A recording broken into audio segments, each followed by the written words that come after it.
Rosa Luxemburg. The Accumulation of Capital. Translator's note. This is an original translation not only of the main body of the work but also of a number of quotations from foreign authors. Page references thus usually indicate the original foreign sources.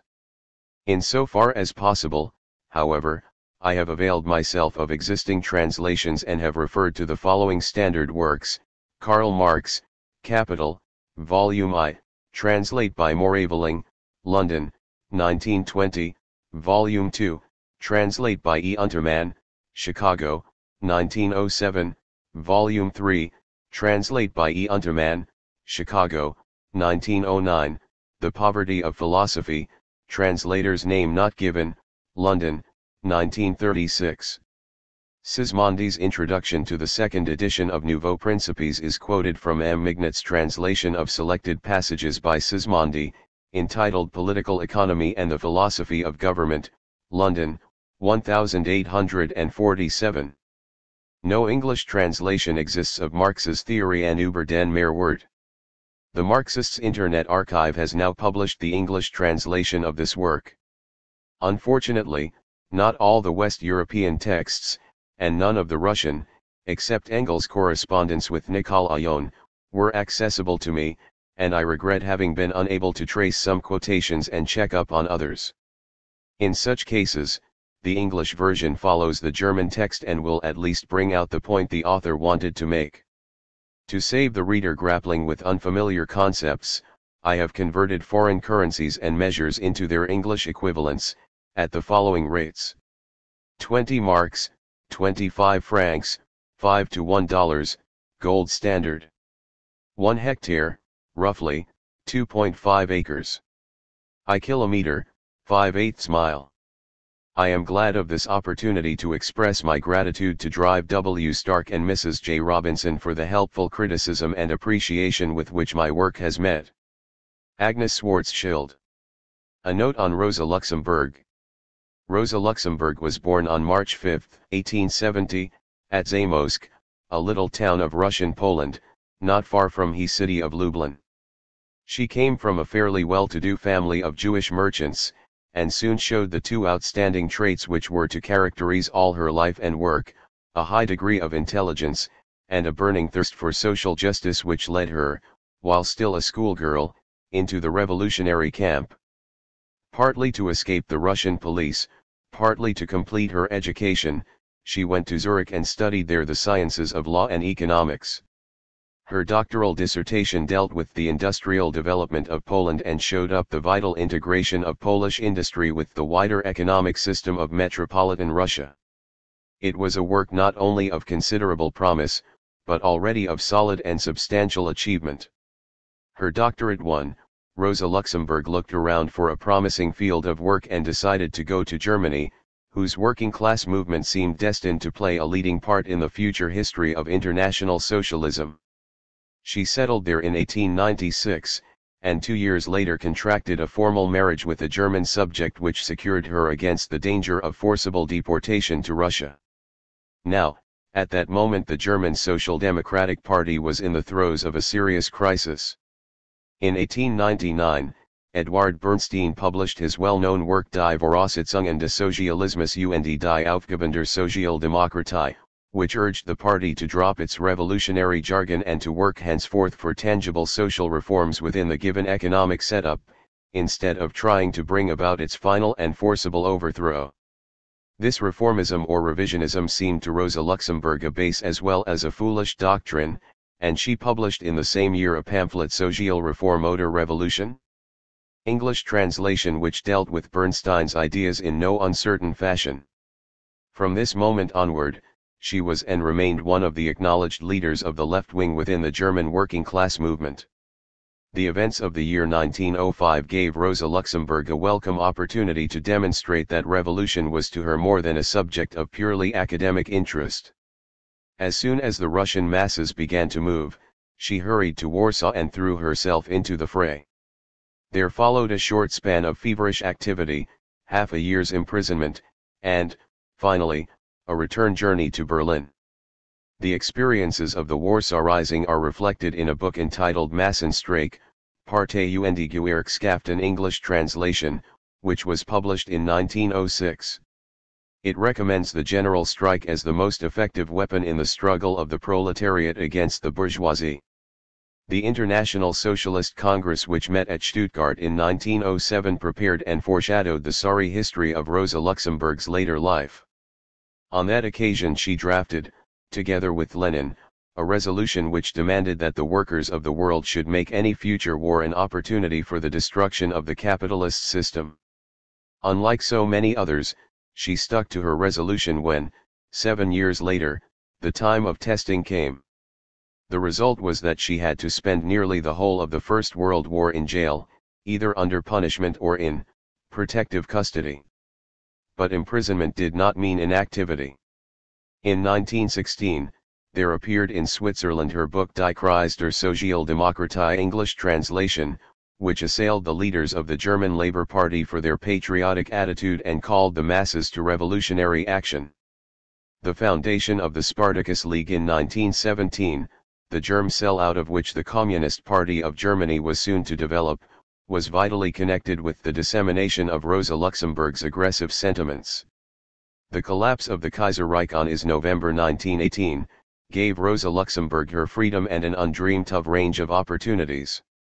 The 2 months that followed must have been more crowded and more colorful than all her previous life taken together. But the end of her career was imminent. The fatal Spartacus Week, an abortive rising of the Berlin workers, led on January 15, 1919, to her arrest by a government composed of former party comrades. During her removal to prison she was attacked and severely beaten by soldiers belonging to the extreme right, a treatment which she did not survive. Her body was recovered days later from a canal. A type not unlike Trotsky, Rosa Luxemburg had her tender and sentimental side, which comes to the surface in her correspondence, especially in the brief Aus dem Gefängnis printed in 1922. As a thinker she showed considerable honesty and independence of mind. The Accumulation of Capital, first published in 1913, which is undoubtedly her finest achievement, reveals her as that rarest of all rare phenomena, a Marxist critical of Karl Marx. W. Stark. Section 1. The Problem of Reproduction. Chapter 1. The Object of Our Investigation. Karl Marx made a contribution of lasting service to the theory of economics when he drew attention to the problem of the reproduction of the entire social capital. It is significant that in the history of economics we find only 2 attempts at an exact exposition of this problem, one by Quesnay, the father of the physiocrats, at its very inception, and in its final stage this attempt by Marx. In the interim, the problem was ever with bourgeois economics. Yet bourgeois economists have never been fully aware of this problem in its pure aspects, detached from related and intersecting minor problems. They have never been able to formulate it precisely, let alone solve it. Seeing that the problem is of paramount importance, their attempts may all the same help us to some understanding of the trend of scientific economics. What is it precisely that constitutes this problem of the reproduction of total capital? The literal meaning of the word reproduction is repetition, renewal of the process of production. At first sight it may be difficult to see in what respect the idea of reproduction differs from that of repetition, which we can all understand, why such a new and unfamiliar term should be required. But in the sort of repetition which we shall consider, in the continual recurrence of the process of production, there are certain distinctive features. First, the regular repetition of reproduction is the general sine qua non of regular consumption, which in its turn has been the precondition of human civilization in every one of its historical forms. The concept of reproduction, viewed in this way, reflects an aspect of the history of civilization. Production can never be resumed, there can be no reproduction, unless certain prerequisites such as tools, raw materials, and labor have been established during the preceding period of production. However, at the most primitive level of man's civilization, at the initial stage of man's power over nature, this possibility to re-engage in production depended more or less on chance. So long as hunting and fishing were the main foundations of social existence, Frequent periods of general starvation interrupted the regular repetition of production. Some primitive peoples recognized at a very early stage that for reproduction as a regularly recurring process certain measures were essential. These they incorporated into ceremonies of a religious nature, and in this way they accepted such measures as traditional social commitments. Thus, as the thorough researches of Spencer and Gillen have taught us, the totem cult of the Australian Negroes is fundamentally nothing but certain measures taken by social groups for the purpose of securing and preserving their animal and vegetable foodstuffs. These precautions had been taken year by year since time immemorial, and thus they became fossilized into religious ceremonials. Yet the circle of consumption and production which forms the essence of reproduction became possible only with the invention of tillage with the hoe, with the taming of domestic animals, and with cattle raising for the purpose of consumption. Reproduction is something more than mere repetition insofar as it presupposes a certain level of society's supremacy over nature, or, in economic terms, a certain standard of labor productivity. On the other hand, at all stages of social development, the process of production is based on the continuation of two different, though closely connected factors, the technical and social conditions, on the precise relationship between man and nature and that between men and men. Reproduction depends to the same degree on both these conditions. We have just seen how reproduction is bound up with the conditions of human working techniques, how far it is indeed solely the result of a certain level of labor productivity, but the social forms of production prevailing in each case are no less decisive. In a primitive communist agrarian community, reproduction as well as the whole plan of economic life is determined by the community of all workers and their democratic organs.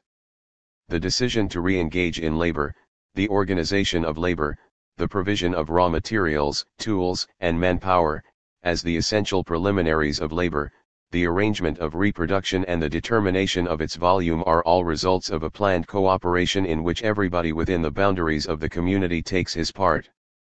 In an economic system based on slave labor or corvée, reproduction is enforced and regulated in all details by personal relations of domination. Here the volume of reproduction is determined by the right of disposal held by the ruling elites over smaller or larger circles of other people's labor. In a society producing by capitalist methods, reproduction assumes a peculiar form, as a mere glance at certain striking phenomena will show us. In every other society known to history, reproduction recurs in a regular sequence as far as its preconditions, the existing means of production and labor power, make this possible. As a rule, only external influences such as a devastating war or a great pestilence, depopulating vast areas of former cultural life, and consequently destroying masses of labor power and of accumulated means of production, can result in a complete interruption of reproduction or in its contraction to any considerable extent for longer or shorter periods. A despotic organization of the plan of production may on occasion lead to similar phenomena. When in ancient Egypt pharaohs will chain thousands of fellahin for decades to the building of the pyramids, when in modern Egypt Ismail Pasha ordered 20,000 fellahin to forced labor on the Suez Canal, or when, about 200 years before Christ, the Emperor Shi Huangti, founder of the Qin dynasty, allowed 400,000 people to perish of hunger and exhaustion and thus sacrificed a whole generation to his purpose of consolidating the Great Wall at China's northern frontier. The result was always that vast stretches of arable land were left fallow and that regular economic life was interrupted for long periods. In all these cases the causes of these interruptions of reproduction obviously lay in the one-sided determination of the plan of reproduction by those in power. Societies which produce according to capitalist methods present a different picture. We observe that in certain periods all the ingredients of reproduction may be available, both labor and means of production, and yet some vital needs of society for consumer goods may be left unfulfilled. We find that in spite of these resources reproduction may in part be completely suspended and in part curtailed. Here it is no despotic interference with the economic plan that is responsible for the difficulties in the process of production. Quite apart from all technical conditions, reproduction here depends on purely social considerations. Only those goods are produced which can with certainty be expected to sell, and not merely to sell, but to sell at the customary profit. Thus profit becomes an end in itself, the decisive factor which determines not only production but also reproduction. Not only does it decide in each case what work is to be undertaken, how it is to be carried out, and how the products are to be distributed, what is more, profit decides, also, at the end of every working period, whether the labor process is to be resumed, and, if so, to what extent and in what direction it should be made to operate. 1. In capitalist society, therefore, the process of reproduction as a whole, constitutes a peculiar and most complicated problem, in consequence of these purely historical and social factors. There is, as we shall see, an external characteristic which shows clearly this specific historical peculiarity of the capitalist process of reproduction. Comprising not only production but also circulation, the process of exchange, it unites these two elements. Capitalist production is primarily production by innumerable private producers without any planned regulation. The only social link between these producers is the act of exchange. In taking account of social requirements, reproduction has no clue to go on other than the experiences of the preceding labor period. These experiences, however, remain the private experiences of individual producers and are not integrated into a comprehensive and social form. Moreover, they do not always refer positively and directly to the needs of society. They are often rather indirect and negative, for it is only on the basis of price fluctuations that they indicate whether the aggregate of produced commodities falls short of the effective demand or exceeds it. Yet the individual private producers make recurrent use of these experiences of the preceding labor period when they re-engage in reproduction, so that glut or shortage are bound to occur again in the following period. Individual branches of production may develop independently, so that there may be a surplus in one branch and a deficiency in another. But as nearly all individual branches of production are interdependent technically, glut or shortage in some of the larger branches of production lead to the same phenomenon in most of the others. Thus the general supply of products may alternate periodically between shortage and surplus relative to the social demand. Herein lies the peculiar character of reproduction in a capitalist society, which differs from all other known forms of production. In the first place, every branch of production develops independently within certain limits, in a way that leads to periodical interruptions of production of shorter or longer duration. Secondly, the individual branches of reproduction show deviations from social requirements amounting to all-round disparity and thus resulting in a general interruption of reproduction. These features of capitalist reproduction are quite characteristic. In all other economic systems, reproduction runs its uninterrupted and regular course, apart from external disturbance by violence. Capitalist reproduction, however, to quote Sismondi's well-known dictum, can only be represented as a continuous sequence of individual spirals. Every such spiral starts with small loops which become increasingly larger and eventually very large indeed. Then they contract, and a new spiral starts again with small loops, repeating the figure up to the point of interruption. This periodical fluctuation between the largest volume of reproduction and its contraction to partial suspension, this cycle of slump, boom, and crisis, as it has been called, is the most striking peculiarity of capitalist reproduction. It is very important, however, to establish quite firmly and from the very outset that this cyclical movement of boom, slump, and crisis, does not represent the whole problem of capitalist reproduction, although it is an essential element of it. Periodical cycles and crises are specific phases of reproduction in a capitalist system of economy, but not the whole of this process. In order to demonstrate the pure implications of capitalist reproduction, we must rather consider it quite apart from the periodical cycles and crises. Strange as this may appear, the method is quite rational. It is indeed the only method of inquiry that is scientifically tenable. In order to demonstrate and to solve the problem of pure value, we must leave price fluctuations out of consideration. The approach of vulgar economics always attempts to solve the problem of value by reference to fluctuations in demand and supply. Classical economists, from Adam Smith to Karl Marx, attack the problem in the opposite way, pointing out that fluctuations in the mutual relation between demand and supply can explain only disparities between price and value, not value itself. In order to find the value of a commodity, we must start by assuming that demand and supply are in a state of equilibrium, that the price of a commodity and its value closely correspond to one another. Thus the scientific problem of value begins at the very point where the effect of demand and supply ceases to operate. In consequence of periodical cycles and crises, capitalist reproduction fluctuates as a rule around the level of the effective total demand of society, sometimes rising above and sometimes falling below this level, contracting occasionally even to the point of almost complete interruption of reproduction. However, if we consider a longer period, a whole cycle with its alternating phases of prosperity and depression, a boom and slump, that is, if we consider reproduction at its highest and lowest volume, including the stage of suspension, we can set off boom against slump and work out an average, a mean volume of reproduction for the whole cycle. This average is not only a theoretical figment of thought, it is also a real objective fact. For in spite of the sharp rises and falls in the course of a cycle, in spite of crises, the needs of society are always satisfied, more or less. Reproduction continues on its complicated course, and productive capacities develop progressively. How can this take place, leaving cycles and crises out of consideration? Here the real question begins. The attempt to solve the problem of reproduction in terms of the periodical character of crises is fundamentally a device of vulgar economics, just like the attempt to solve the problem of value in terms of fluctuations in demand and supply.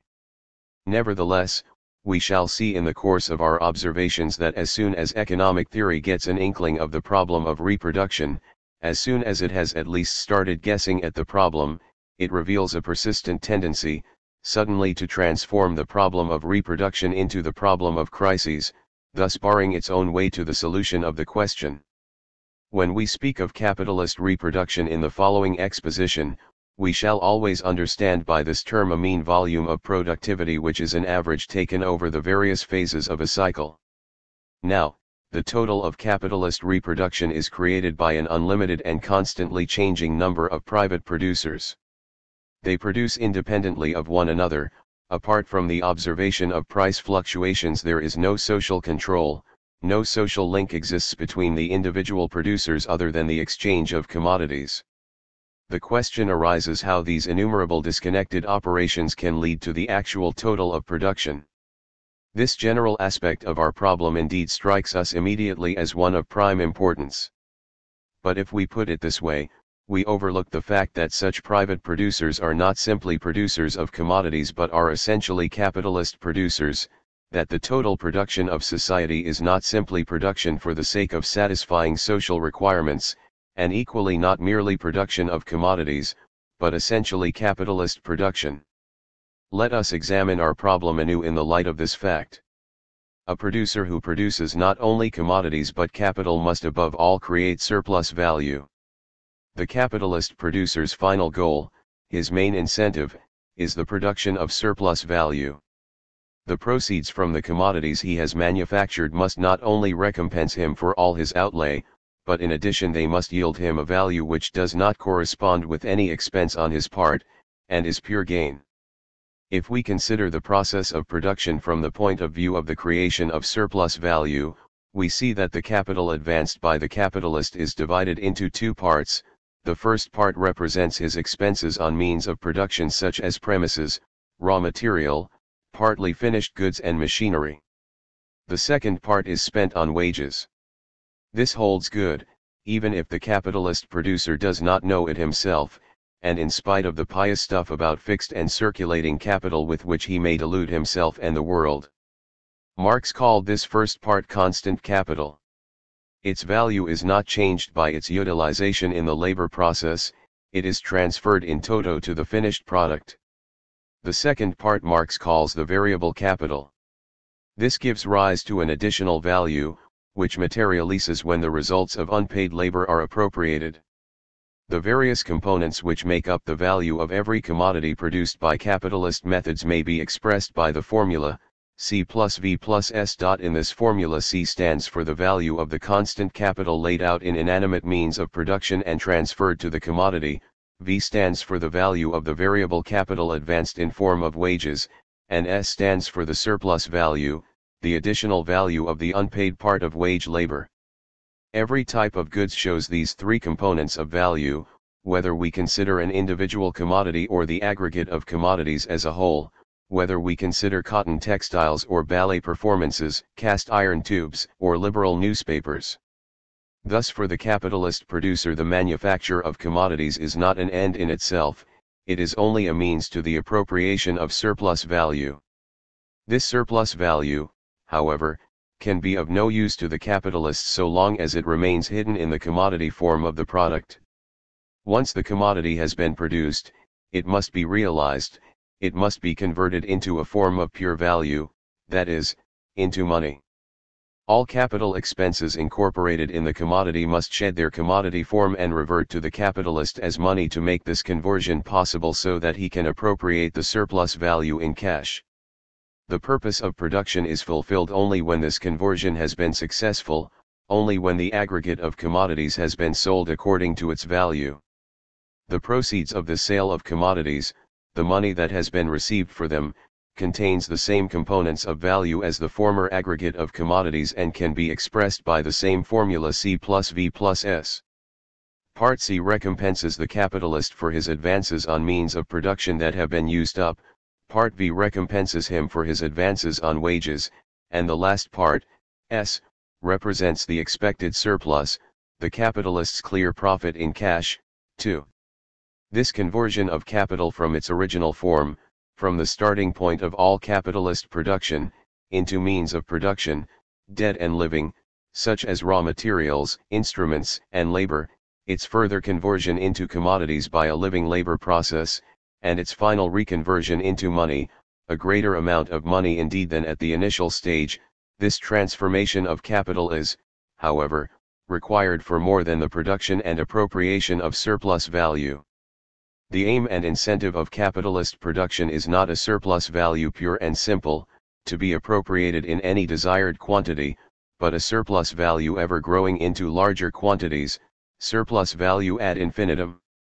But to achieve this aim, the same magic means must be used over and over again, the means of capitalist production, the ever-repeated appropriation of the proceeds of unpaid wage labor in the process of commodity manufacture, and the subsequent realization of the commodities so produced. Thus quite a new incentive is given to constantly renewed production, to the process of reproduction as a regular phenomenon in capitalist society, an incentive unknown to any other system of production.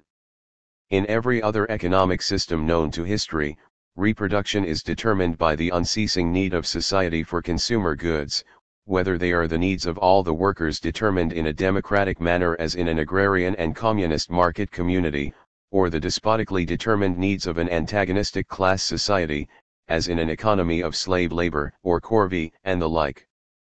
But in a capitalist system of production, it is not consideration of social needs which actuates the individual private producer who alone matters in this connection. His production is determined entirely by the effective demand, and even this is to him a mere means for the realization of surplus value which for him is indispensable. Appropriation of surplus value is his real incentive, and production of consumer goods for the satisfaction of the effective demand is only a detour when we look to the real motive, that of appropriation of surplus value, although for the individual capitalist it is also a rule of necessity. This motive, to appropriate surplus value, also urges him to re-engage in reproduction over and over again. It is the production of surplus value which turns reproduction of social necessities into a perpetuum mobile. Reproduction, for its part, can obviously be only resumed when the products of the previous period, the commodities, have been realized, that is, converted into money, for capital in the form of money, in the form of pure value, must always be the starting point of reproduction in a capitalist system. The first condition of reproduction for the capitalist producer is thus seen to be a successful realization of the commodities produced during the preceding period of production. Now we come to a second important point. Under a system of private economy, it is the individual producer who determines the volume of reproduction at his discretion. His main incentive is appropriation of surplus value, indeed an appropriation increasing as rapidly as possible. An accelerated appropriation of surplus value, however, necessitates an increased production of capital to generate the surplus value. Here a large-scale enterprise enjoys advantages over a small one in every respect. In fine, the capitalist method of production furnishes not only a permanent incentive to reproduction in general, but also a motive for its expansion, for reproduction on an ever larger scale. Nor is that all. Capitalist methods of production do more than awaken in the capitalist this thirst for surplus value whereby he is impelled to ceaseless expansion of reproduction. Expansion becomes in truth a coercive law, an economic condition of existence for the individual capitalist. Under the rule of competition, cheapness of commodities is the most important weapon of the individual capitalist in his struggle for a place in the market. Now all methods of reducing the cost of commodity production permanently amount in the end to an expansion of production, excepting those only which aim at a specific increase of the rate of surplus value by measures such as wage cutting or lengthening the hours of work. As for these latter devices, they are as such likely to encounter many obstacles. In this respect, a large enterprise invariably enjoys advantages of every kind over a small or medium concern. They may range from a saving in premises or instruments, in the application of more efficient means of production, in extensive replacement of manual labor by machinery, down to a speedy exploitation of a favorable turn of the market so as to acquire raw materials cheaply. Within very wide limits, these advantages increase in direct proportion to the expansion of the enterprise. Thus, as soon as a few capitalist enterprises have been enlarged, competition itself forces all others to expand likewise. Expansion becomes a condition of existence.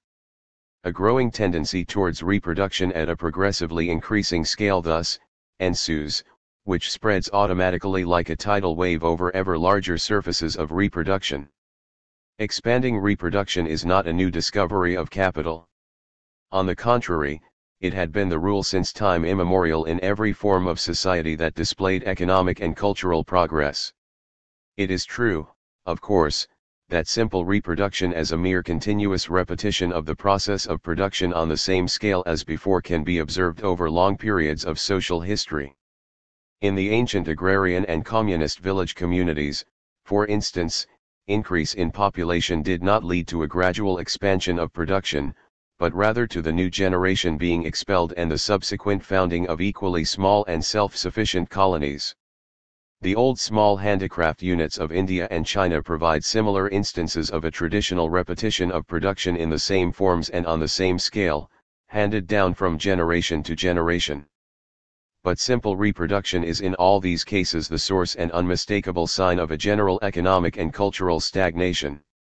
No important forward step in production, no memorial of civilization, such as the great waterworks of the East, the pyramids of Egypt, the military roads of Rome, the arts and sciences of Greece, or the development of craftsmanship and towns in the Middle Ages would have been possible without expanding reproduction, for the basis and also the social incentive for a decisive advancement of civilization lies solely in the gradual expansion of production beyond immediate requirements, and in a continual growth of the population itself as well as of its demands. Exchange in particular, which brought about a class society, and its historical development into the capitalist form of economy, would have been unthinkable without expanding reproduction. In a capitalist society, moreover, expanding reproduction acquires certain characteristics. As we have already mentioned, it becomes right away a coercive law to the individual capitalist. Capitalist methods of production do not exclude simple or even retrogressive reproduction, indeed, this is responsible for the periodical phenomenon of crises following phases, likewise periodical, of overstrained expansion of reproduction in times of boom. But ignoring periodical fluctuations, the general trend of reproduction is ever towards expansion. For the individual capitalist, failure to keep abreast of this expansion means quitting the competitive struggle, economic death. Moreover, there are certain other aspects to be considered. The concept of expanding reproduction applies only to the quantity of products, to the aggregate of manufactured objects. So long as production rests solely or mainly upon a natural economy, consumption determines the extent and character of the individual labor process, as well as that of reproduction in general, as an end in itself. This applies to the agrarian and communist village communities of India, to the Roman villa with its economy of slave labor, and to the medieval feudal farm based on corvée. But the picture is different in a capitalist economic system. Capitalist production is not production for the purpose of consumption, it is production for the purpose of creating value. The whole process of production as well as of reproduction is ruled by value relationships. Capitalist production is not the production of consumer goods, nor is it merely the production of commodities, it is preeminently the production of surplus value. Expanding reproduction, from a capitalist point of view, is expanding production of surplus value, though it takes place in the forms of commodity production and is thus in the last instance the production of consumer goods. Changes in the productivity of labor during the course of reproduction cause continual discrepancies between these two aspects. If productivity increases, the same amount of capital and surplus value may represent a progressively larger amount of consumer goods. Expanding production, understood as the creation of a greater amount of surplus value, need not therefore necessarily imply expanding reproduction in the capitalist meaning of the term. Conversely, capital may, within limits, yield a greater surplus value in consequence of a higher degree of exploitation such as is brought about by wage cutting and the like, without actually producing a greater amount of goods.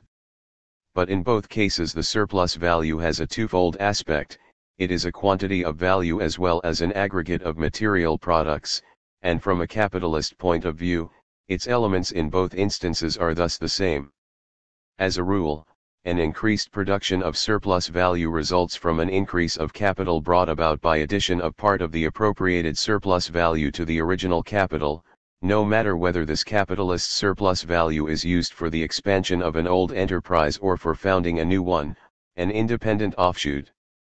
Capitalist expanding reproduction thus acquires the specific characteristics of an increase in capital by means of a progressive capitalization of surplus value, or, as Marx has put it, by the accumulation of capital. The general formula for enlarged reproduction under the rule of capital thus runs as follows: C plus V plus S/X plus S. Here S/X stands for the capitalized part of the surplus value appropriated in an earlier period of production, S stands for the new surplus value created by the increased capital. Part of this new surplus value is capitalized again, and expanding reproduction is thus, from the capitalist point of view, a constantly flowing process of alternate appropriation and capitalization of surplus value.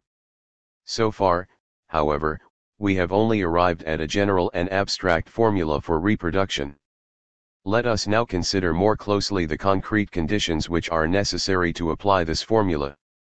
The surplus value which has been appropriated, after it has successfully cast off its commodity form in the market, appears as a given amount of money. This money form is the form of its absolute value, the beginning of its career as capital. But as it is impossible to create surplus value with money, it cannot, in this form, advance beyond the threshold of its career. Capital must assume commodity form, so that the particular portion of it which is earmarked for accumulation can be capitalized. For only in this form can it become productive capital, that is, capital begetting new surplus value. Therefore, like the original capital, it must again be divided into two parts: a constant part, comprising the inanimate means of production, and a variable part, the wages. Only then will our formula C plus V plus S apply to it in the same way as it applied to the old capital. But the good intent of the capitalist to accumulate, his thrift and abstinence which make him use the greater part of his surplus value for production instead of squandering it on personal luxuries, is not sufficient for this purpose. On the contrary, it is essential that he should find on the commodity market the concrete forms which he intends to give his new surplus value. In the first place, he must secure the material means of production such as raw materials, machines etc. required for the branch of production he has chosen and planned, so that the particular part of the surplus value which correspond to his constant capital may assume a productive form. Secondly, the other, variable part of his surplus value must also be convertible, and two essentials are necessary for this conversion. Of first importance, the labor market must offer a sufficient quantity of additional labor, and secondly, as the workers cannot live on money alone, the commodity market, too, must offer an additional amount of provisions, which the workers newly to be employed may exchange against the variable part of the surplus value they will get from the capitalist. All these prerequisites found, the capitalist can set his capitalized surplus value to work and make it, as operating capital, beget new surplus value. But still his task is not completely done. Both the new capital and the surplus value produced still exist for the time being in the shape of an additional quantity of some commodity or other. In this form the new capital is but advanced, and the new surplus value created by it is still in a form in which it is of no use to the capitalist. The new capital as well as the surplus value which it has created must cast off their commodity form, reassume the form of pure value, and thus revert to the capitalist as money. Unless this process is successfully concluded, the new capital and surplus value will be wholly or partly lost, the capitalization of surplus value will have miscarried, and there will have been no accumulation. It is absolutely essential to the accumulation of capital that a sufficient quantity of commodities created by the new capital should win a place for itself on the market and be realized. Thus we see that expanding reproduction as accumulation of capital in a capitalist system is bound up with a whole series of special conditions. Let us look at these more closely. The first condition is that production should create surplus value, for surplus value is the elementary form in which alone increased production is possible under capitalist conditions. The entire process of production must abide by this condition when determining the relations between capitalist and worker in the production of commodities. Once this first condition is given, the second is that surplus value must be realized, converted into the form of money, so that it can be appropriated for the purposes of expanding reproduction. This second condition thus leads us to the commodity market. Here, the hazards of exchange decide the further fate of the surplus value, and thus the future of reproduction. The third condition is as follows: provided that part of the realized surplus value has been added to capital for the purpose of accumulation, this new capital must first assume its productive form of labor and inanimate means of production. Moreover, that part of it which had been exchanged for labor must be converted into provisions for the workers. Thus we are led again to the markets of labor and commodities. If all these requirements have been met and enlarged reproduction of commodities has taken place, a fourth condition must be added: the additional quantity of commodities representing the new capital plus surplus value will have to be realized, that is, reconvert into money. Only if this conversion has been successful, can it be said that expanding capitalist reproduction has actually taken place. This last condition leads us back to the commodity market. Thus capitalist production and reproduction imply a constant shifting between the place of production and the commodity market, a shuttle movement from the private office and the factory where unauthorized persons are strictly excluded, where the sovereign will of the individual capitalist is the highest law, to the commodity market where nobody sets up any laws and where neither will nor reason assert themselves. But it is this very license and anarchy of the commodity market which brings home to the individual capitalist that he is dependent upon society, upon the entirety of its producing and consuming members. The individual capitalist may need additional means of production, additional labor and provisions for these workers in order to expand reproduction, but whether he can get what he needs depends upon factors and events beyond his control, materializing, as it were, behind his back. In order to realize his increased aggregate of products, the individual capitalist requires a larger market for his goods, but he has no control whatever over the actual increase of demand in general, or of the particular demand for his special kind of good. The conditions we have enumerated here, which all give expression to the inherent contradiction between consumption and private production and their social interconnection, are nothing new, and it is not only at the stage of reproduction that they become apparent. These conditions express the general contradiction inherent in capitalist production. They involve, however, particular difficulties as regards the process of reproduction for the following reasons. With regard to reproduction, especially expanding reproduction, the capitalist method of production not only reveals its general fundamental character but, what is more, it shows, in the various periods of production, a definite rhythm within a continuous progression, the characteristic interplay of individual wills.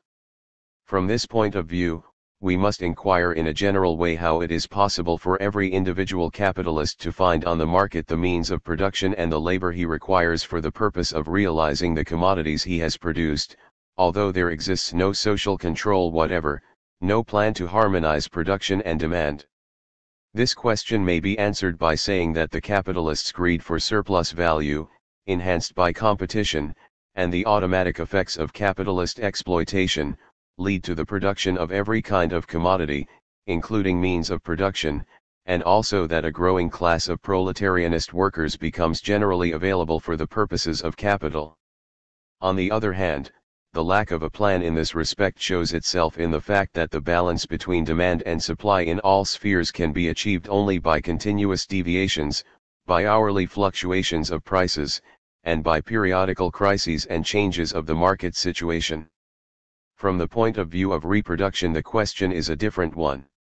How is it possible that the unplanned supply in the market for labor and means of production, and the unplanned and incalculable changes in demand nevertheless provide adequate quantities and qualities of means of production, labor, and opportunities for selling which the individual capitalist needs in order to make a sale? How can it be assured that every one of these factors increases in the right proportion? Let us put the problem more precisely. According to our well-known formula, let the composition of the individual capitalist's production be expressed by the proportion 40C plus 10V plus 10s. His constant capital is consequently 4 times as much as his variable capital, and the rate of exploitation is 100%. The aggregate of commodities is thus represented by a value of 60. Let us now assume that the capitalist is in a position to capitalize and to add to the old capital of this given composition half of his surplus value. In this case, the formula 44C plus 11V plus 11s equals 66 would apply to the next period of production. Let us assume now that the capitalist can continue the annual capitalization of half his surplus value for a number of years. For this purpose it is not sufficient that means of production, labor, and markets in general should be forthcoming, but he must find these factors in a proportion that is strictly in keeping with his progress in accumulation. Chapter 2. Quesnay's and Adam Smith's analyses of the process of reproduction. So far we have taken account only of the individual capitalist in our survey of reproduction. He is its typical representative, its agent, for reproduction is indeed brought about entirely by individual capitalist enterprises. This approach has already shown us that the problem involves difficulties enough. Yet these difficulties increase to an extraordinary degree and become even more complicated, when we turn our attention from the individual capitalist to the totality of capitalists. A superficial glance suffices to show that capitalist reproduction as a social whole must not be regarded simply as a mechanical summation of all the separate processes of individual capitalist reproduction. We have seen, for instance, that one of the fundamental conditions for enlarged reproduction by an individual capitalist is a corresponding increase of his opportunities to sell on the commodity market. But the individual capitalist may not always expand because of an absolute increase in the absorptive capacity of the market, but also as a result of the competitive struggle, at the cost of other individual capitalists. Thus one capitalist may win what another or many others who have been shouldered from the market must write off as a loss. This process will enable one capitalist to increase his reproduction by the amount that it compels others by losses to restrict their own. One capitalist will be able to engage in enlarged reproduction because others cannot even achieve simple reproduction. In the same way, one capitalist may enlarge his reproduction by using labor power and means of production which another's bankruptcy, that is his partial or complete retirement from reproduction, has set free. These commonplaces prove that reproduction of the social capital as a whole is not the same as the reproduction of the individual capitalist raised to the nth degree. They show that the reproductive activities of individual capitalists ceaselessly cut across one another and to a greater or smaller degree may cancel each other out. Therefore we must clarify our concept of reproduction of capital as a whole, before we examine the laws and mechanisms of capitalist total reproduction. We must raise the question whether it is even possible to deduce anything like total reproduction from the disorderly jumble of individual capitals in constant motion, changing from moment to moment according to uncontrollable and incalculable laws, partly running a parallel course, and partly intersecting and cancelling each other out. Can one actually talk of total social capital of society as an entity, and if so, what is the real meaning of this concept? That is the first question a scientific examination of the laws of reproduction has to consider.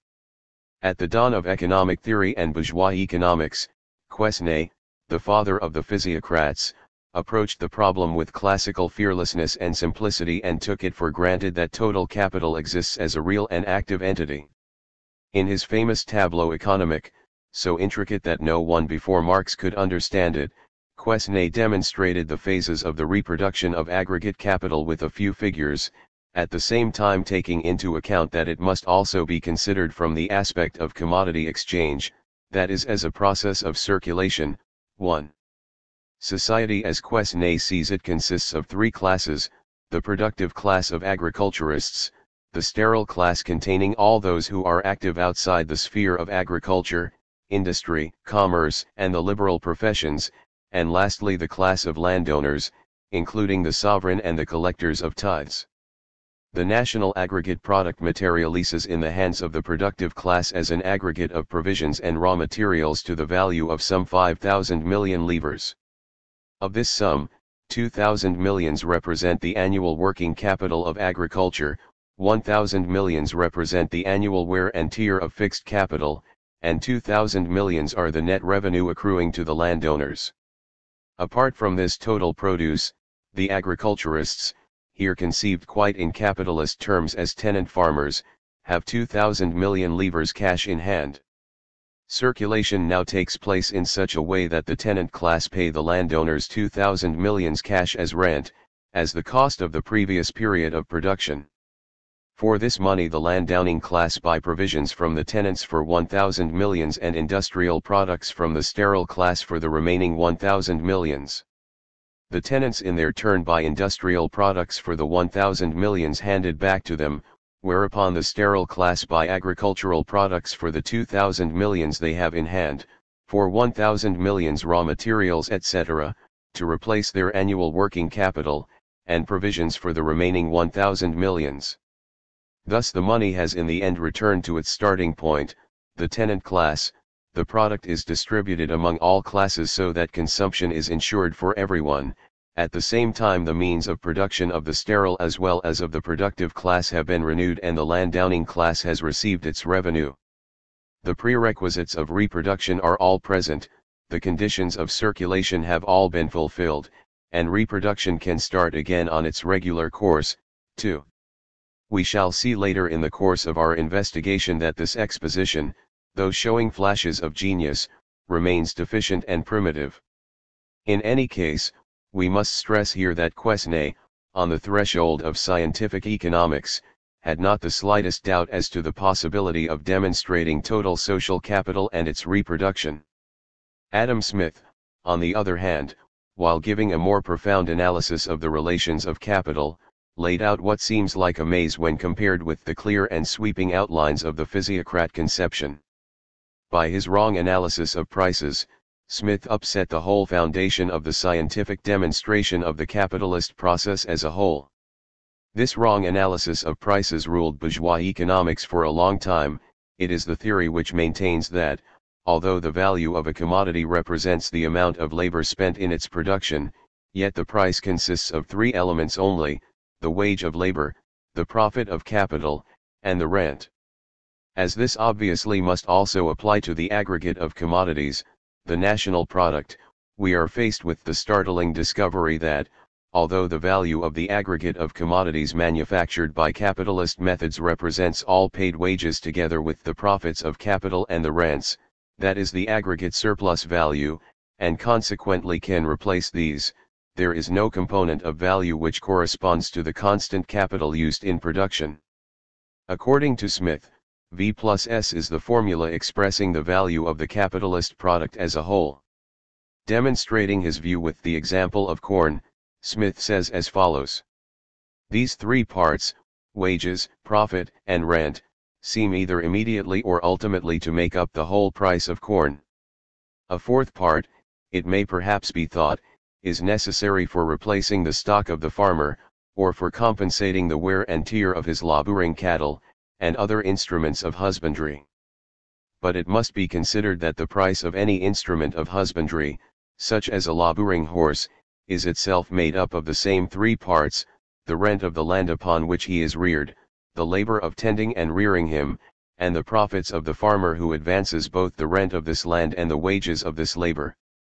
Though the price of the corn, therefore, may pay the price as well as the maintenance of the horse, the whole price still resolves itself either immediately or ultimately into the same three parts of rent, of labor, and profit. 3. Sending us in this manner from pillar to post, as Marx has put it, Smith again and again resolved constant capital into V plus S. However, he had occasional doubts and from time to time relapsed into the contrary opinion. He says in the second book, "It has been shown in the first book, that the price of the greater part of commodities resolves itself into three parts, of which one pays the wages of the labor, another the profits of the stock, and a third the rent of the land which had been employed in producing and bringing them to market. Since this is the case, with regard to every particular commodity, taken separately, it must be so with regard to all the commodities which compose the whole annual produce of the land and labor of every country, taken complexly. The whole price or exchangeable value of that annual produce must resolve itself into the same three parts, and be parcelled out among the different inhabitants of the country, either as the wages of their labor, the profits of their stock, or the rent of their land." 4. Here Smith hesitates and immediately below, explains, "But though the whole value of the annual produce of the land and labor of every country is thus divided among and constitutes a revenue to its different inhabitants, yet as in the rent of a private estate we distinguish between the gross rent and the neat rent, so may we likewise in the revenue of all the inhabitants of a great country. The gross rent of a private estate comprehends whatever is paid by the farmer, the neat rent, what remains free to the landlord after deducting the expense of management, of repairs, and all other necessary charges, or what without hurting his estate, he can afford to place in his stock reserved for immediate consumption, or to spend upon his table, equipage, the ornaments of his house and furniture, his private enjoyments and amusements. His real wealth is in proportion, not to his gross, but to his net rent.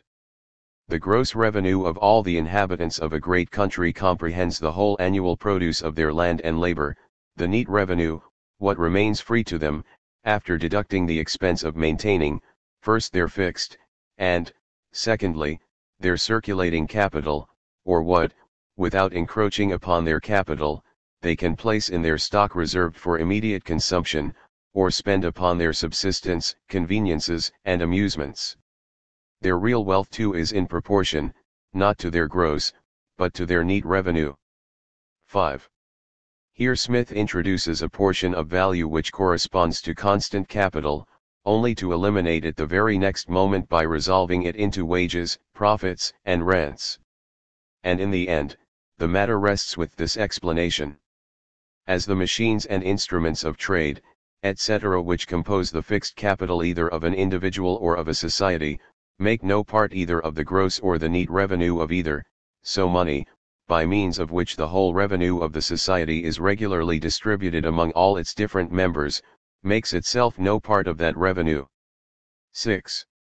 Constant capital, the fixed capital of Adam Smith, is thus put on the same level as money and does not enter into the total produce of society, its gross revenue.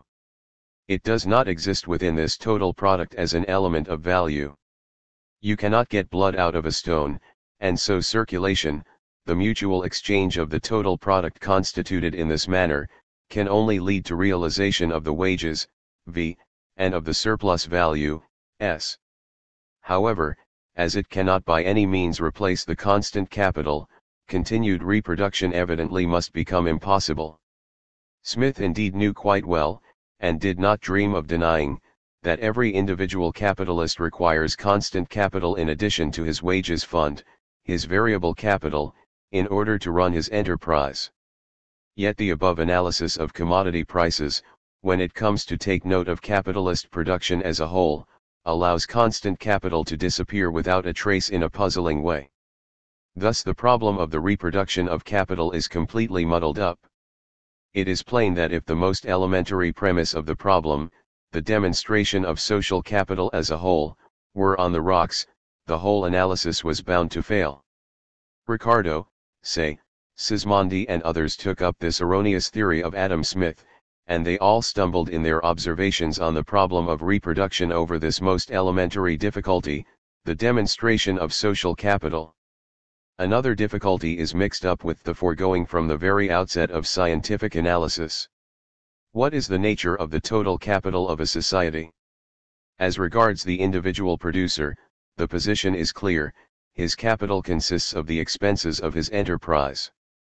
Assuming capitalist methods of production, the value of his product yields him a surplus over and above his expenses, that surplus value which does not replace his capital but constitute his net income, which he can consume completely without encroaching upon his capital and which is thus his fund of consumption. It is true that the capitalist may save part of this net income, not consuming it himself but adding it to his capital. But that is another matter, a new step, the formation of a new capital which again must be replaced by subsequent reproduction and must again yield him a surplus. In any case, the capital of an individual always consists of what he requires for production, together with his advances on the running of his enterprise, and his income is what he himself actually consumes or may consume, his fund of consumption. If we ask a capitalist, what are the wages you pay your workers, his answer will be, they are obviously part of my working capital. But if we ask, what are these wages for the workers who have received them? It is impossible that he should describe them as capital, for wages received are not capital for the workers but income, their fund of consumption. Let us now take another example. A manufacturer of machinery produces machines in his factory. The annual output is a certain number of machines. In its value, however, this annual output contains the capital advanced by the manufacturer as well as the net income that has been earned. Part of the manufactured machines thus represent income for the manufacturer and are destined to realize this income in the process of circulation and exchange. But the person who buys these machines from the manufacturer does not buy them as income but in order to use them as a means of production, for him they are capital. These examples make it seem plausible that an object which is capital for one person may be income for another and vice versa. How can it be possible under these circumstances to construct anything in the nature of a total capital of society? Indeed, almost every scientific economist up to the time of Marx concluded that there is no social capital. 7. Smith was still doubtful, undecided, vacillating about this question, so was Ricardo. But already Say declared categorically. It is in this way that the total value of products is distributed amongst the members of the community, I say, the total value because such part of the whole value produced, as does not go to one of the consuming producers, is received by the rest. The clothier buys wool of the farmer, pays his workmen in every department, and sells the cloth, the result of their united exertion, at a price that reimburses all his advances, and affords himself a profit. He never reckons as profit, or as the revenue of his own industry, anything more than the net surplus, after deducting all charges and outgoings, but those outgoings are merely an advance of their respective revenues to the previous producers, which are refunded by the gross value of the cloth. The price paid to the farmer for his wool is the compound of the several revenues of the cultivator, the shepherd, and the landlord. Although the farmer reckons as net produce only the surplus remaining after payment of his landlord and his servants in husbandry, yet to them these payments are items of revenue, rent to the one and wages to the other, to the one, the revenue of the land, to the other, the revenue of his industry. The aggregate of all these is defrayed out of the value of the cloth, the whole of which forms the revenue of some one or other, and is entirely absorbed in that way. Whence it appears that the term net produce applies only to the individual revenue of each separate producer or adventurer in industry, but that the aggregate of individual revenue, the total revenue of the community, is equal to the gross produce of its land, capital, and industry, which entirely subverts the system of the economists of the last century, who considered nothing but the net produce of the land as farming revenue, and therefore concluded, that this net produce was all that the community had to consume, instead of closing with the obvious inference, that the whole of what had been created, may also be consumed by mankind. 8. Say proves his theory in his own peculiar fashion. Whereas Adam Smith tried to give a proof by referring each private capital unit to its place of production in order to resolve it into a mere product of labor, but conceived of every product of labor in strictly capitalist terms as a sum of paid and unpaid labor, as V plus S, and thus came to resolve the total product of society into V plus S, Say, of course, is cocksure enough to correct these classical errors by inflating them into common vulgarities. His argument is based upon the fact that the entrepreneur at every stage of production pays other people, the representatives of previous stages of production, for the means of production which are capital for him, and that these people in their turn put part of this payment into their own pockets as their income and partly use it to recoup themselves for expenses advanced in order to provide yet another set of people with an income. Say converts Adam Smith's endless chain of labor processes into an equally unending chain of mutual advances on income and their repayment from the proceeds of sales. The worker appears here as the absolute equal of the entrepreneur. He has his income advanced in the form of wages, paying for it in turn by the labor he performs. Thus the final value of the aggregate social product appears as the sum of a large number of advanced incomes and is spent in the process of exchange on repayment of all these advances. It is characteristic of Say's superficiality that he illustrates the social connections of capitalist reproduction by the example of watch manufacture, a branch of production which at that time and partly even today is pure manufacture, where every worker is also an entrepreneur on a small scale and the process of production of surplus value is masked by a series of successive acts of exchange typical of simple commodity production. Thus Say gives an extremely crude expression to the confusion inaugurated by Adam Smith. The aggregate of annual social produce can be completely resolved as regards its value into a sequence of various incomes. Therefore it is completely consumed every year. It remains an enigma how production can be taken up again without capital and means of production, and capitalist reproduction appears to be an insoluble problem. If we compare the varying approaches to the problem from the time of the physiocrats to that of Adam Smith, we cannot fail to recognize partial progress as well as partial regression. The main characteristic of the economic conception of the physiocrats was their assumption that agriculture alone creates a surplus, that is surplus value, and that agricultural labor is the only kind of labor which is productive in the capitalist sense of the term.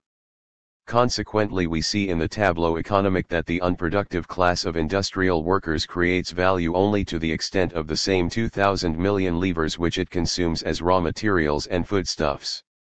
Consequently, too, in the process of exchange, the total of manufactured products is divided into two parts, one of which goes to the tenant class and the other to the landowning class, while the manufacturing class does not consume its own products. Thus in the value of its commodities, the manufacturing class reproduces, strictly speaking, only that circulating capital which has been consumed, and no income is created for the class of entrepreneurs. The only income of society that comes into circulation in excess of all capital advances, is created in agriculture and is consumed by the landowning class in the form of rents, while even the tenant class do no more than replace their capital, to wit, 1,000 million livres interest from the fixed capital and 2,000 million circulating capital, 2/3 being raw materials and foodstuffs, and 1/3 industrial products.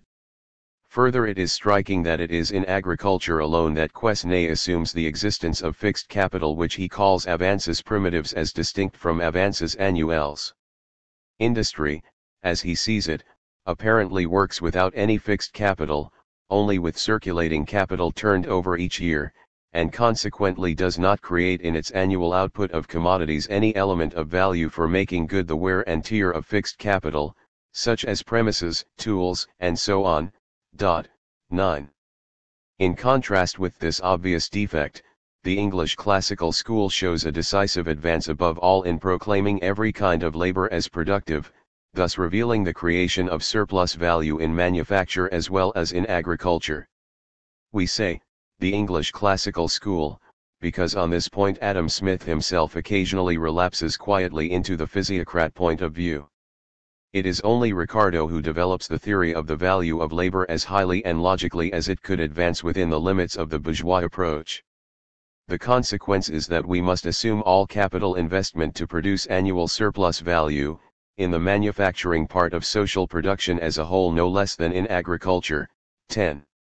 On the other hand, the discovery of the productive, value-creating property of every kind of labor, alike in agriculture and in manufacture, suggested to Smith that agricultural labor, too, must produce, apart from the rent for the landowning class, a surplus for the tenant class over and above the total of their capital expenses.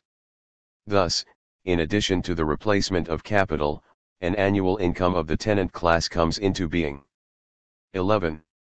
Lastly, by a systematic elaboration of the concepts of avances primitives and avances annuels introduced by Quesnay, which he calls fixed and circulating capital, Smith has made clear, among other things, that the manufacturing side of social production requires a fixed as well as a circulating capital.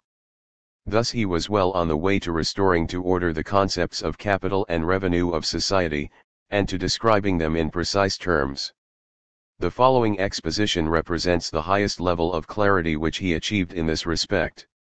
Though the whole annual produce of the land and labor of every country is, no doubt, ultimately destined for supplying the consumption of its inhabitants and for procuring a revenue to them, yet when it first comes either from the ground or from the hands of the productive laborer, it naturally divides itself into two parts.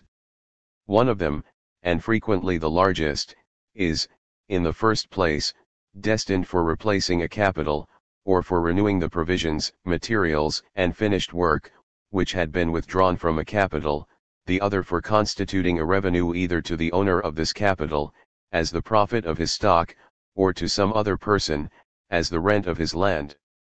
12. The gross revenue of all the inhabitants of a great country comprehends the whole annual produce of their land and labor, the neat revenue, what remains free to them after deducting the expense of maintaining, first, their fixed, and secondly, their circulating capital, or what, without encroaching upon their capital, they can place in their stock reserved for immediate consumption, or spend upon their subsistence, conveniences, and amusements. Their real wealth too is in proportion, not to their gross, but to their neat revenue. 13. The concepts of total capital and income appear here in a more comprehensive and stricter form than in the tableau économique. The one-sided connection of social income with agriculture is severed and social income becomes a broader concept, and a broader concept of capital in its two forms, fixed and circulating capital, is made the basis of social production as a whole. Instead of the misleading differentiation of production into two departments, agriculture and industry, other categories of real importance are here brought to the fore, the distinction between capital and income and the distinction, further, between fixed and circulating capital. Now Smith proceeds to a further analysis of the mutual relations of these categories and of how they change in the course of the social process, in production and circulation, in the reproductive process of society. He emphasizes here a radical distinction between fixed and circulating capital from the point of view of the society. The whole expense of maintaining the fixed capital must evidently be excluded from the neat revenue of the society. Neither the materials necessary for supporting their useful machines and instruments of trade, their profitable buildings, etc., nor the produce of the labor necessary for fashioning those materials into the proper form, can ever make any part of it. The price of that labor may indeed make a part of it, as the workmen so employed may place the whole value of their wages in their stock reserved for immediate consumption. But in other sorts of labor, both the price and the produce go to the stock, the price to that of the workmen, the produce to that of other people whose subsistence, convenience, and amusements are augmented by the labor of those workmen. 14. Here Smith comes up against the important distinction between workers who produce means of production and those who produce consumer goods. With regard to the former, he remarks that they create the value, destined to replace their wages and to serve as their income, in the form of means of production such as raw materials and instruments which in their natural form cannot be consumed. With regard to the latter category of workers, Smith observes that conversely the total product, or better that part of value contained in it which replaces the wages, the income of the workers together with its other remaining value, appears here in the form of consumer goods. The real meaning latent in this conclusion, though Smith does not say so explicitly, is that the part of the product which represents the fixed capital employed in its production appears likewise in this form. In the further course of our investigation we shall see how close Smith has here come to the vantage point from which Marx tackled the problem. The general conclusion, however, maintained by Smith without any further examination of the fundamental question, is that, in any case, whatever is destined for the preservation and renewal of the fixed capital of society cannot be added to society's net income. The position is different with regard to circulating capital. But though the whole expenses of maintaining the fixed capital is thus necessarily excluded from the neat revenue of the society, it is not the same case with that of maintaining the circulating capital. Of the four parts of which this latter capital is composed, money, provisions, materials and finished work, the three last, it has already been observed, are regularly withdrawn from it and placed either in the fixed capital of the society, or in their stock reserved for immediate consumption. Whatever portion of those consumable goods is not employed in maintaining the former, goes all to the latter, and makes a part of the neat revenue of the society, besides what is necessary for maintaining the fixed capital. 15. We see that Smith here simply includes in this category of circulating capital everything but the fixed capital already employed, that is to say, foodstuffs and raw materials and in part commodities which, according to their natural form, belong to the replacement of fixed capital. Thus he has made the concept of circulating capital vague and ambiguous. But a further and most important distinction crops up and cuts right through this conception. The circulating capital of a society is in this respect different from that of an individual. That of an individual is totally excluded from making any part of his neat revenue, which must consist altogether in his profits. But though the circulating capital of every individual makes a part of that of the society to which he belongs, it is not upon that account totally excluded from making a part likewise of their neat revenues. 16. In the following illustration Smith expounds what he means. Though the whole goods in a merchant's shop must by no means be placed in his own stock reserved for immediate consumption, they may in that of other people, who, from a revenue derived from other funds, may regularly replace their value to him, together with its profits, without occasioning any diminution either of his capital or theirs. 17. Here Smith has established fundamental categories with regard to the reproduction and movement of circulating social capital. Fixed and circulating capital, private and social capital, private and social revenue, means of production and consumer goods, are marked put as comprehensive categories, and their real, objective interrelation is partly indicated and partly drowned in the subjective and theoretical contradictions of Smith's analysis. The concise, strict, and classically clear scheme of the physiocrat theory is dissolved here into a disorderly jumble of concepts and relations which at first glance appears an absolute chaos. But we may already perceive new connections within the social process of reproduction, understood by Smith in a deeper, more modern, and vital way than was within Quesnay's grasp, though, like Michelangelo's slave in the unhewn block of marble, they are still inchoate. This is the only illustration Smith gives of this problem. But at the same time he attacks it from another angle, by an analysis of value.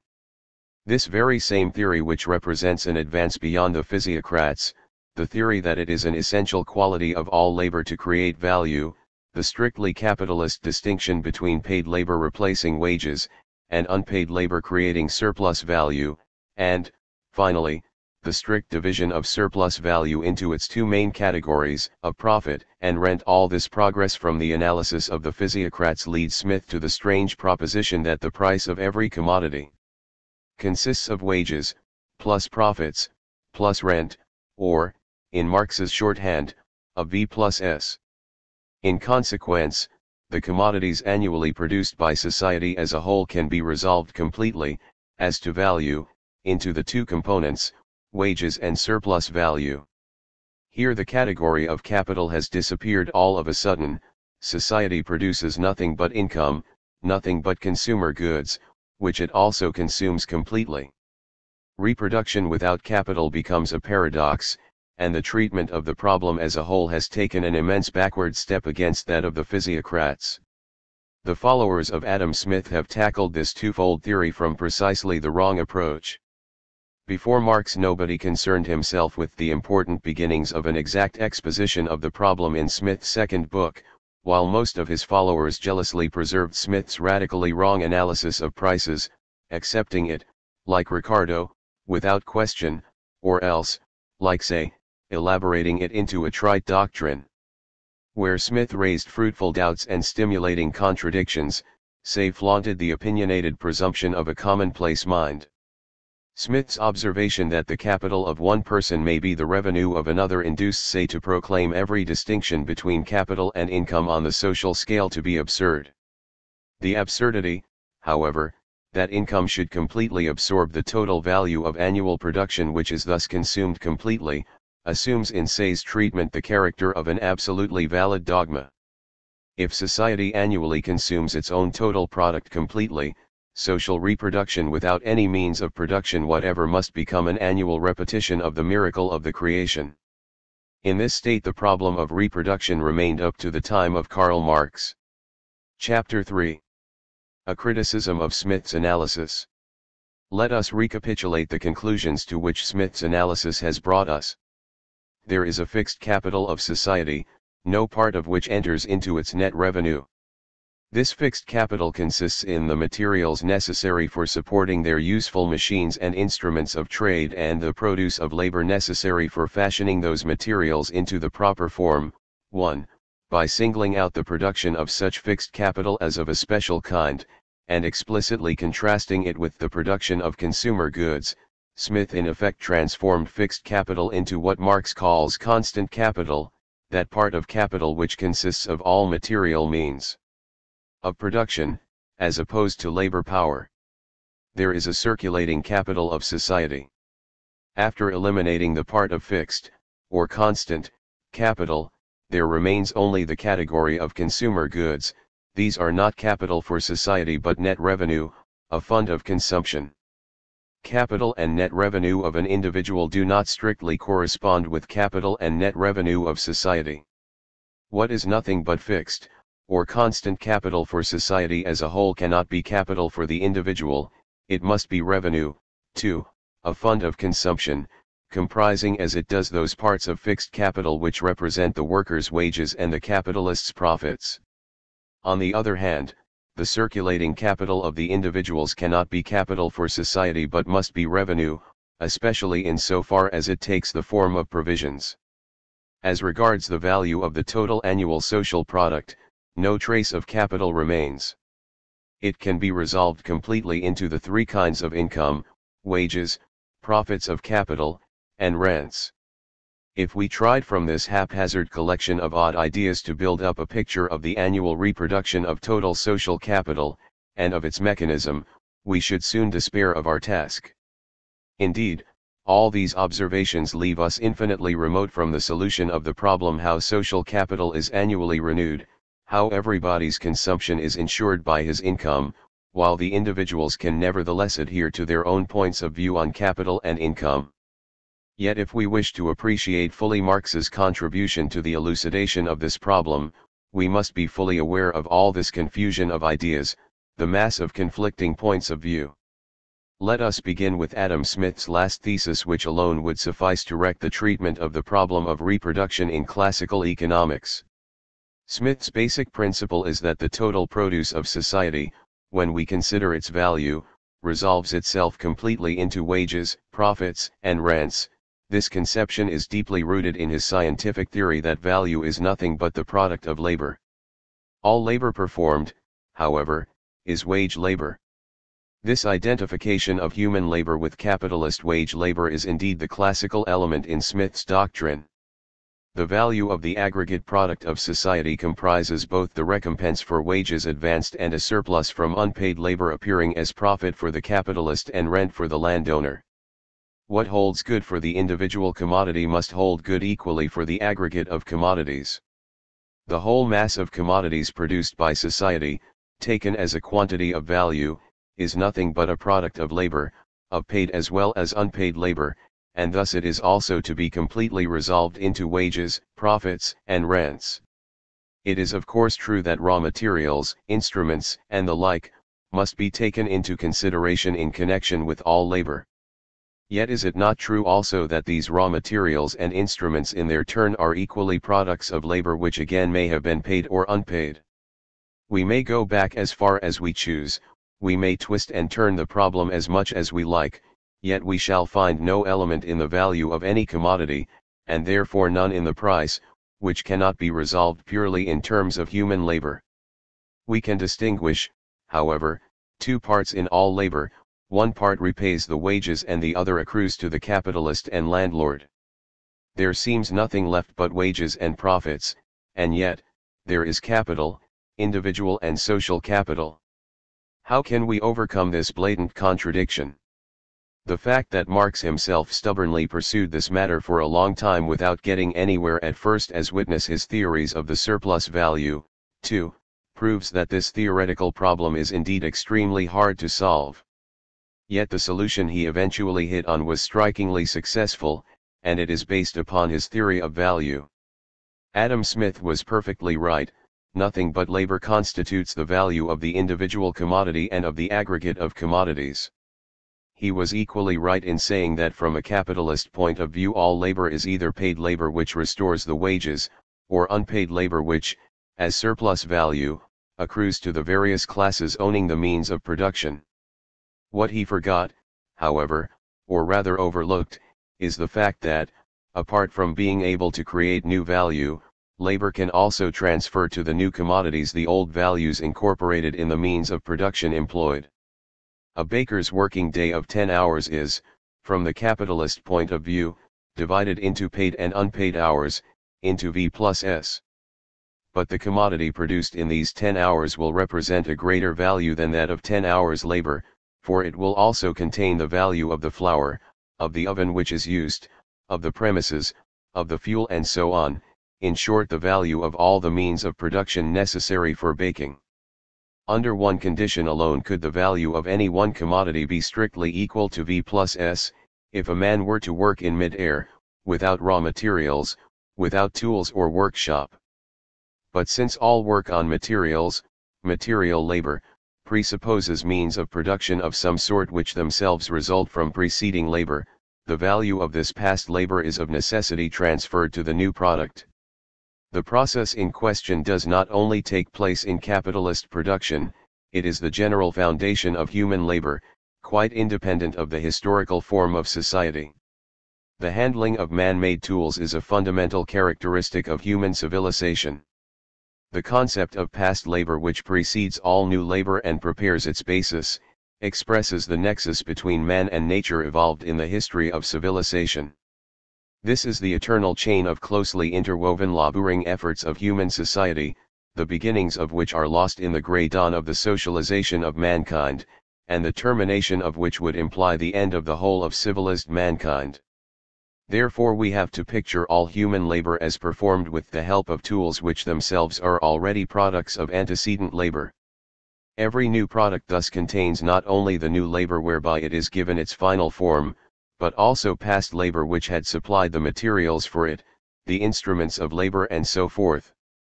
In the production of value, that is commodity production into which capitalist production also enters, This phenomenon is not suspended, it only receives a particular expression. Here the labor which produces commodities assumes a twofold characteristic. It is on the one hand useful concrete labor of some kind or other, creating the useful object, the value in use. On the other hand, it is abstract, general, socially necessary labor and as such creates value. In its first aspect it does what labor has always done, it transfers to the new product past labor, incorporated in the means of production employed, with this distinction only, that this past labor, too, now appears as value, as old value.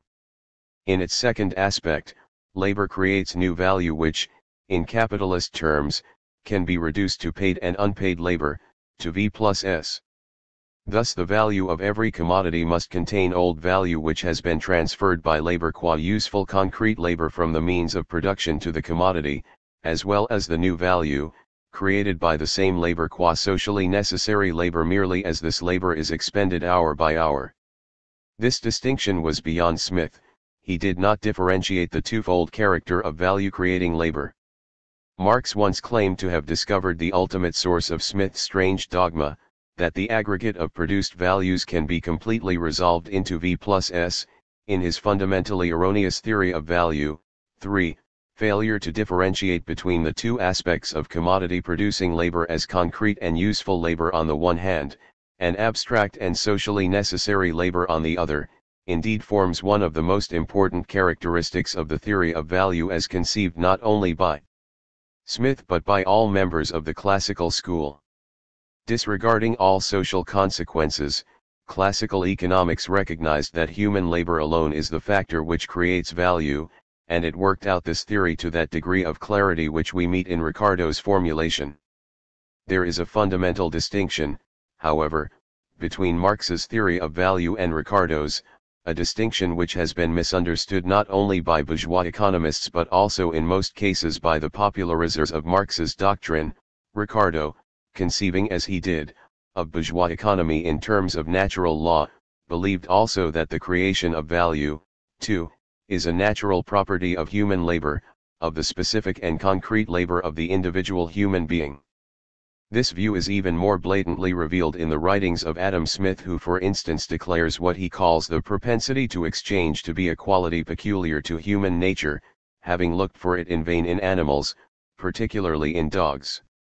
And although he doubted the existence of the propensity to exchange in animals, Smith attributed to animal as well as human labor the facility of creating value, especially when he occasionally relapses into the physiocrat doctrine. No equal capital puts into motion a greater quantity of productive labor than that of the farmer. Not any of his laboring servants, but his laboring cattle, are productive laborers. 4. The laborers and laboring cattle, therefore, employed in agriculture, not only occasion, like the workmen in manufactures, the reproduction of a value equal to their own consumption, or to the capital which employs them, together with its owner's profits, but of a much greater value, over and above the capital of the farmer and all its profits. They regularly occasion the reproduction of the rent of the landlord. 5. Smith's belief that the creation of value is a direct physiological property of labor, a manifestation of the animal organism in man, finds its most vivid expression here. Just as the spider produces its web from its own body, so laboring man produces value, laboring man pure and simple, every man who produces useful objects, because laboring man is by birth a producer of commodities. In the same way human society is founded by nature on the exchange of commodities, and a commodity economy is the normal form of human economy. It was left to Marx to recognize that a given value covers a definite social relationship which develops under definite historical conditions. Thus he came to discriminate between the two aspects of commodity-producing labor, concrete individual labor and socially necessary labor. When this distinction is made, the solution of the money problem becomes clear also, as though a spotlight had been turned on it. Marx had to establish a dynamic distinction in the course of history between the commodity producer and the laboring man, in order to distinguish the twin aspects of labor which appear static in bourgeois economy. he had to discover that the production of commodities is a definite historical form of social production before he could decipher the hieroglyphics of capitalist economy. In a word, Marx had to approach the problem with methods of deduction diametrically opposed to those of the classical school. He had in his approach to renounce the latter's faith in the human and normal element in bourgeois production and to recognize their historical transience. He had to reverse the metaphysical deductions of the classics into their opposite, the dialectical.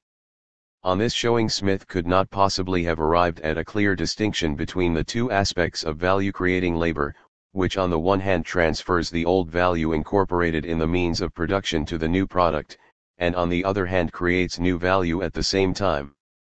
Moreover, there seems to be yet another source of his dogma that total value can be completely resolved into V plus S. We should be wrong to assume that Smith lost sight of the fact that every commodity produced contains not only the value created by its production, but also the values incorporated in all the means of production that had been spent upon it in the process of manufacturing it. By the very fact that he continually refers us from one stage of production to a former one, sending us, as Marx complains, from pillar to post, in order to show the complete divisibility of the aggregate value into V plus S, Smith proves himself well aware of the point. What is strange in this connection is that he again and again resolves the old value of the means of production, 2, into V plus S, so as finally to cover the whole value contained in the commodity. In the price of corn, for example, one part pays the rent of the landlord, another pays the wages of maintenance of the laborers and laboring cattle employed in producing it, and the third pays the profit of the farmer. These three parts, wages, profit, and rent, seem either immediately or ultimately to make up the whole price of corn. A fourth part, it may perhaps be thought, is necessary for replacing the stock of the farmer, or for compensating the wear and tear of his laboring cattle and other instruments of husbandry. But it must be considered that the price of any instrument of husbandry, such as a laboring horse, is itself made up of the same three parts: the rent of the land upon which he is reared, the labor of tending and rearing him, and the profits of the farmer who advances both the rent of this land and the wages of this labor. Though the price of the corn, therefore, may pay the price as well as the maintenance of the horse, the whole price still resolves itself either immediately or ultimately into the same three parts of rent, of labor, and profit. 6. Apparently Smith's confusion arose from the following premises: first, that all labor is performed with the help of means of production of some kind or other, yet what are these means of production associated with any given labor, such as raw materials and tools, if not the product of previous labor? Flour is a means of production to which the baker adds new labor. Yet flour is the result of the miller's work, and in his hands it was not a means of production but the very product, in the same way as the bread and pastries are the product of the baker. This product, flour, again presupposes grain as a means of production. Arid, if we go one step further back, this corn is not a means of production in the hands of the farmer but the product. It is impossible to find any means of production in which value is embodied, without it being itself the product of some previous labor. Secondly, speaking in terms of capitalism, it follows further that all capital which has been completely used up in the manufacture of any commodity, can in the end be resolved into a certain quantity of performed labor. Thirdly, the total value of the commodity, including all capital advances, can readily be resolved in this manner into a certain quantity of labor. What is true for every commodity, must go also for the aggregate of commodities produced by a society in the course of a year. Its aggregate value can similarly be resolved into a quantity of performed labor. Fourthly, all labor performed under capitalist conditions is divided into two parts: paid labor which restores the wages advanced, and unpaid labor which creates profit and rent, or surplus value. All labor carried out under capitalist conditions thus corresponds to our formula V plus S. 7. All the arguments outlined above are perfectly correct and unassailable. Smith handled them in a manner which proves his scientific analysis consistent and undeviating, and his conceptions of value and surplus value a distinct advance on the physiocrat approach.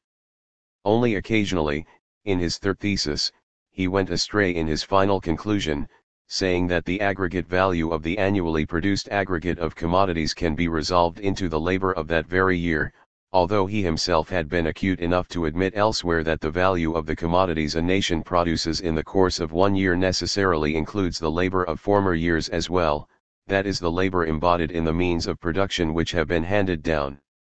But even if the four statements enumerated are perfectly correct in themselves, the conclusion Smith draws from them, that the total value of every commodity, and equally of the annual aggregate of commodities in a society, can be resolved entirely into V plus S, is absolutely wrong. He has the right idea that the whole value of a commodity represents nothing but social labor, yet identifies it with a false principle, that all value is nothing but V plus S. The formula V plus S expresses the function of living labor under capitalism, or rather its double function, first to restore the wages, or the variable capital, and secondly, to create surplus value for the capitalist. Wage labor fulfills this function whilst it is employed by the capitalists, in virtue of the fact that the value of the commodities is realized in cash. The capitalist takes back the variable capital he had advanced in form of wages, and he pockets the surplus value as well. V plus S therefore expresses the relation between wage labor and capitalist, a relationship that is terminated in every instance as soon as the process of commodity production is finished. Once the commodity is sold, and the relation V plus S is realized for the capitalist in cash, the whole relationship is wiped out and leaves no traces on the commodity. If we examine the commodity and its value, we cannot ascertain whether it has been produced by paid or by unpaid labor, nor in what proportion these have contributed. Only one fact is beyond doubt: the commodity contains a certain quantity of socially necessary labor which is expressed in its exchange. It is completely immaterial for the act of exchange as well as for the use of the commodity whether the labor which produced it could be resolved into V plus S or not. In the act of exchange all that matters is that the commodity represents value, and only its concrete qualities, its usefulness, are relevant to the use we make of it. Thus the formula V plus S only expresses, as it were, the intimate relationship between capital and labor, the social function of wage labor, and in the actual product this is completely wiped out. It is different with the constant capital which has been advanced and invested in means of production, because every activity of labor requires certain raw materials, tools, and buildings. The capitalist character of this state of affairs is expressed by the fact that these means of production appear as capital, as the property of a person other than the laborer, divorced from labor, the property of those who, themselves do not, work. Secondly, the constant capital C, a mere advance laid out for the purpose of creating surplus value, appears here only as the foundation of V plus S. Yet the concept of constant capital involves more than this: it expresses the function of the means of production in the process of human labor, quite independently of all its historical or social forms. Everybody must have raw materials and working tools, the means of production, be it the South Sea Islander for making his family canoe, the communist peasant community in India for the cultivation of their communal land, the Egyptian fellow for tilling his village lands or for building Pharaoh's pyramids, the Greek slave in the small workshops of Athens, the feudal serf, the master craftsman of the medieval guild, or the modern wage laborer. They all require means of production which, having resulted from human labor, express the link between human labor and natural matter, and constitute the eternal and universal prerequisites of the human process of production. In the formula C plus V plus S stands for a certain function of the means of production which is not wiped out in the succession of the labor process. Whereas it is completely immaterial, for both the exchange and the actual use made of a commodity, whether it has been produced by paid or by unpaid labor, by wage labor, slave labor, forced labor, or any other kind of labor. On the other hand, it is of decisive importance, as for using it, whether the commodity is itself a means of production or a consumer good. Whether paid or unpaid labor has been employed in the production of a machine, matters to the machinery manufacturer and to his workers, but only to them, for society, when it acquires this machine by an act of exchange, only the quality of this machine as a means of production, only its function in the process of production is of importance. Just as every producing society, since time immemorial, has had to give due regard to the important function of the means of production by arranging, in each period of production, for the manufacture of the means of production requisite for the next period, so capitalist society, too, cannot achieve its annual production of value to accord with the formula V plus S, which indicates the exploitation of wage labor, unless there exists, as the result of the preceding period, the quantity of means of production necessary to make up the constant capital.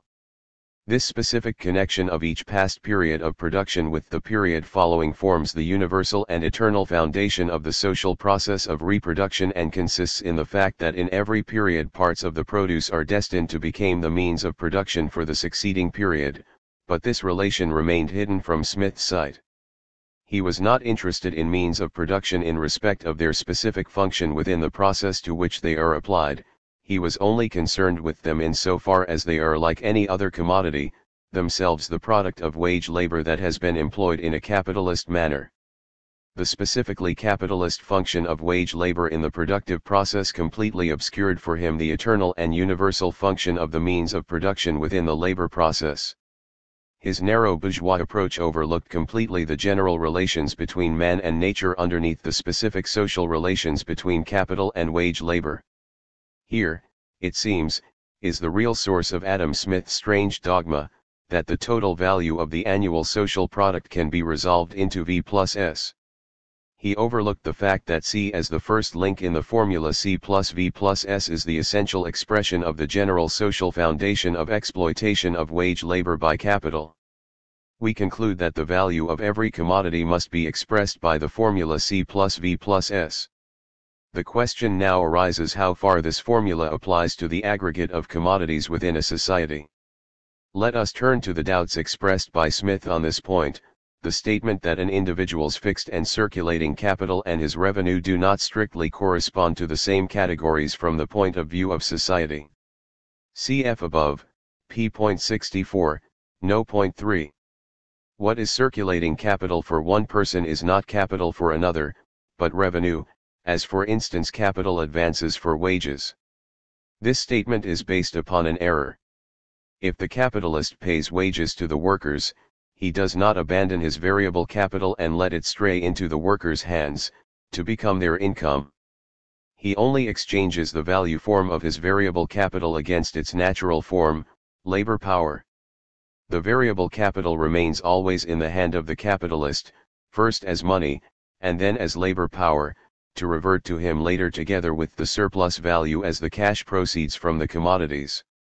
The worker, on the other hand, never gains possession of the variable capital. His labor power is never capital to him, but it is his only asset.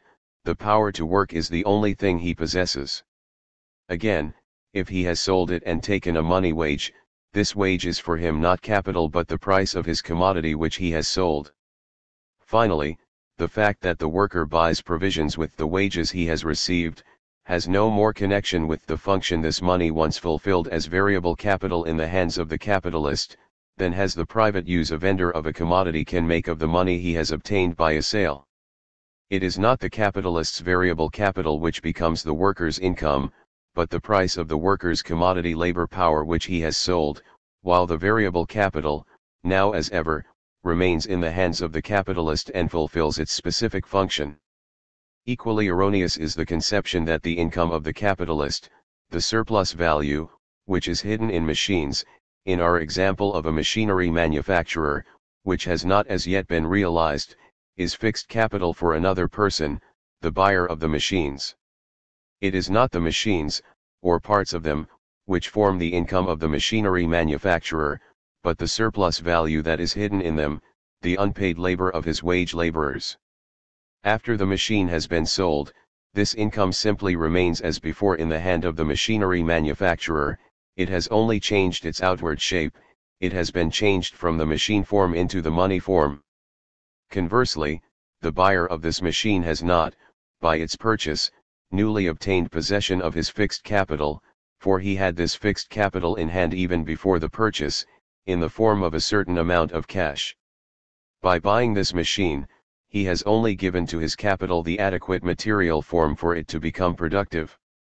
The income, or surplus value, remains in the hands of the machinery manufacturer before and after the sale of the machine, and the fixed capital remains in the hands of the other person, the capitalist buyer of the machine, just as the variable capital in the first example always remained in the hands of the capitalist and the income in the hands of the worker. Smith and his followers have caused confusion because, in their investigation of capitalist exchange, they mixed up the use form of the commodities with their relations of value. Further, they did not distinguish the individual circulations of capitals and commodities which are ever interlacing. One and the same act of exchange can be circulation of capital, when seen from one aspect, and at the same time simple commodity exchange for the purpose of consumption. The fallacy that whatever is capital for one person must be income for another, and vice versa, must be translated thus into the correct statement that what is circulation of capital for one person, may be simple commodity exchange for another, and vice versa. This only expresses the capacity of capital to undergo transformations of its character, and the interconnections of various spheres of interest in the social process of exchange. The sharply outlined existence of capital in contrast with income still stands in both its clearly defined forms of constant and variable capital. Even so, Smith comes very close to the truth when he states that capital and income of the individual are not strictly identical with the same categories from the point of view of the community. Only a few further connecting links are lacking for a clear revelation of the true relationship. Chapter 4. Marx's scheme of simple reproduction. Let us now consider the formula C plus V plus S as the expression of the social product as a whole. Is it only a theoretical abstraction, or does it convey any real meaning when applied to social life? Has the formula any objective existence in relation to society as a whole?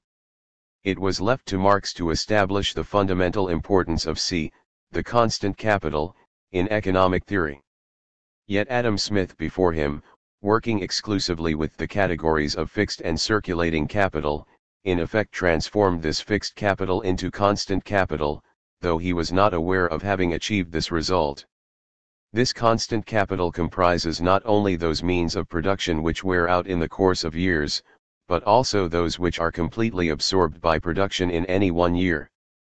His very dogma that the total value is resolved into V plus S and his arguments on this point lead Smith to distinguish between the two categories of production, living labor and inanimate means of production. On the other hand, when he tries to construe the social process of reproduction on the basis of the capitals and incomes of individuals, the fixed capital he conceives of as existing apart from these, is, in fact, constant capital.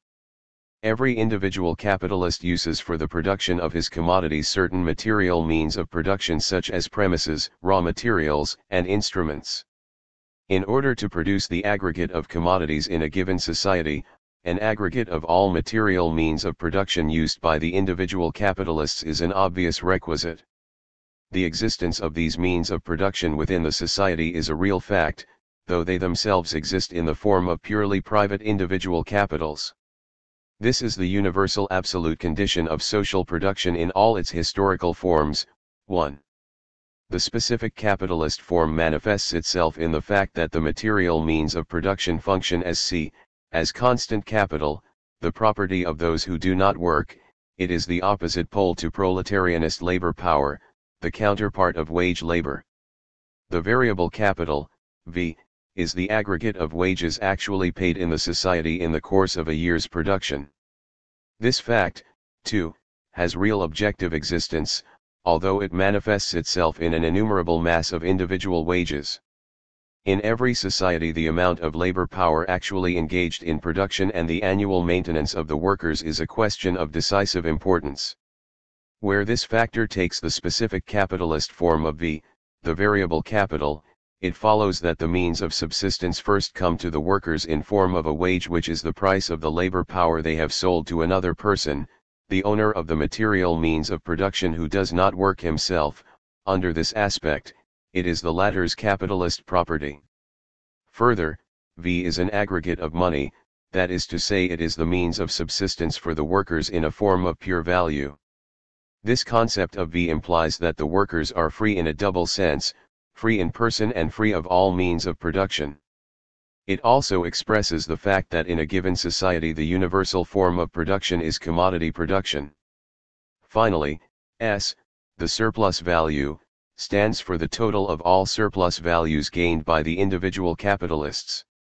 Every society performs surplus labor, and even a socialist society will have to do the same. It must perform surplus labor in a threefold sense. It has to provide a quantity of labor for the maintenance of non-workers, those who are unable to work, such as children, old people, invalids, and also civil servants and the so-called liberal professions who do not take an immediate part in the satisfaction of material, 2. wants. It has to provide a fund of social insurance against elementary disasters which may threaten the annual produce, such as bad harvests, forest fires and floods. And lastly, it must provide a fund for the purpose of increasing production, either because of an increase in the population, or because higher standards of civilization lead to additional wants. It is in two respects that the capitalist character manifests itself. Surplus labor comes into being as surplus value, i.e. in commodity form, realizable in cash, and as the property of non-workers, of those who own the means of production. Similarly, if we consider V plus S, these two amounts taken together, we see that they represent objective quantities of universal validity, the total of living labor that has been performed within a society in the course of 1 year. Every human society, whatever its historical form, must take note of this datum, with reference to both the results that have been achieved, and the existing and available labor power. The division into V plus S is a universal phenomenon, independent of the society's particular historical form. In its capitalist form, this division shows itself not only in the qualitative peculiarities of both V and S as already outlined, but also in their quantitative relationship. V tends to become depressed to a minimum level, just sufficient for the physiological and social existence of the worker, and S tends to increase continually at the cost of, and relative to, V. The predominant feature of capitalist production is expressed in this last circumstance. It is the fact that the creation and appropriation of surplus value is the real purpose of, and the incentive to, production. We have examined the relations upon which the capitalist formula of the aggregate product is based, and have found them universally valid. In every planned economy they are made the object of conscious regulation on the part of society, in a communist society by the community of workers and their democratic organs, and in a society based upon class rule by the nucleus of owners and their despotic power. In a system of capitalist production there is no such planned regulation. The aggregate of the society's capitals and the aggregate of its commodities alike consist in reality of innumerable fragments of individual capitals and individual items of merchandise, taken together. Thus the question arises whether these sums themselves mean anything more in a capitalist society than a mere statistical enumeration which is, moreover, inexact and fluid. Applying the standards of society as a whole, we perceive that the completely independent and sovereign individual existence of private enterprises is only the historically conditioned form, whereas it is social interconnections that provide the foundation. Although individual capitals act in complete independence of one another, and a social regulation is completely lacking, the movement of capitals forms a homogeneous whole. This movement, too, appears in specifically capitalist forms. In every planned system of production it is, above all, the relation between all labor, past and present, and the means of production, between V plus S and C, according to our formula, or the relation between the aggregate of necessary consumer goods, again, in the terms of our formula, V plus S, and C which are subjected to regulation. Under capitalist conditions, on the other hand, all social labor necessary for the maintenance of the inanimate means of production and also of living labor power is treated as one entity, as capital, in contrast with the surplus labor that has been performed, i.e. with the surplus value S. The relation between these two quantities C and V plus S is a palpably real, objective relationship of capitalist society, it is the average rate of profit.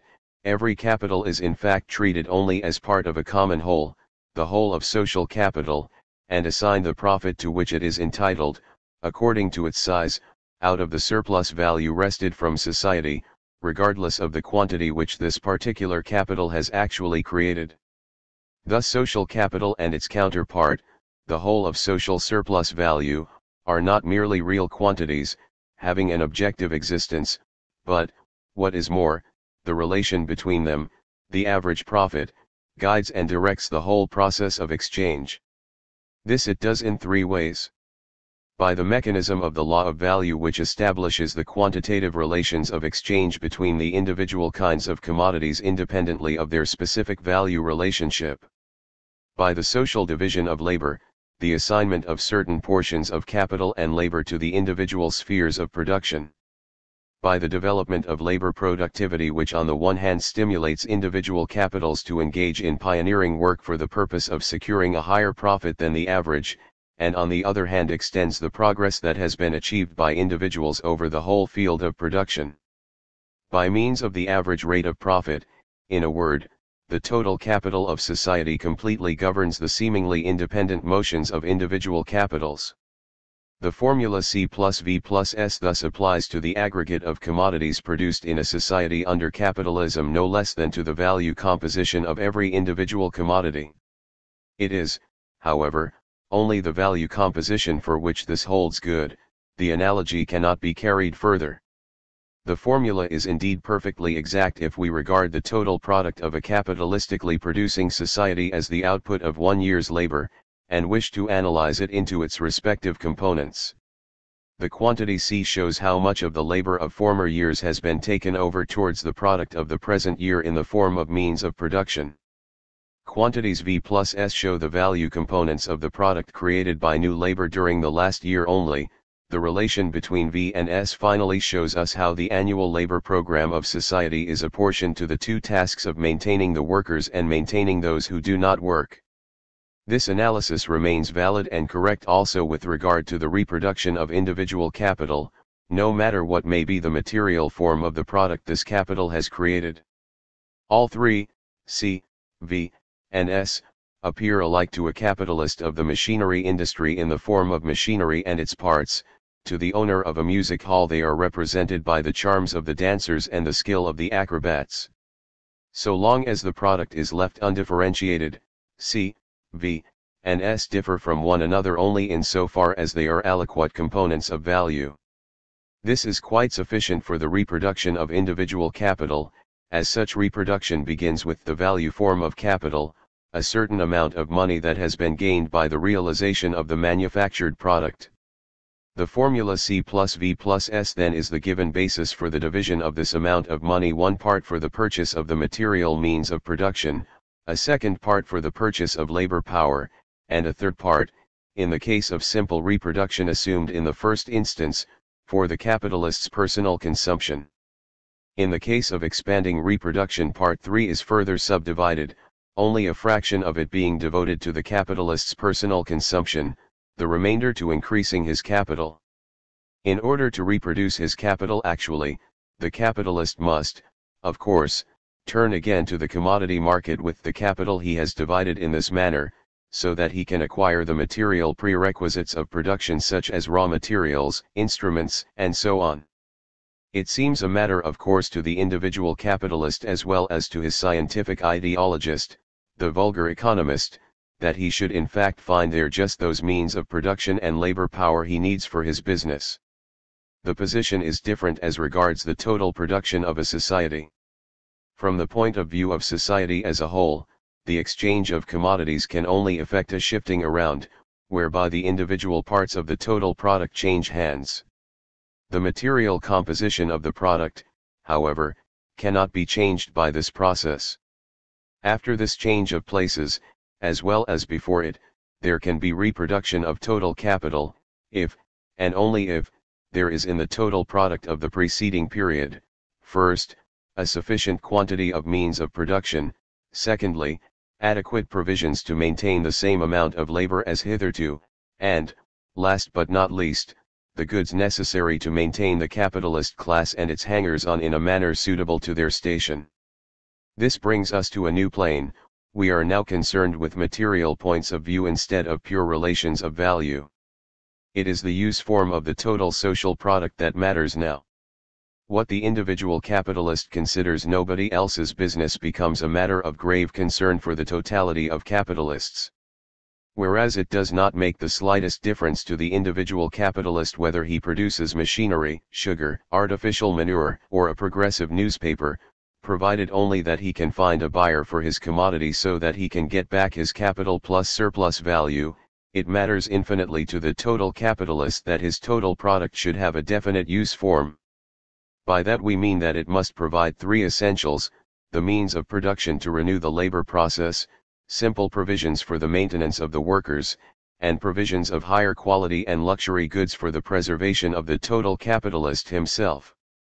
His desire in this respect is not general and vague, but determined precisely and quantitatively.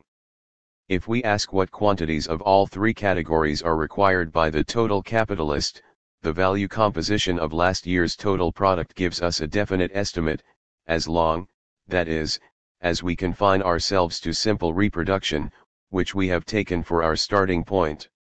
Hitherto we have conceived of the formula C plus V plus S as a merely quantitative division of the total value, applicable alike to total capital and to individual capital, and representing the quantity of labor contained in the annual product of society. Now we see that the formula is also the basis of the material composition of the product. Obviously the total capitalist, if he is to take up reproduction to the same extent as before, must find in his new total product as many means of production as correspond to the size of C, as many simple provisions for the workers as correspond to the sum of wages V, and as many provisions of better quality for himself and his hangers-on as correspond to S.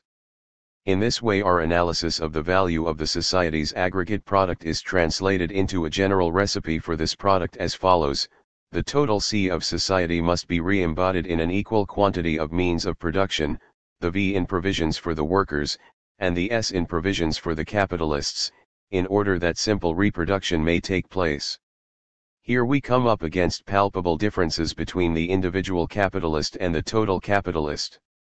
The manner in which the former always reproduces his constant and variable capital as well as his surplus value is such that all three parts are contained in the same material form within his homogeneous product, that this material form, moreover, is completely irrelevant and may have different qualities in the case of each individual capitalist. The total capitalist, for his part, reproduces every component of the value of his annual product in a different material form, C as means of production, V as provisions for the workers, and S as provisions for the capitalists. In the case of the reproduction of individual capitals, there is no discrepancy between relations of value and material points of view. Besides, it is quite clear that individual capital may concentrate on aspects of value, accepting material conditions as a law from heaven, as self-evident phenomena of commodity exchange, whereas the total capitalist has to reckon with material points of view. If the total C of society were not reproduced annually in the form of an equal amount of means of production, every individual capitalist would be doomed to search the commodity market in vain with his C realized in cash, unable to find the requisite materials for his individual reproduction. From the point of view of reproducing the total capital, the formula C plus V plus S is inadequate. This again is proof of the fact that the concept of total capital is something real and does not merely paraphrase the concept of production. We must, however, make general distinctions in our exposition of total capital. Instead of showing it as a homogeneous whole, we must demonstrate its three main categories, and we shall not vitiate our theory if, for the sake of simplicity, we consider for the present only two departments of total capital, the production of producer goods, and that of consumer goods for workers and capitalists. We have to examine each department separately, adhering to the fundamental conditions of capitalist production in each case. At the same time, we must also emphasize the mutual connections between these two departments from the point of view of reproduction. For only if each is regarded in connection with the other, do they make up the basis of the social capital as a whole? We made a start by investigating individual capital. But we must approach the demonstration of total capital and its total product in a somewhat different manner. Quantitatively, as a quantity of value, the C of society consists precisely in the total of individual constant capitals, and the same applies to the other amounts, V and S. But the outward shape of each has changed. The C of constant capitals re-emerges from the process of production as an element of value with infinitely varied facets, comprising a host of variegated objects for use, but in the total product it appears, as it were, contracted into a certain quantity of means of production. Similarly with V and S, which in the case of the individual capitalist re-emerge as items in a most colorful jumble of commodities, being provisions in adequate quantities for the workers and capitalists. Adam Smith came very close to recognizing this fact when he observed that the categories of fixed and circulating capital and of revenue in relation to the individual capitalist do not coincide with these categories in the case of society. We have come to the following conclusions. The formula C plus V plus S serves to express the production of society viewed as a whole, as well as the production of individual capitalists. Social production is divided into two departments, engaged in the production of producer and consumer goods respectively. Both departments work according to capitalist methods, that is to say they both aim at the production of surplus value, and thus the formula C plus V plus S will apply to each of them.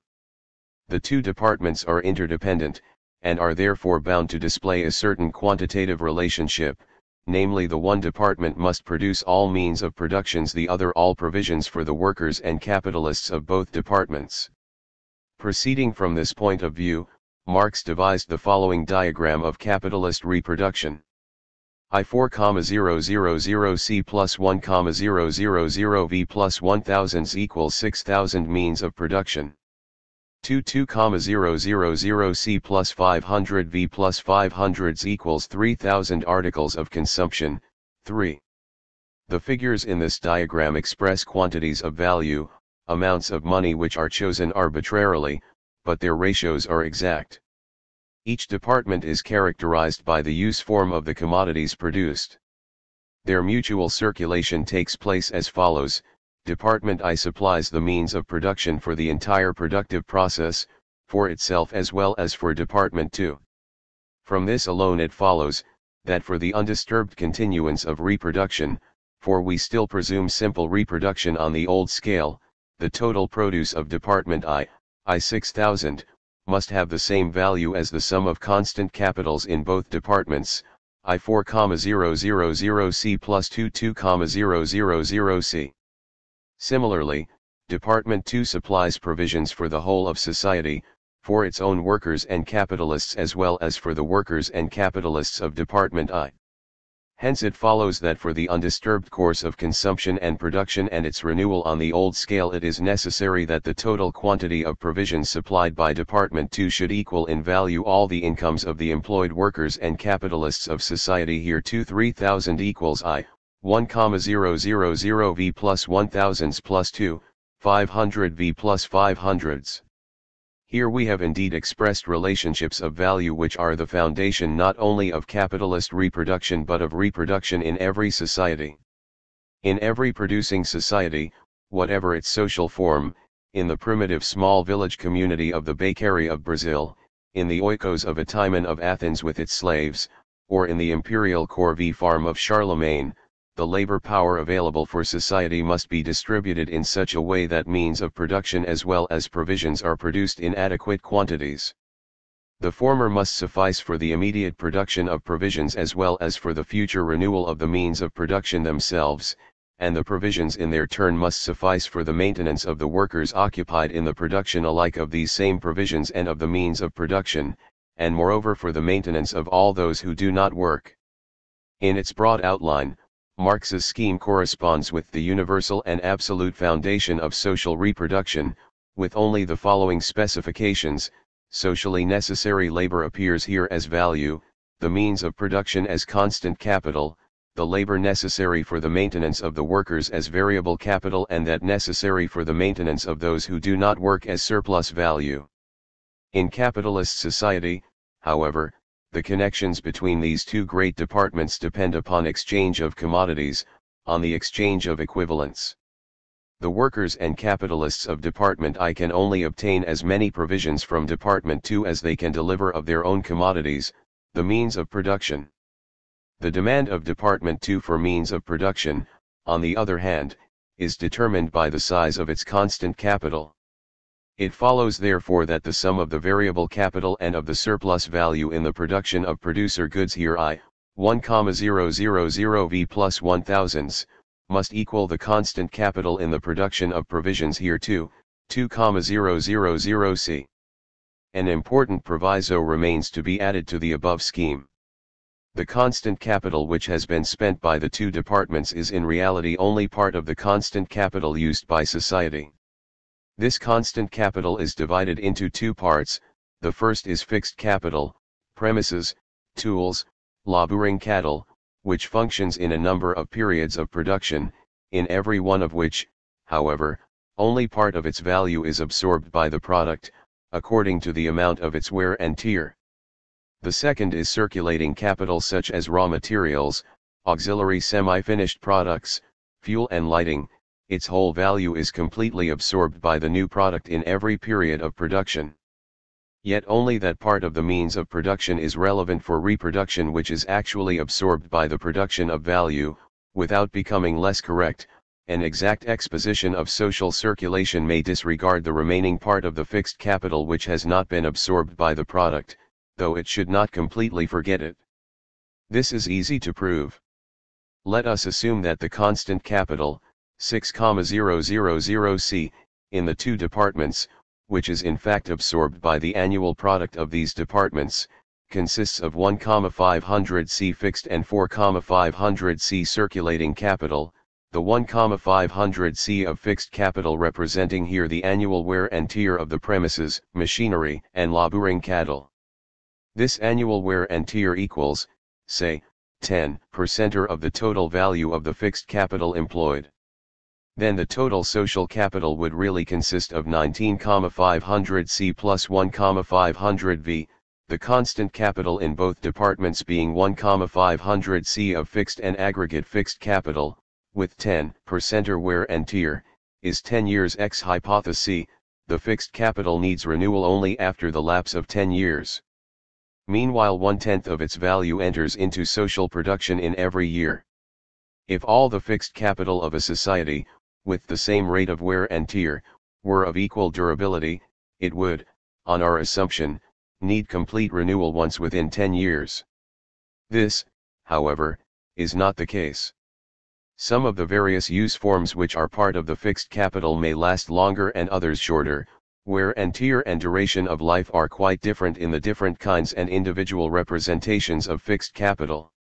In consequence, fixed capital need not be renewed, reproduced in its concrete use form, all at once, but parts of it are continually renewed at various stages of social production, while other parts still function in their older form. Our assumption of a fixed capital of 15,000 C with a 10% rate of wear and tear does not mean that this must be renewed all at once every 10 years, but that an annual average renewal and replacement must be effected of a part of the total fixed social capital corresponding to 1/10 of its value, that is to say, Department I which has to satisfy the needs of society for means of production must reproduce, year by year, not only all its raw and partly finished materials, etc., its circulating capital to the value of 4,500, but must also reproduce the use forms of its fixed capital, premises, machinery, and the like, to the extent of 1,500, corresponding with the annual wear and tear of fixed capital. If Department I continues in this manner to renew 1/10 of the fixed capital in its use form every year, the result will be that every 10 years the total fixed capital of society will have been replaced throughout by new items. Thus it follows that the reproduction of those parts disregarded so far is also completely accounted for in the above scheme. In practice, the procedure is that every capitalist sets aside from his annual production, from the realization of his commodities, a certain amount for the redemption of his fixed capital. These individual annual deductions must amount to a certain quantity of capital, therefore the capitalist has in fact renewed his fixed capital, that is, he has replaced it by new and more efficient items. This alternating procedure of building up annual reserves of money for the renewal of fixed capital and of the periodical employment of the accumulated amounts for the actual renewal of fixed capital varies with the individual capitalist, so that some are accumulating reserves, while others have already started their renewals. Thus every year part of the fixed capital is actually renewed. The monetary procedure here only disguises the real process which characterizes the reproduction of fixed capital. On closer observation we see that this is as it should be. The whole of the fixed capital takes part in the process of production, for physically the mass of usable objects, premises, machinery, laboring cattle, are completely employed. It is their peculiarity as fixed capital, on the other hand, that only part of the value is absorbed in the production of value, since in the process of reproduction, again postulating simple reproduction, all that matters is to replace in their natural form the values which have been actually used up as means of subsistence and production during a year's production. Therefore, fixed capital need only be reproduced to the extent that it has in fact been used up in the production of commodities. The remaining portion of value, embodied in the total use form of fixed capital, is of decisive importance for production as a labor process, but does not exist for the annual reproduction of society as a process of value formation. Besides, this process which is here expressed by relations of value applies equally to every society, even to a community which does not produce commodities. If once upon a time, for instance, say 10 years' labor of 1,000 fellahin was required for the construction of the famous Lake Moeris and the related Nile canals, that miraculous lake, which Herodotus tells us was made by hand, and if for the maintenance of this, the most magnificent drainage system of the world, the labor of a further 100 fellahin was annually required, the figures, of course, are chosen at random. We might say that after every 100 years the Moeris Dam and the canals were reproduced anew, although in fact the entire system was not constructed as a whole in every century. This is manifestly true. When, amid the stormy incidents of political history and alien conquests, the usual crude neglect of old monuments of culture set in, as displayed, e.g. by the English in India when the reproductional needs of ancient civilizations were understood no longer, then in the course of time the whole Lake Moeris, its water, dikes, and canals, the two pyramids in its midst, the colossus upon it and other marvelous erections, disappeared without a trace, as though they had never been built. Only 10 lines in Herodotus, a dot on Ptolemy's map of the world, traces of old cultures, and of villages and cities bear witness that at one time rich life sprang from this magnificent irrigation system, where today there are only stretches of arid desert in inner Libya, and desolate swamps along the coast. There is only one point where Marx's scheme of simple reproduction may appear unsatisfactory or incomplete in relation to constant capital, and that is when we go back to that period of production, when the total fixed capital was first created. Indeed, society possesses transformed labor amounting to more than those parts of fixed capital which are absorbed into the value of the annual product and are in turn replaced by it. In the figures of our example, the total social capital does not consist of 6,000 C plus 1,500 V, as in the diagram, but of 19,500 C plus 1,500 V.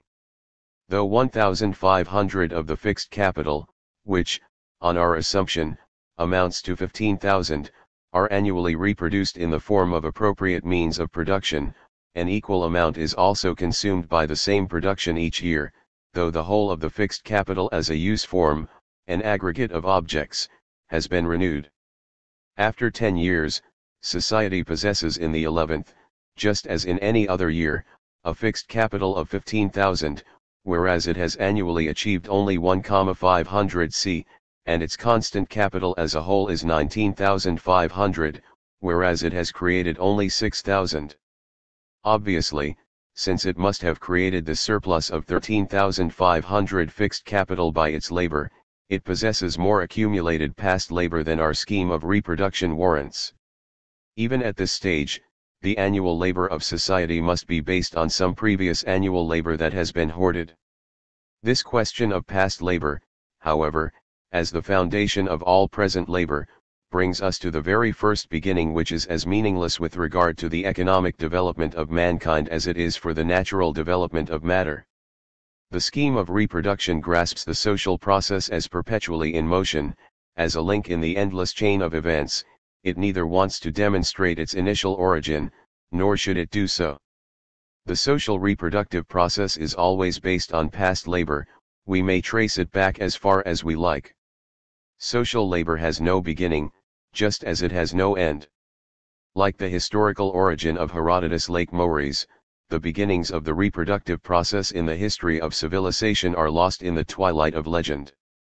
With the progress of techniques and with cultural development, the means of production change their form, crude paleoliths are replaced by sharpened tools, stone implements by elegant bronze and iron, the artisan's tool by steam-driven machinery. Yet, though the means of production and the social organization of the productive process continually change their form, society already possesses for its labor process a certain amount of past labor serving as the basis for annual reproduction. Under capitalist methods of production, past labor of society preserved in the means of production takes the form of capital, and the question of the origin of this past labor, which forms the foundation of the reproductive process, becomes the question of the genesis of capital. This is much less legendary, indeed it is writ in letters of blood in modern history. The very fact, however, that we cannot think of simple reproduction unless we assume a hoard of past labor, surpassing in volume the labor annually performed for the maintenance of society, touches the sore spot of simple reproduction, and it shows that simple reproduction is a fiction not only for capitalist production but also for the progress of civilization in general. If we merely wish to understand this fiction properly, and to reduce it to a scheme, we must presume, as its sine qua non, results of a past productive process which cannot possibly be restricted to simple reproduction but inexorably points towards enlarged reproduction. By way of illustration, we might compare the aggregate fixed capital of society with a railway. The durability and consequently the annual wear and tear of its various parts is very different. Parts such as viaducts and tunnels may last for centuries, steam engines for decades, but other rolling stock will be used up in a short time, in some instances in a few months. Yet it is possible to work out an average rate of wear and tear, say 30 years, so that the value of the whole is annually depreciated by 1/30. This loss of value is now continually made good by partial reproduction of the railway, which may count as repairs, so that a coach is renewed today, part of the engine tomorrow, and a section of sleepers the day after. On our assumption then, the old railway is replaced by a new one after 30 years, a similar amount of labor being performed each year by the society so that simple reproduction takes place. But the railway can only be reproduced in this manner, it cannot be so produced. In order to make it fit for use and to make good its gradual wear and tear, the railway must have been completed in the first place. Though the railway can be repaired in parts, it cannot be made fit for use piecemeal, an axle today and a coach tomorrow. Indeed, the very essence of fixed capital is always to enter into the productive process in its entirety, as a material use value. In order to get this use form ready in the first place, society must apply a more concentrated amount of labor to its manufacture. In terms of our example, the labor of 30 years that is used for repairs, must be compressed into, say, 2 or 3 years. During this period of manufacture, society must therefore expend an amount of labor far greater than the average, that is to say it must have recourse to expanding reproduction. Later, when the railway is finished, it may return to simple reproduction. Though we need not visualize the aggregate fixed capital as a single coherent use object or a conglomeration of objects which must be produced all at once, the manufacture of all the more important means of production, such as buildings, transport facilities, and agricultural structures, requires a more concentrated application of labor, and, this is true for the modern railway or steamship as much as it was for the rough stone axe and the hand mill. Therefore it is only in theory that simple reproduction can be conceived as alternating with enlarged reproduction.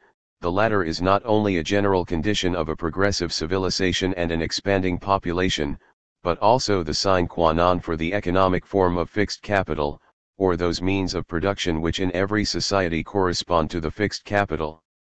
Marx deals with this conflict between the formation of fixed capital and simple reproduction, but indirectly, in connection with fluctuations in the wear and tear of the fixed capital, more rapid in some years than in others. Here he emphasizes the need for perpetual overproduction, i.e. enlarged reproduction, since a strict policy of simple reproduction would periodically lead to reproductive losses. In short, he regards enlarged reproduction under the aspect of an insurance fund for the fixed capital of the society, rather than in the light of the actual productive process. 4. In quite a different context, Marx appears to endorse the opinion expressed above. In Theories on the Surplus Value, Volume 2, Part 2, analyzing the conversion of revenue into capital, he speaks of the peculiar reproduction of the fixed capital, the replacement of which in itself already provides a fund for accumulation. He draws the following conclusion. The point we have in mind is as follows: even if the aggregate capital employed in machine manufacture were just large enough to make good the annual wear and tear of the machines, many more machines could be annually produced than are required, since the wear and tear is in parts merely idealiter and must be made good relater, in natura, only after a certain number of years. Capital so employed supplies each year a mass of machinery which becomes available for, and anticipates new, capital investments. Let us suppose, for instance, a machine manufacturer who starts production this year. During this year, he supplies machines for £12,000. If he were merely to reproduce the machines he has manufactured, he would have to produce, during the subsequent 11 years, machines for £1,000 only, and even then, a year's production would not be consumed within the year. Still less could it be consumed, if he were to employ the whole of his capital. To keep this capital working, to keep it reproducing itself every year, a new and continuous expansion of the branches of manufacture that require these machines, is indispensable. This applies even more, if the machine manufacturer himself accumulates. In consequence, even if the capital invested in one particular branch of production is simply being reproduced, 5. A continuous accumulation in the other branches of production must go with it. 6. We might take the machine manufacturer of Marx's example as illustrating the production of fixed capital. Then the inference is that if society maintains simple reproduction in this sphere, employing each year a similar amount of labor for the production of fixed capital, a procedure which is, of course, impossible in practical life, then annual production in all other spheres must expand. But if here, too, simple reproduction is to be maintained, then, if the fixed capital once created is to be merely renewed, only a small part of the labor employed in its creation can be expended. Or, to put it the other way round, if society is to provide for investment in fixed capital on a large scale, it must, even assuming simple reproduction to prevail on the whole, resort periodically to enlarged reproduction. With the advance of civilization, there are changes not only in the form of the means of production but also in the quantity of value they represent, or better, changes in the social labor stored up in them. Apart from the labor necessary for its immediate preservation, society has increasingly more labor time and labor power to spare, and it makes use of these for the manufacture of means of production on an ever-increasing scale. How does this affect the process of reproduction?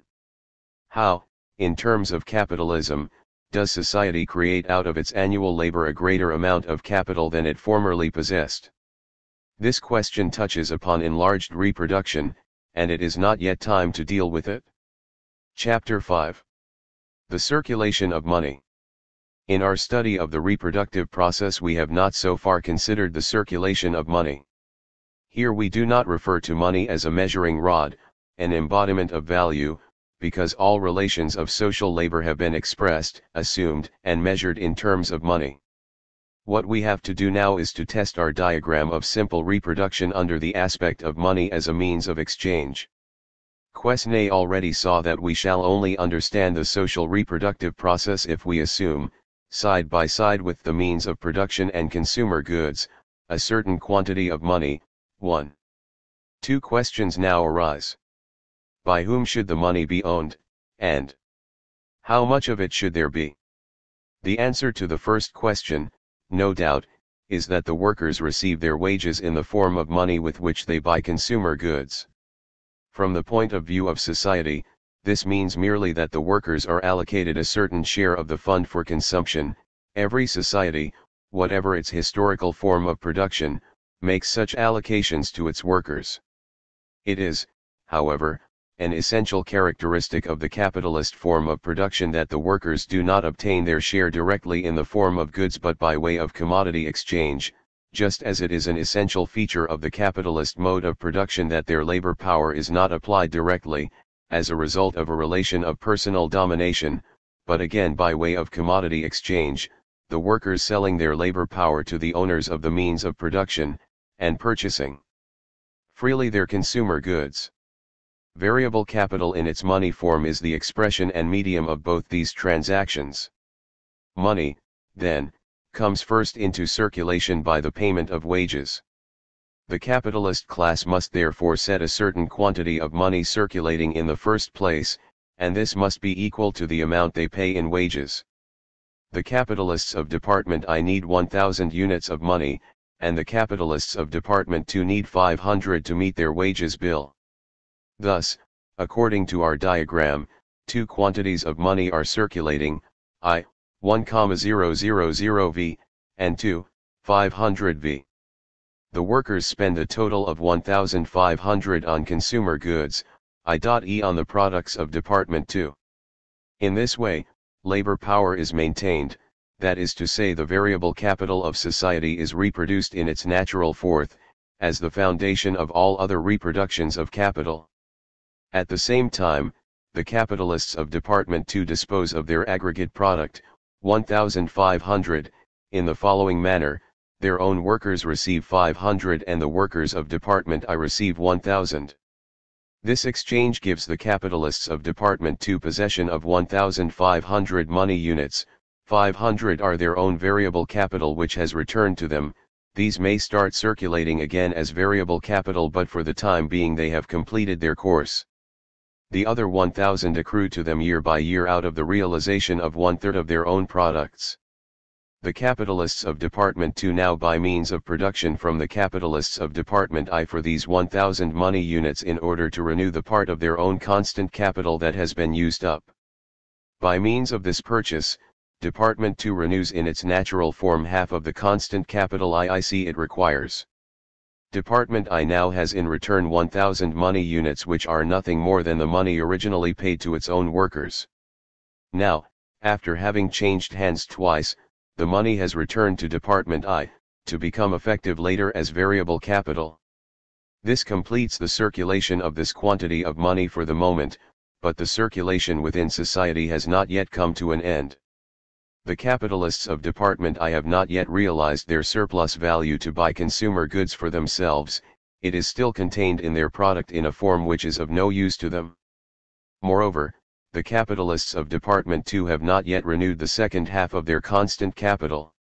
These two acts of exchange are identical both in substance and in value, for the capitalists of Department I receive their goods from Department II in exchange for the I, 1,000 C, means of production needed by the capitalists of Department II.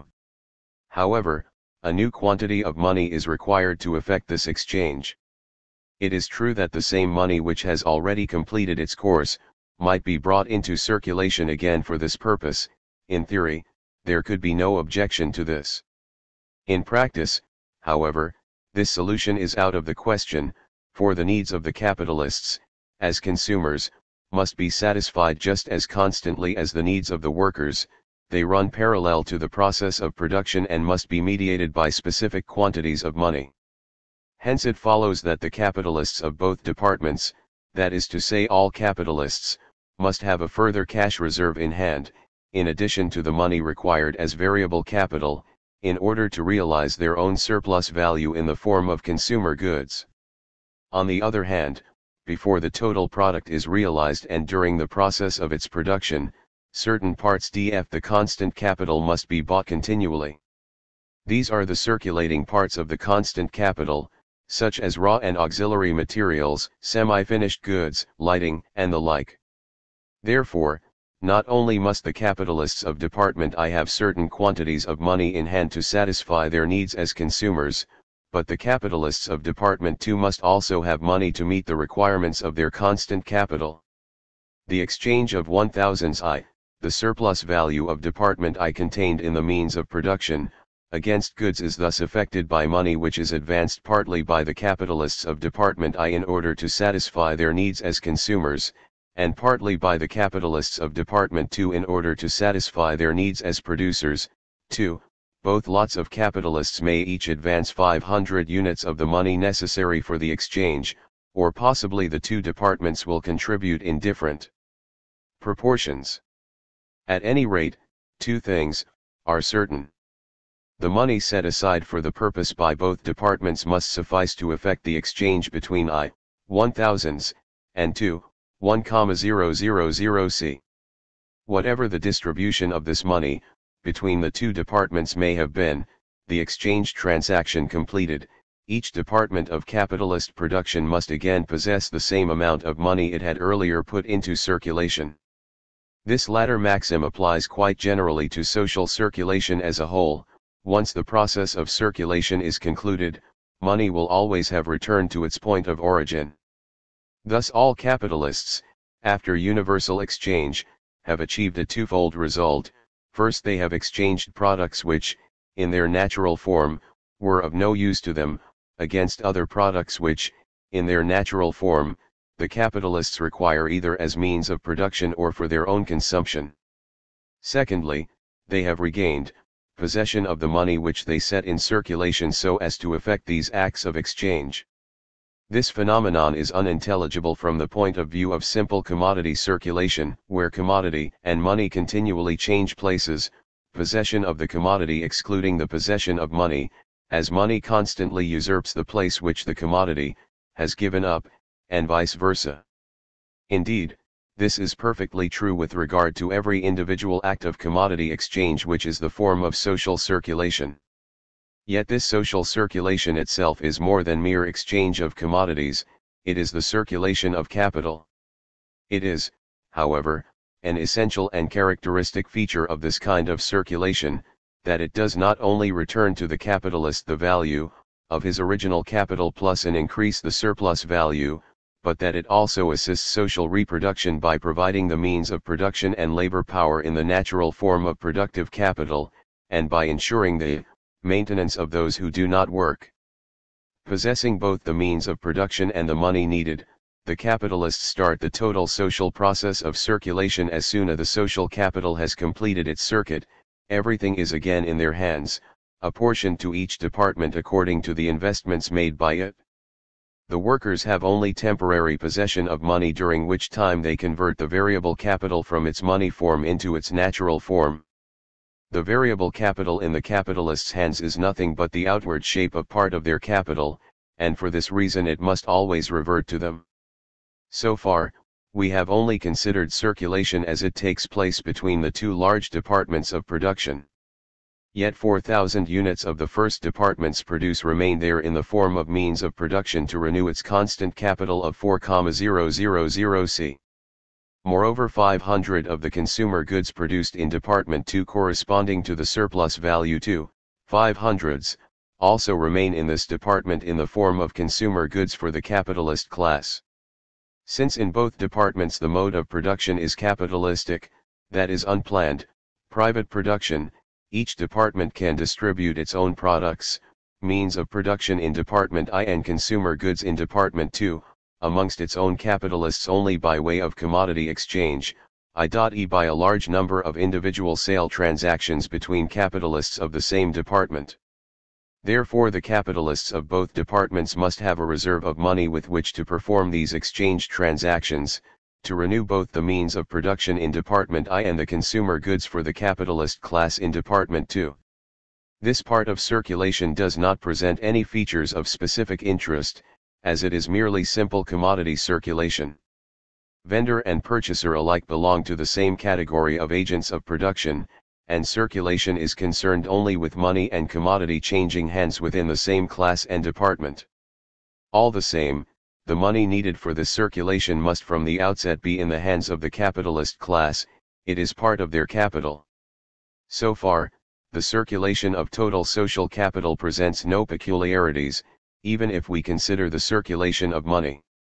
From the very outset it is self-evident that society must possess a certain quantity of money to make this circulation possible, and this for two reasons. First, the general form of capitalist production is that of commodity production, which implies the circulation of money. Secondly, the circulation of capital is based upon the continuous alternation of the three forms of capital: money capital, productive capital, and commodity capital. And as it is this very money, finally, which operates as capital, our diagram referring to capitalist production exclusively, the capitalist class must have possession of this money. As it has possession of every other form of capital, it throws it into circulation in order to regain possession as soon as the process of circulation has been completed. At first glance, only one detail might strike us: if the capitalists themselves have set in motion all the money which circulates in society, they must also advance the money needed for the realization of their own surplus value. Thus it seems that the capitalists as a class ought to buy their own surplus value with their own money. As the capitalist class has possession of this money resulting from previous periods of production, even prior to the realization of the product of each working period, the appropriation of surplus value at first sight does not seem to be based upon the unpaid labor of the wage laborer, as it in fact is, but merely the result of an exchange of commodities against an equivalent quantity of money both supplied by the capitalist class itself. A little reflection, however, dispels this illusion. After the general completion of circulation, the capitalists, now as before, possess their money funds which either reverted to them or remained in their hands. Further, they acquired consumer goods for the same amount which they have consumed. Note that we are still confining ourselves to simple reproduction as the prime condition of our diagram of reproduction, the renewal of production on the old scale and the use of all surplus value produced for the personal consumption of the capitalist class. Moreover, the illusion vanishes completely if we do not confine ourselves to one period of production but observe a number of successive periods in their mutual interconnections. The value the capitalist puts into circulation today in the form of money for the purpose of realizing his own surplus value, is in fact nothing but his surplus value resulting from the preceding period of production in form of money. The capitalist must advance money out of his own pocket in order to buy his goods for consumption. On the one hand, the surplus value which he produces each year either exists in a natural form which renders it unfit for consumption, or, if it takes a consumable form, it is temporarily in the hands of another person. On the other hand, he, the capitalist, has regained possession of the money, and he is now making his advances by realizing his surplus value from the preceding period. As soon as he has realized his new surplus value, which is still embodied in the commodity form, this money will return to him. Consequently, in the course of several periods of production, the capitalist class draws its consumer goods from the pool, as well as the other natural forms of its capital. The quantity of money originally in its possession, however, remains unaffected by this process. Investigation of the circulation of money in society shows that the individual capitalist can never invest the whole of his money capital in production but must always keep a certain money reserve to be employed as variable capital, i.e. as wages. Further, he must keep a capital reserve for the purchase of means of production at any given period, and in addition, he must have a cash reserve for his personal consumption. The process of reproducing the total social capital thus entails the necessity of producing and reproducing the substance of money. Money is also capital, for Marx's diagram, which we have discussed before, conceives of no other than capitalist production. Thus the diagram seems incomplete. We ought to add a further department, that of production of the means of exchange, to the other two large departments of social production, those of means of production, I, and of consumer goods, 2. It is, indeed, a characteristic feature of this third department that it serves neither the purposes of production nor those of consumption, merely representing social labor in an undifferentiated commodity that cannot be used. Though money and its production, like the exchange and production of commodities, are much older than the capitalist mode of production, it was only the latter which made the circulation of money a general form of social circulation, and thus the essential element of the social reproductive process.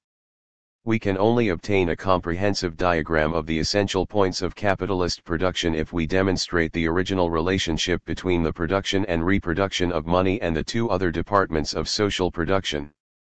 Here, however, we deviate from Marx. He included the production of gold. We have reduced the total production of money to the production of gold for the sake of simplicity, in the first department of social production. The production of gold, like that of metals generally, belongs to Department 1, which occupies itself with means of production. 3. This is correct only in so far as the production of gold is the production of metal for industrial purposes, jewelry, dental toppings, etc. But gold in its capacity as money is not a metal but rather an embodiment of social labor in abstracto. Thus it is no more a means of production than it is a consumer good. Besides, a mere glance at the diagram of reproduction itself shows what inconsistencies must result from confusing means of exchange with means of production. If we add a diagrammatic representation of the annual production of gold as the substance of money to the two departments of social production, we get the following three sets of figures. I4,000 C plus 1,000 V plus 1000 equals 6000 means of production. 22,000 C plus 500 V plus 500 equals 3000 means of subsistence. 320 C plus 5 V plus 5 equals 30 means of exchange. This quantity of value of 30, chosen by Marx as an example, obviously does not represent the quantity of money which circulates annually in society. It only stands for that part which is annually reproduced, the annual wear and tear of the money substance which, on the average, remains constant so long as social reproduction remains on the same level. The turnover of capital goes on in a regular manner and the realization of commodities proceeds at an equal pace. If we consider the third line as an integral part of the first one, as Marx wants us to do, the following difficulty arises. The constant capital of the third department consists of real and concrete means of production, premises, tools, auxiliary materials, vessels, and the like, just as it does in the two other departments. Its product, however, the 30G which represent money, cannot operate in its natural formulas constant capital in any process of production. If we therefore include this 30G as an essential part of the product of Department I, 6000 means of production, the means of production will show a social deficit of this size which will prevent Departments I and II from resuming their reproduction on the old scale. According to the previous assumption, which forms the foundation of Marx's whole diagram, reproduction as a whole starts from the product of each department in its actual use form. The proportions of the diagram are based upon this assumption. Without it, they dissolve in chaos. Thus the first fundamental relation of value is based upon the equation, I, 6000, equals I, 4000, plus 2, 2000. This cannot apply to the product 3, 30G, since neither department can use gold as a means of production say, in the proportion of I, 20C, plus 2, 10C. The second fundamental relation derived from this is based upon the equation I, 1,000 V, plus I, 1000, equals 2, 2000. This would mean, with regard to the production of gold, that as many consumer goods are taken from Department 2 as there are means of production supplied to it. But this is equally untrue. Though the production of gold removes concrete means of production from the total social product and uses them as its constant capital, though it takes concrete consumer goods for the use of its workers and capitalists, corresponding to its variable capital and surplus value, the product it supplies yet cannot operate in any branch of production as a means of production, nor is it a consumer good, fit for human consumption. To include the production of money in the activities of Department I, therefore, is to run counter to all the general proportions which express the relations of value in Marx's diagram, and to diminish the diagram's validity. The attempt by Marx to find room for the production of gold within Department I, means of production, moreover leads to dubious results. The first act of circulation between this new sub-department, called by Marx IG, and Department II, consumer goods, consists as usual in the workers' purchase of consumer goods from Department II with the money obtained as wages from the capitalists. This money is not yet a product of the new period of production. It has been reserved by the capitalists of Department IG out of the money contained in their product of an earlier period. This, indeed, is the normal procedure. But now Marx allows the capitalists of Department II to buy gold from IG with the money they have reserved, gold as a commodity material to the value of 2. This is a leap from the production of money into the industrial production of gold, which is no more to do with the problem of the production of money than with the production of boot polish. Yet out of the 5 IGV that have been reserved, 3 still remain, and as the capitalist, unable to use them as constant capital, does not know what to do with them, Marx arranges for him to add them onto his own reserve of money. Marx further finds the following way out to avoid a deficit in the constant capital of 2 which must be exchanged completely against the means of production, 4 plus is. Therefore, this money must be entirely transferred from Lie to us, no matter whether it exists in necessities of life or articles of luxury, and vice versa. A corresponding value of commodities must be transferred from IIS to IIC. Result, a portion of the surplus value is accumulated as a hoard of money. 4. A strange result, in all conscience. We have achieved an increase in money, a surplus of the money substance, by simply confining ourselves to the annual wear and tear of the money find. This surplus value comes into existence, for some unknown reason, at the expense of the capitalists in the consumer goods department. They practice abstinence, not because they may want to expand their production of surplus value, let us say, but in order to secure a sufficient quantity of consumer goods for the workers engaged in the production of gold. The capitalists of Department II, however, get poor reward for this Christian virtue. In spite of their abstinence, they are not only unable to expand their reproduction, but they are no longer even in the position to resume their production on its former scale. Even if the corresponding commodity value is transferred from IIG to IIC, it is not only the value but its actual and concrete for it, which matters.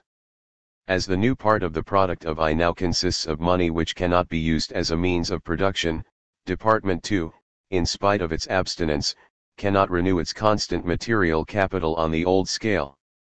As our diagram presupposes simple reproduction, its conditions are thus violated in 2 directions: surplus value is being hoarded, and the constant capital shows a deficit. Marx's own results, then, prove that the production of gold cannot possibly find a place in either of the 2 departments of his diagram. The whole diagram is upset as soon as the first act of exchange between departments I and II has been completed. As Engels remarks, in his footnote, the analysis of the exchange of newly produced gold within the constant capital of Department I is not contained in the Ms. 5. Besides, the inconsistency would then only have been greater. The point of view we advocate is confirmed by Marx himself when he gives an exhaustive answer to the question, as striking as it is brief: money in itself is not an element of actual reproduction. 6. There is another important reason why we should put the production of money in a third and separate department of social production as a whole. Marx's diagram of simple reproduction is valid as the starting point and foundation of the reproductive process not only for capitalism but also, mutatis mutandis, for every regulated and planned economic order, for instance a socialist one. However, the production of money, just like the commodity form of the products, becomes obsolete when private ownership of the means of production is abolished. It constitutes the illegitimate liabilities, the faux phrase of the anarchic economy under capitalism, a peculiar burden for a society based upon private enterprise, which implies the annual expenditure of a considerable amount of labor on the manufacture of products which are neither means of production nor yet consumer goods. This peculiar expenditure of labor by a society producing under capitalism will vanish in a socially planned economy. It is most adequately demonstrated by means of a separate department within the process of reproducing social capital. It is quite immaterial in this connection whether we picture a country which produces its own gold or a country which imports gold from abroad. The same expenditure of social labor which in the first case is necessary for the direct production of gold, is required in the second case to effect the exchange transactions. These observations show that the problem of the reproduction of total capital is not so crude as it often appears to those who approach it merely from the point of view of crises. The central problem might be formulated as follows: how is it possible that, in an unplanned economy, the aggregate production of innumerable individual capitalists can satisfy all the needs of society? One answer that suggests itself points to the continual fluctuations in the level of production in accordance with the fluctuating demand, i.e. the periodical changes in the market. This point of view, which regards the aggregate product of society as an undifferentiated mass of commodities, and treats social demand in an equally absurd way, overlooks the most important element, the differentia specifica of the capitalist mode of production. We have seen that the problem of capitalist reproduction contains quite a number of precisely defined relations referring to specific capitalist categories and also, mutatis mutandis, to the general categories of human labor. The real problem consists in their inherent tendencies towards both conflict and harmony. Marx's diagram is the scientific formulation of the problem. Inquiry must now be made into the implications of this diagram analytic of the process of production. Has it any real bearing on the problems of actual life? According to the diagram, circulation absorbs the entire social product, all consumers' needs are satisfied, and reproduction takes place without friction. The circulation of money succeeds the circulation of commodities, completing the cycle of social capital. But what is the position in real life? The relations outlined in the diagram lay down a precise first principle for the division of social labor in a planned production, always providing a system of simple reproduction, i.e. no changes in the volume of production. But no such planned organization of the total process exists in a capitalist economy, and things do not run smoothly, along a mathematical formula, as suggested by the diagram. On the contrary, the course of reproduction shows continual deviations from the proportions of the diagram which become manifest, a. in the fluctuations of prices from day to day, b. in the continual fluctuations of profits, c. in the ceaseless flow of capital from one branch of production to another, and finally in the periodical and cyclical swings of reproduction between overproduction and crisis. And yet, apart from all these deviations, the diagram presents a socially necessary average level in which all these movements must center, to which they are always striving to return, once they have left it. That is why the fluctuating movements of the individual capitalists do not degenerate into chaos but are reduced to a certain order which ensures the prolonged existence of society in spite of its lack of a plan. In comparison, the similarities and the profound discrepancies between Marx's diagram of reproduction and Quesnay's tableau économique strike us at once. These two diagrams, the beginning and end of the period of classical economics, are the only attempts to describe an apparent chaos in precise terms, a chaos created by the interrelated movements of capitalist production and consumption, and by the disparity of innumerable private producers and consumers. Both writers reduce this chaotic jumble of individual capitals to a few broadly conceived rules which serve, as it were, as moorings for the development of capitalist society, in spite of its chaos. They both achieve a synthesis between the two aspects which are the basis of the whole movement of social capital, that circulation is at one and the same time a capitalist process of producing and appropriating surplus value, and also a social process of producing and consuming material goods necessary to civilized human existence. Both show the circulation of commodities to act as a mediator for the social process as a whole, and both conceive of the circulation of money as a subsidiary phenomenon, an external and superficial expression of the various stages within the circulation of commodities. It is socially necessary labor which creates value. This inspired fundamental law of Marx's theory of value, which provided the solution of the money problem, amongst others, further led him first to distinguish and then to integrate those two aspects in the total reproductive process, the aspect of value and that of actual material connections. Secondly, Marx's diagram is based upon the precise distinction between constant and variable capital, which alone reveals the internal mechanisms of the production of surplus value and brings it, as a value relationship, into precise relation with the two material categories of production, that of producer and consumer goods. After Quesnay, some classical economists, Adam Smith and Ricardo in particular, came fairly close to this point of view.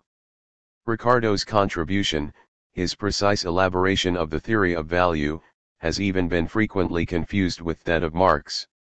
On the basis of his own theory of value, Ricardo saw that Smith's method of resolving the price of all commodities into V plus S, a theory which wrought so much havoc in the analysis of reproduction, is wrong, but he was not much interested in Smith's mistake, nor indeed very enthusiastic about the problem of reproduction as a whole. His analysis, in fact, represents a certain decline after that of Adam Smith, just as Smith had partly retrogressed as against the physiocrats. If Ricardo expounded the fundamental value categories of bourgeois economy, wages, surplus value, and capital, much more precisely and consistently than his predecessors, he also treated them more rigidly. Adam Smith had shown infinitely more understanding for the living connections, the broad movements of the whole.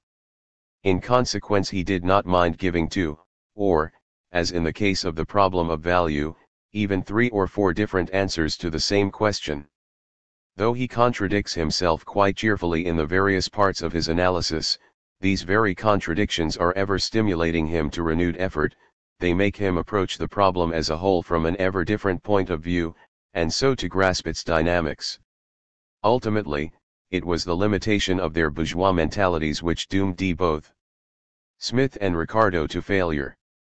A proper understanding of the fundamental categories of capitalist production, of value and surplus value as living dynamics of the social process demands the understanding of this process in its historical development and of the categories themselves as historically conditioned forms of the general relations of labor. This means that only a socialist can really solve the problem of the reproduction of capital. Between the tableau économique and the diagram of reproduction in the second volume of Capital there lies the prosperity and decline of bourgeois economics, both in time and in substance. Chapter 6. Enlarged reproduction. The shortcomings of the diagram of simple reproduction are obvious. It explains the laws of a form of reproduction which is possible only as an occasional exception in a capitalist economy. It is not simple but enlarged reproduction which is the rule in every capitalist economic system, even more so than in any other one. Nevertheless, this diagram is of real scientific importance in 2 respects. In practice, even under conditions of enlarged reproduction, the greater part of the social product can be looked on as simple reproduction, which forms the broad basis upon which production in every case expands beyond its former limits. In theory, the analysis of simple reproduction also provides the necessary starting point for all scientific exposition of enlarged reproduction. The diagram of simple reproduction of the aggregate social capital therefore inevitably introduces the further problem of the enlarged reproduction of the total capital. We already know the historical peculiarity of enlarged reproduction on a capitalist basis. It must represent itself as accumulation of capital, which is both its specific form and its specific condition. That is to say, social production as a whole, which on a capitalist basis is the production of surplus value, can in every case be expanded only in so far as the social capital that has been previously active is now augmented by surplus value of its own creation.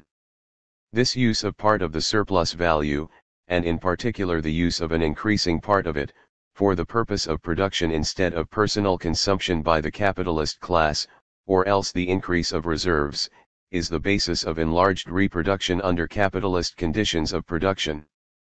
The characteristic feature of enlarged reproduction of the aggregate social capital, just as in our previous assumption of simple reproduction, is the reproduction of individual capitals, since production as a whole, whether regarded as simple or as enlarged production, can in fact only occur in the form of innumerable independent movements of reproduction performed by private individual capitals. The first comprehensive analysis of the accumulation of individual capitals is given in Volume I of Marx's Capital, Section 7, Chapters 22, 23.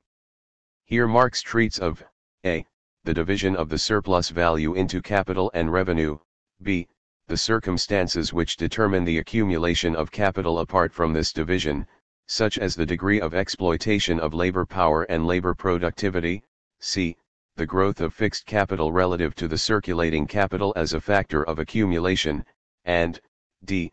the increasing development of an industrial reserve army which is at the same time both a consequence and a prerequisite of the process of accumulation. In the course of this discussion, Marx deals with two inspired notions of bourgeois economists with regard to accumulation, the theory of abstinence as held by the more vulgar economists, who proclaim that the division of surplus value into capital, and thus accumulation itself, is an ethical and heroic act of the capitalists, and the fallacy of the classical economists, their doctrine that the entire capitalized part of the surplus value is used solely for consumption by the productive workers, that is to say spent altogether on wages for the workers employed year by year.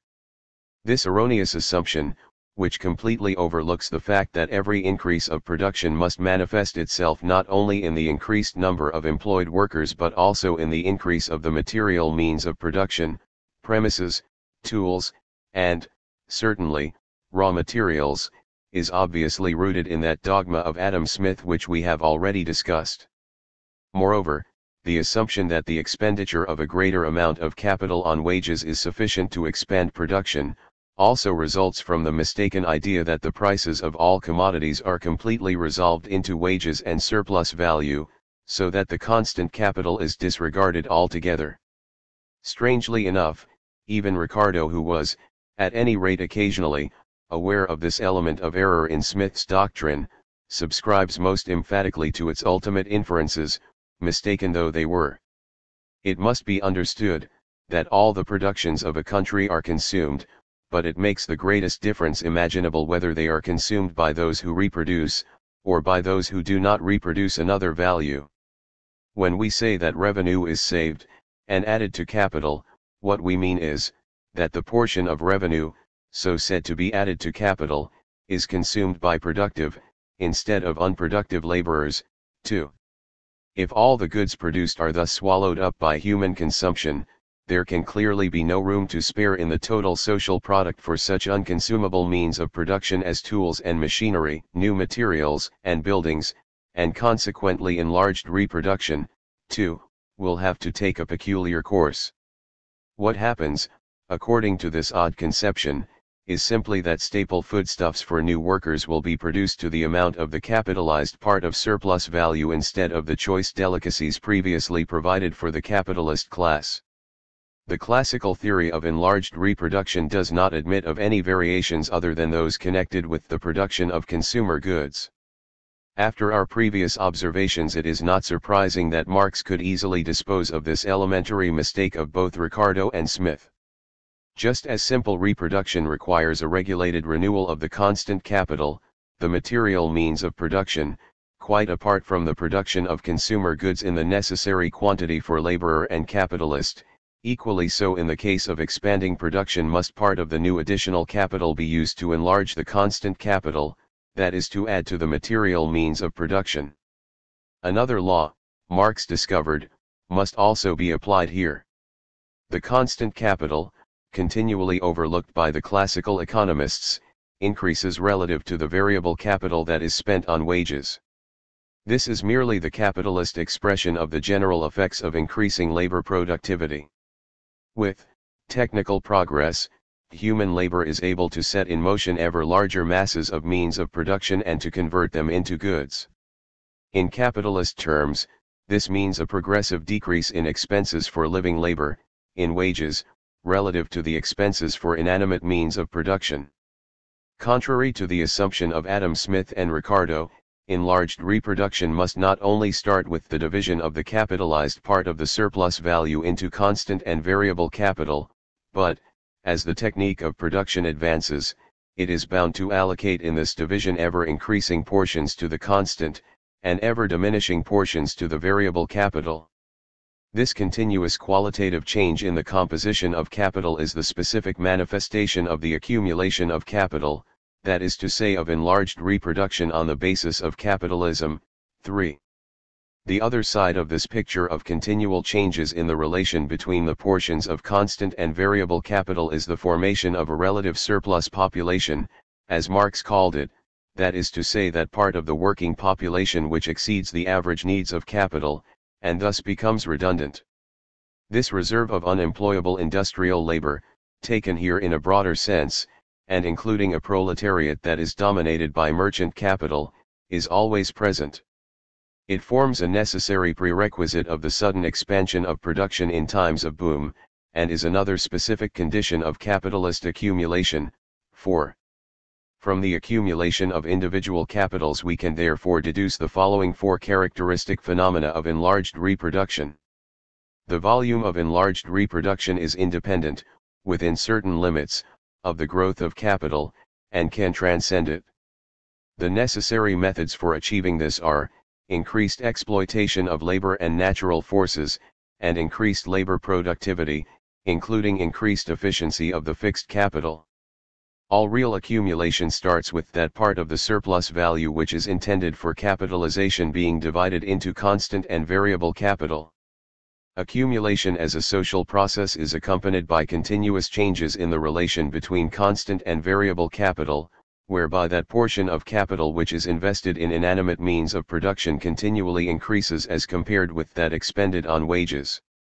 Concomitant with the accumulative process, and as a condition of the latter, there develops an industrial reserve army.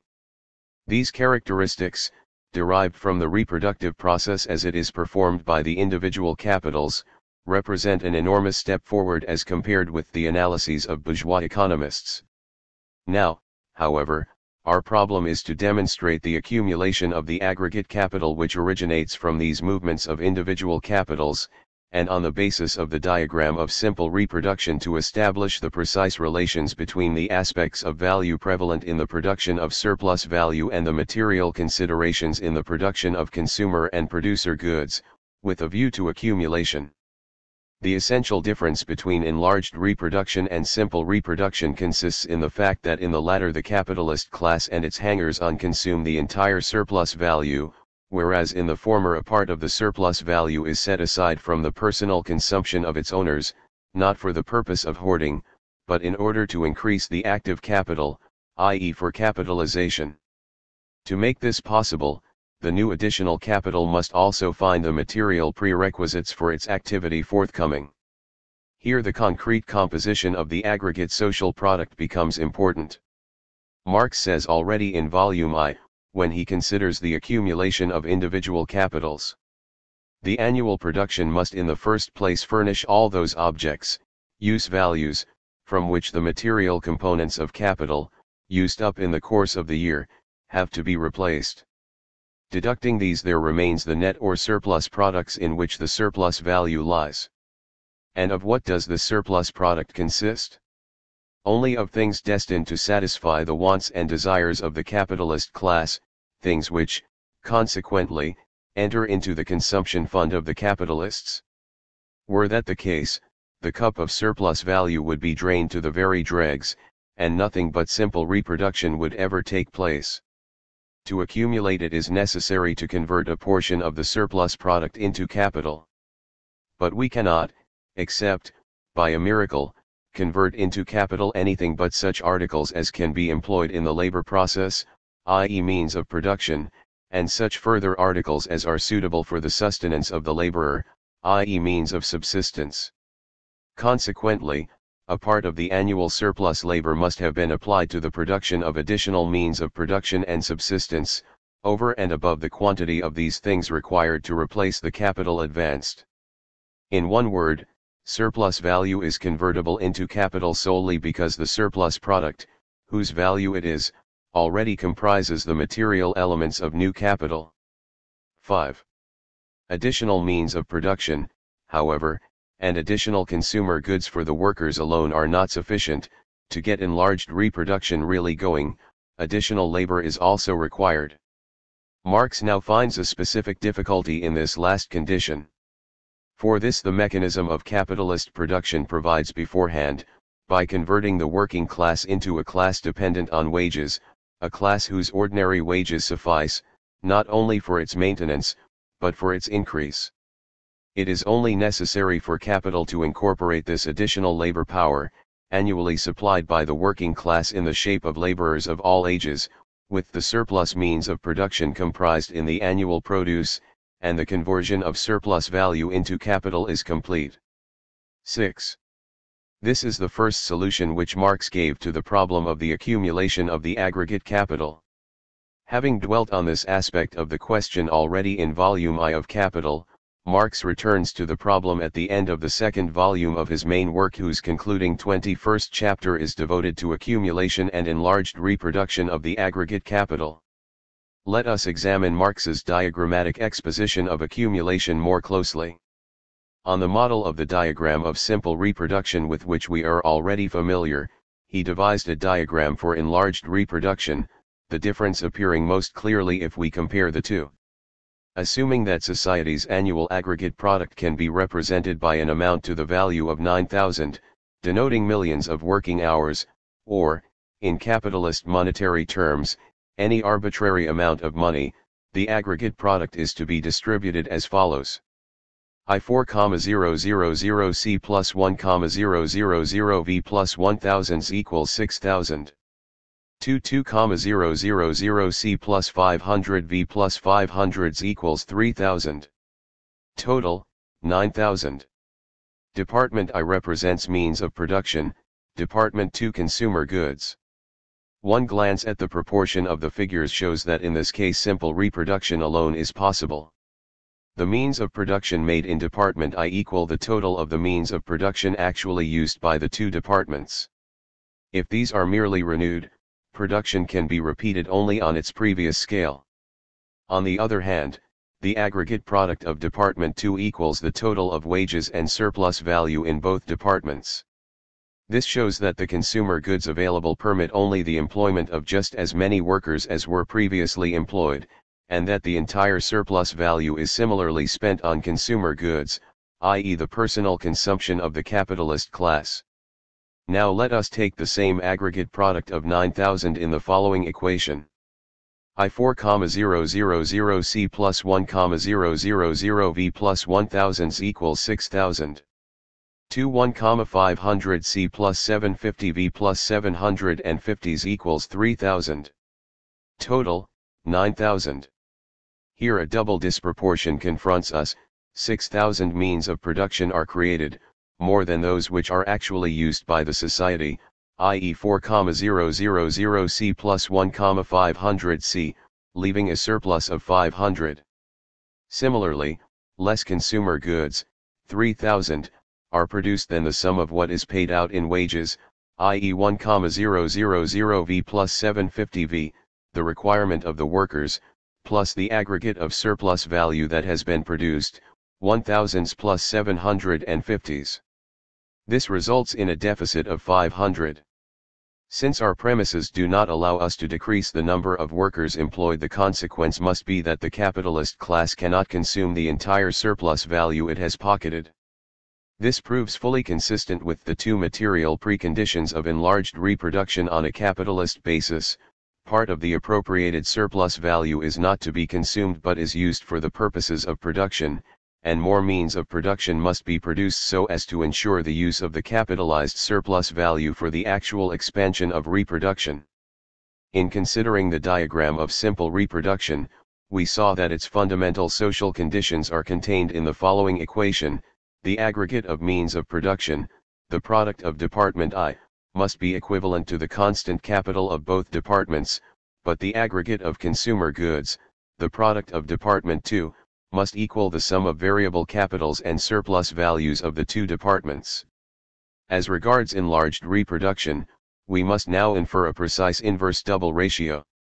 The general precondition of enlarged reproduction is that the product of Department I must be greater in value than the constant capital of both departments taken together, and that of Department II must be so much less than the sum total of both the variable capital and the surplus value in the two departments. This, however, by no means completes the analysis of enlarged reproduction, rather has it led us merely to the threshold of the question. Having deduced the proportions of the diagram, we must now pursue their further activities, the flow of circulation and the continuity of reproduction. Just as simple reproduction may be compared to an unchanging circle, to be repeated time and again, so enlarged reproduction, to quote Sismondi, is comparable to a spiral with ever-expanding loops. Let us begin by examining the loops of this spiral. The first general question arising in this connection is how actual accumulation proceeds in the two departments under the conditions now known to us, i.e. how the capitalists may capitalize part of their surplus value, and at the same time acquire the material prerequisites necessary for enlarged reproduction. Marx expounds the question in the following way. Let us assume that half the surplus value of Department I is being accumulated. The capitalists, then, use 500 for their consumption but augment their capital by another 500. In order to become active, this additional capital of 500 must be divided, as we now know, into constant and variable capital. Assuming the ratio of 4:1 remains what it was for the original capital, the capitalists of Department I will divide their additional capital of 500 thus, they will buy new means of production for 400 and new labor for 100. This does not present any difficulties, since we know that Department I has already produced a surplus of 500 means of production. Yet the corresponding enlargement of the variable capital by 100 units of money is not enough, since the new additional labor power must also find adequate consumer goods which can only be supplied by Department II. Now the circulation between the two large departments is shifting. Formerly, under conditions of simple reproduction, Department I acquired 1,000 consumer goods for its own workers, and now it must find another 100 for its new workers. Department I therefore engages in enlarged reproduction as follows. 4,400 C plus 1,100 V. Department II, in turn, after selling these consumer goods to the value of 100, is now in a position to acquire additional means of production to the same amount from Department I. And in fact, Department I still has precisely 100 of its surplus product left over which now find their way into Department II, enabling the latter to expand its own reproduction as well. Yet here, too, the additional means of production alone are not much use. To make them operate, additional labor power is needed. Assuming again that the previous composition of capital has been maintained, with the ratio of 2:1 as regards constant and variable capital, additional labor to the tune of 50 is required to work the additional 100 means of production. This additional labor, however, needs additional consumer goods to the amount of its wage, which are in fact supplied by Department II itself. This department must therefore produce, in addition to the 100 additional consumer goods for the new workers of Department I and the goods for the consumption of its own workers, a further amount of consumer goods to the tune of 50 as part of its aggregate product. Department II therefore starts on enlarged reproduction at a rate of 1,600 C plus 800 V. Now the aggregate product of Department I, 6,000, has been absorbed completely.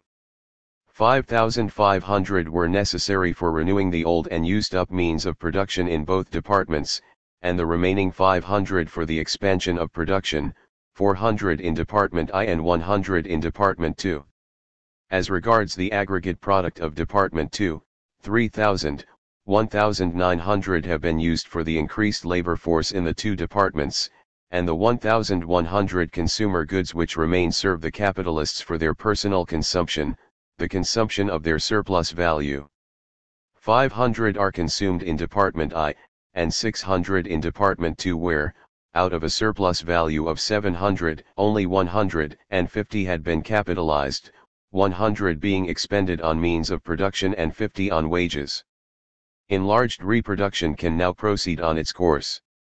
If we maintain our rate of exploitation at 100% or as in the case of the original capital, the next period will give the following results.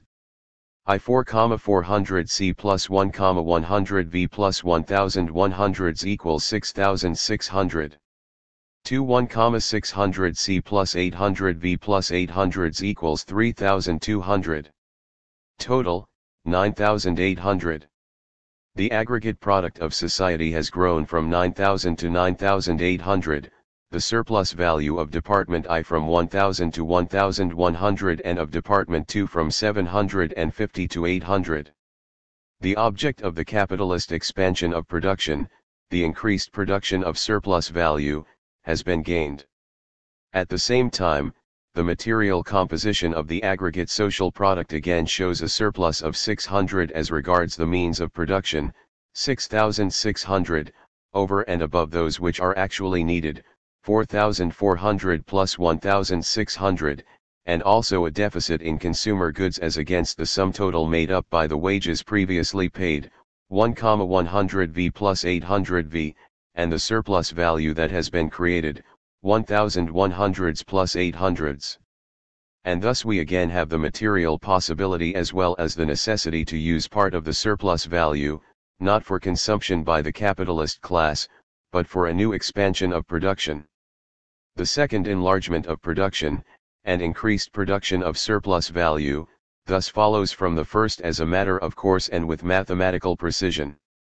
The accumulation of capital, once it has started, automatically leads farther and farther beyond itself. The circle has become a spiral which wins itself higher and higher as if compelled by a natural law in the guise of mathematical terms. Assuming that in the following years there is always capitalization of half the surplus value, while the composition of the capital and the rate of exploitation remain unchanged, the reproduction of capital will result in the following progression. Table data. Thus, after 5 years of accumulation, the aggregate social product is found to have grown from 9,000 to 14,348, the social aggregate capital from 5, 500 C plus 1750 V equals 7,250, to 8, 784 C plus 2, 782 V equals 11,566, and the surplus value from 1000s plus 500s equals 1,500, to 1,464s plus 1,065s equals 2,529, whereby the surplus value for personal consumption, being 1,500 at the beginning of accumulation, has grown to 732 plus 958 equals 1,690 in the last year. 7. The capitalist class, then, has capitalized more, it has practiced greater abstinence, and yet it has been able to live better. Society, in a material respect, has become richer, richer in means of production, richer in consumer goods, and it has equally become richer in the capitalist sense of the term since it produces more surplus value. The social product circulates in toto in society. Partly it serves to enlarge reproduction and partly it serves consumption. The requirements of capitalist accumulation correspond to the material composition of the aggregate social product. What Marx said in Volume I of Capital is true: the increased surplus value can be added onto capital because the social surplus product comes into the world from the very first in the material form of means of production, in a form incapable of utilization except in the productive process. At the same time reproduction expands in strict conformity with the laws of circulation, the mutual supply of the two departments of production with additional means of production and consumer goods proceeds as an exchange of equivalents. It is an exchange of commodities in the course of which the very accumulation of one department is the condition of accumulation in the other and makes this possible. The complicated problem of accumulation is thus converted into a diagrammatic progression of surprising simplicity. We may continue the above chain of equations ad infinitum so long as we observe this simple principle, that a certain increase in the constant capital of department I always necessitates a certain increase in its variable capital, which predetermines beforehand the extent of the increase in department 2, with which again a corresponding increase in the variable capital must be coordinated. Finally, it depends on the extent of increase in the variable capital in both departments, how much of the total may remain for personal consumption by the capitalist class. The extent of this increase will also show that this amount of consumer goods which remains for private consumption by the capitalist is exactly equivalent to that part of the surplus value which has not been capitalized in either department.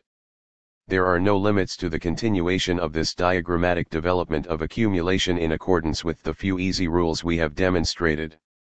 But now it is time to take care lest we should only have achieved these surprisingly smooth results through simply working out certain foolproof mathematical exercises in addition and subtraction, and we must further inquire whether it is not merely because mathematical equations are easily put on paper that accumulation will continue ad infinitum without any friction.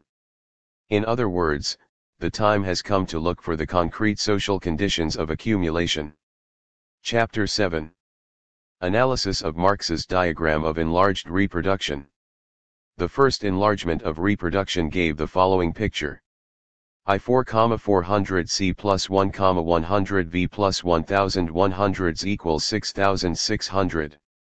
2 1, 600 C plus 800 V plus 800s equals 3200. Total, 9800. This already clearly expresses the interdependence of the two departments, but it is a dependence of a peculiar kind. Accumulation here originates in Department I, and Department 2 merely follows suit. Thus it is Department I alone that determines the volume of accumulation. Marx affects accumulation here by allowing Department I to capitalize 1/2 of its surplus value. Department 2, however, may capitalize only as much as is necessary to assure the production and accumulation of Department I. He makes the capitalists of Department 2 consume 600s as against the consumption of only 500s by the capitalists of Department I, who have appropriated twice the amount of value and far more surplus value. In the next year, he assumes the capitalists of Department I again to capitalize half their surplus value, this time making the capitalists of Department 2 capitalize more than in the previous year, summarily fixing the amount to tally exactly with the needs of Department I. 500s now remain for the consumption of the capitalists of Department I, less than the year before, surely a rather queer result of accumulation on any showing. Marx now describes the process as follows. Then let Department I continue accumulation at the same ratio, so that 550s are spent as revenue, and 55s accumulated. In that case, 1104 are first replaced by 1100 IC, and 550 is must be realized in an equal amount of commodities of 2, making a total of 1650 I, V plus S. But the constant capital of 2, which is to be replaced, amounts only to 1600, and the remaining 50 must be made up out of 800 IIS. Leaving aside the money aspect of the matter, we have as a result of this transaction I4, 400 C plus 550s, to be capitalized, furthermore, realized in commodities of 2 for the fund for consumption of the capitalists and laborers of I, 1650, V plus S. 2 1, 650 C plus 825 V plus 725s. In Department I, 550s must be capitalized. If the former proportion is maintained, 440 of this amount form constant capital, and 110 variable capital. These 110 must be eventually taken out of 725 IIS, that is to say, articles of consumption to the value of 110 are consumed by the laborers of I instead of the capitalists of 2, so that the latter are compelled to capitalize these 110s which they cannot consume. This leaves 615 IIS of the 725 IIS. But if 2 thus converts these 110 into additional constant capital, it requires an additional variable capital of 55. This again must be taken out of its surplus value. Subtracting this amount from 615 IIS, we find that only 560 IIS remain for the consumption of the capitalists of 2, and we obtain the following values of capital after accomplishing all actual and potential transfers. 4,400 C plus 440 C, plus 1,100 V plus 110 V, equals 4,840 C plus 1,210 V equals 6,050. 2. 1,600 C plus 50 C plus 110 C, plus 800 V plus 25 V plus 55 V, equals 1,760 C plus 880 V equals 2,640. Total, 8,690, 1. This quotation is given at length since it shows very clearly how Marx here affects accumulation in Department I at the expense of Department II. In the years that follow, the capitalists of the provisions department get just as rough a deal. Following the same rules, Marx allows them in the third year to accumulate 264s, a larger amount this time than in the 2 preceding years. In the fourth year they are allowed to capitalize 290s and to consume 678s, and in the fifth year they accumulate 320s and consume 745s. Marx even says, if things are to proceed normally, accumulation in 2 must take place more rapidly than in I because that portion of I, V plus S, which must be converted into commodities of IIC, would otherwise grow more rapidly than IIC, for which it can alone be exchanged. 2. Yet the figures we have quoted fail to show a quicker accumulation in Department 2, and in fact show it to fluctuate. Here the principle seems to be as follows. Marx enables accumulation to continue by broadening the basis of production in Department I. Accumulation in Department II appears only as a condition and consequence of accumulation in Department I, absorbing, in the first place, the other's surplus means of production and supplying it, secondly, with the necessary surplus of consumer goods for its additional labor. Department I retains the initiative all the time, Department II being merely a passive follower. Thus the capitalists of Department II are only allowed to accumulate just as much as, and are made to consume no less than, is needed for the accumulation of Department I.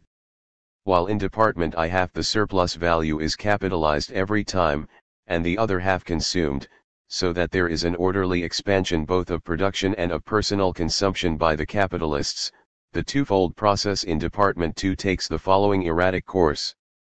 Table data. Here there is no rule in evidence for accumulation and consumption to follow, both are wholly subservient to the requirements of accumulation in Department I. Needless to say, the absolute figures of the diagram are arbitrary in every equation, but that does not detract from their scientific value. It is the quantitative ratios which are relevant, since they are supposed to express strictly determinate relationships. Those precise logical rules that lay down the relations of accumulation in Department I, seem to have been gained at the cost of any kind of principle in construing these relations for Department II, and this circumstance calls for a revision of the immanent connections revealed by the analysis. It might, however, be permissible to assume the defect to lie in a rather unhappy choice of example. Marx himself, with the diagram quoted above, proceeded forthwith to give a second example in order to elucidate the movements of accumulation, where the figures of the equation run in the following order. I5,000 C plus 1,000 V plus 1000s equals 7000. 1,430 C plus 285 V plus 285s equals 2000. Total, 9000. In contrast to the previous example, the capital of both departments is here seen to have the same composition, i.e. constant and variable capital are in a ratio of 5:1.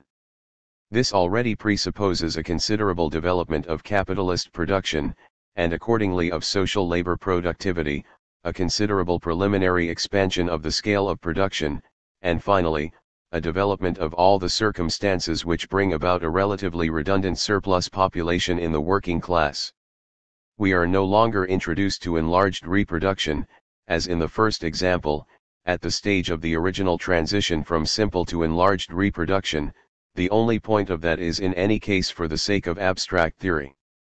This time, we are brought face to face with the process of accumulation as it goes on at a definite and rather advanced stage of development.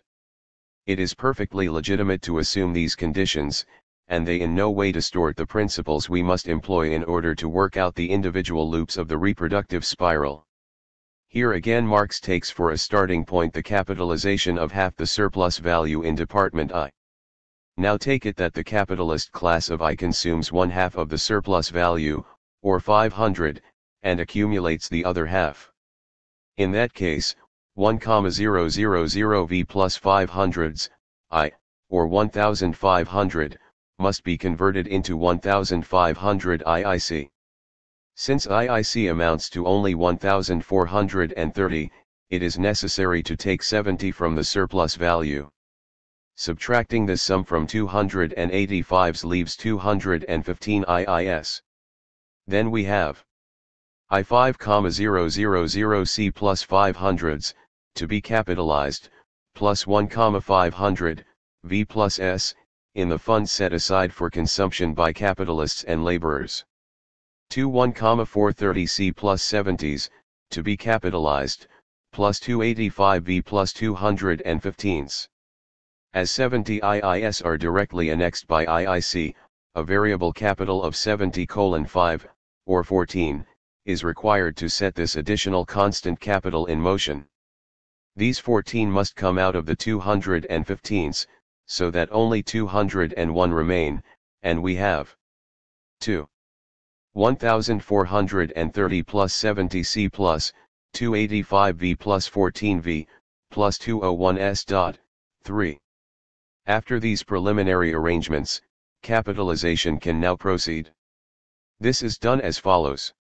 In department I, the 500s which have been capitalized are divided into 5/6, 417C, plus 1/6, 83V. These 83V withdraw a corresponding amount from IIS which serves to buy units of constant capital and thus accrues to IIC.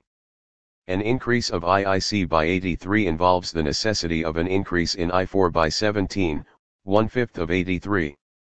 After the completion of this turnover we therefore have I, 5,000C plus 417s, plus 1,000V plus 83s, V equals 5,417C plus 1,083V equals 6,500. 2. 1,500C plus 83s, plus 299V plus 17s, equals 1,538C plus 316V equals 1,899. Total, 8,399. The capital of Department I has grown from 6,000 to 6,500, i.e. by 1/12. In Department 2 it has grown from 1,715 to 1,899, i.e. by just over 1/9. At the end of the next year, the results of reproduction on this basis are I5,417C plus 1,083V plus 1,083s equals 7,583. 1,583C plus 316V plus 316s equals 2,215. Total, 9,798. If the same ratio is maintained in the continuance of accumulation, the result at the end of the second year is as follows. I5,869C plus 1,173V plus 1,173s equals 8,215. 1,715C plus 342V plus 342s equals 2,399. Total, 10,614. And at the end of the third year, I6,358C plus 1,271V plus 1,271s equals 8,900. 1,858C plus 371V plus 371s equals 2,600. Total, 11,500. In the course of 3 years, the total social capital has increased from I6,000 plus 2. 1715 equals 7715 to I 7629 plus 2.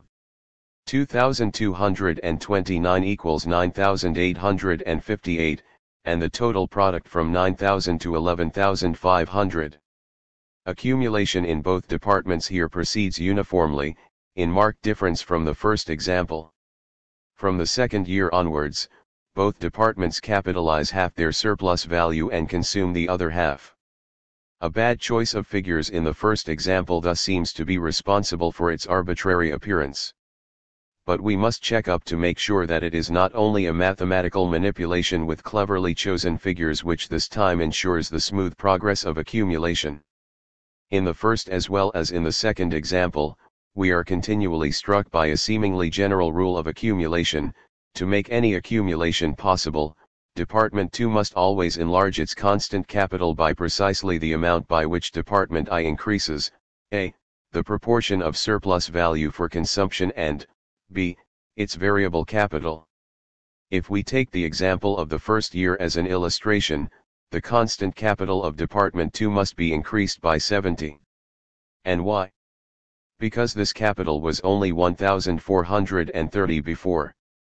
But if the capitalists of Department I wish to accumulate half their surplus value, 1,000, and to consume the other half, they need consumer goods for themselves and for their workers to the tune of 1,500 units, which they can obtain only from Department 2 in exchange for their own products, means of production.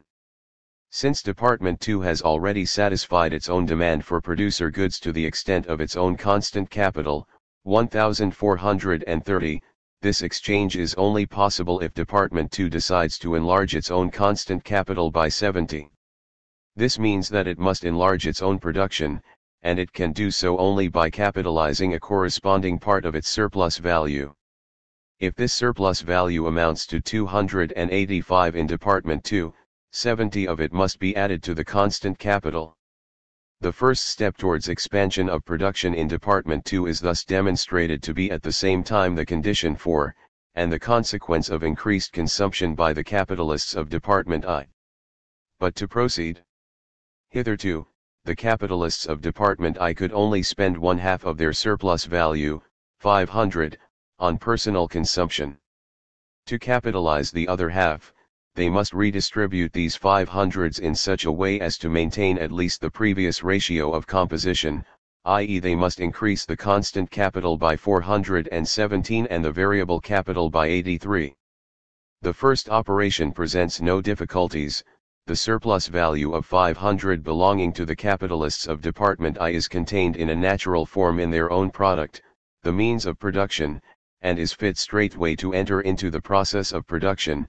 Department I can therefore enlarge its constant capital with the appropriate quantity of its own product. But the remaining 83 can only be used as variable capital if there is a corresponding quantity of consumer goods for the newly employed workers. Here it becomes evident for the second time that accumulation in Department I is dependent upon Department 2. Department I must receive for its workers 83 more consumer goods than before from Department 2.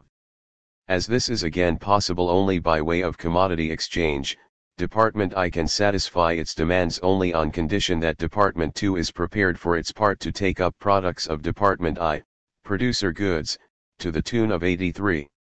Since Department 2 has no use for the means of production except to employ them in the process of production, it becomes not only possible but even necessary that Department 2 should increase its own constant capital, by these very 83 which will now be used for capitalization and are thus again withdrawn from the consumable surplus value of this department. The increase in the variable capital of Department I thus entails the second step in the enlargement of production in Department 2. All material prerequisites of accumulation in Department I are now present and enlarged reproduction can proceed. Department 2, however, has so far made only 2 increases in its constant capital. The result of this enlargement is that if the newly acquired means of production are indeed to be used, the quantity of labor power must be increased correspondingly. Maintaining the previous ratio, the new constant capital of requires a new variable capital of 31. This implies the necessity to capitalize a corresponding further amount of the surplus value. Thus the fund for the capitalist's personal consumption in Department 2 comes to be what remains of the surplus value, 285s, after deduction of the amounts used for twice enlarging the constant capital, 70 plus 83, and a commensurate increase in the variable capital, 31, a fund of 101, after deducting a total of 184. Similar operations in the second year of accumulation result for Department 2 in its surplus value being divided into 158 for capitalization and 158 for the consumption of its capitalists, and in the third year, the figures become 172 and 170 respectively. We have studied this process so closely, tracing it step by step, because it shows clearly that the accumulation of Department 2 is completely determined and dominated by the accumulation of Department I. Though this dependence is no longer expressed, as in Marx's first example, by arbitrary changes in the distribution of the surplus value, it does not do away with the fact itself, even if now the surplus value is always neatly halved by each department, one half for capitalization and the other for personal consumption. Though there is nothing to choose between the capitalists of the two departments as far as the figures are concerned, it is quite obvious that Department I has taken the initiative and actively carries out the whole process of accumulation, while Department 2 is merely a passive appendage. This dependence is also expressed in the following precise rule: accumulation must proceed simultaneously in both departments, and it can do so only on condition that the provisions department increases its constant capital by the precise amount by which the capitalists of the means of production department increase both their variable capital and their fund for personal consumption. This equation, increase IIC equals increase 4 plus increase is .c. 4, is the mathematical cornerstone of Marx's diagram of accumulation, no matter what figures we may choose for its concrete application. But now we must see whether capitalist accumulation does in actual fact conform to this hard and fast rule. Let us first return to simple reproduction. Marx's diagram, it will be remembered, was as follows. I4,000C plus 1,000V plus 1000s equals 6000 means of production. 22,000C plus 500V plus 500s equals 3000 means of consumption. Here, too, we established certain equations which form the foundation of simple reproduction. They were: the product of Department I equals in value the sum of the two constant capitals in Departments I and II. The constant capital of Department 2 equals the sum of variable capital and surplus value in Department I, a necessary consequence of A.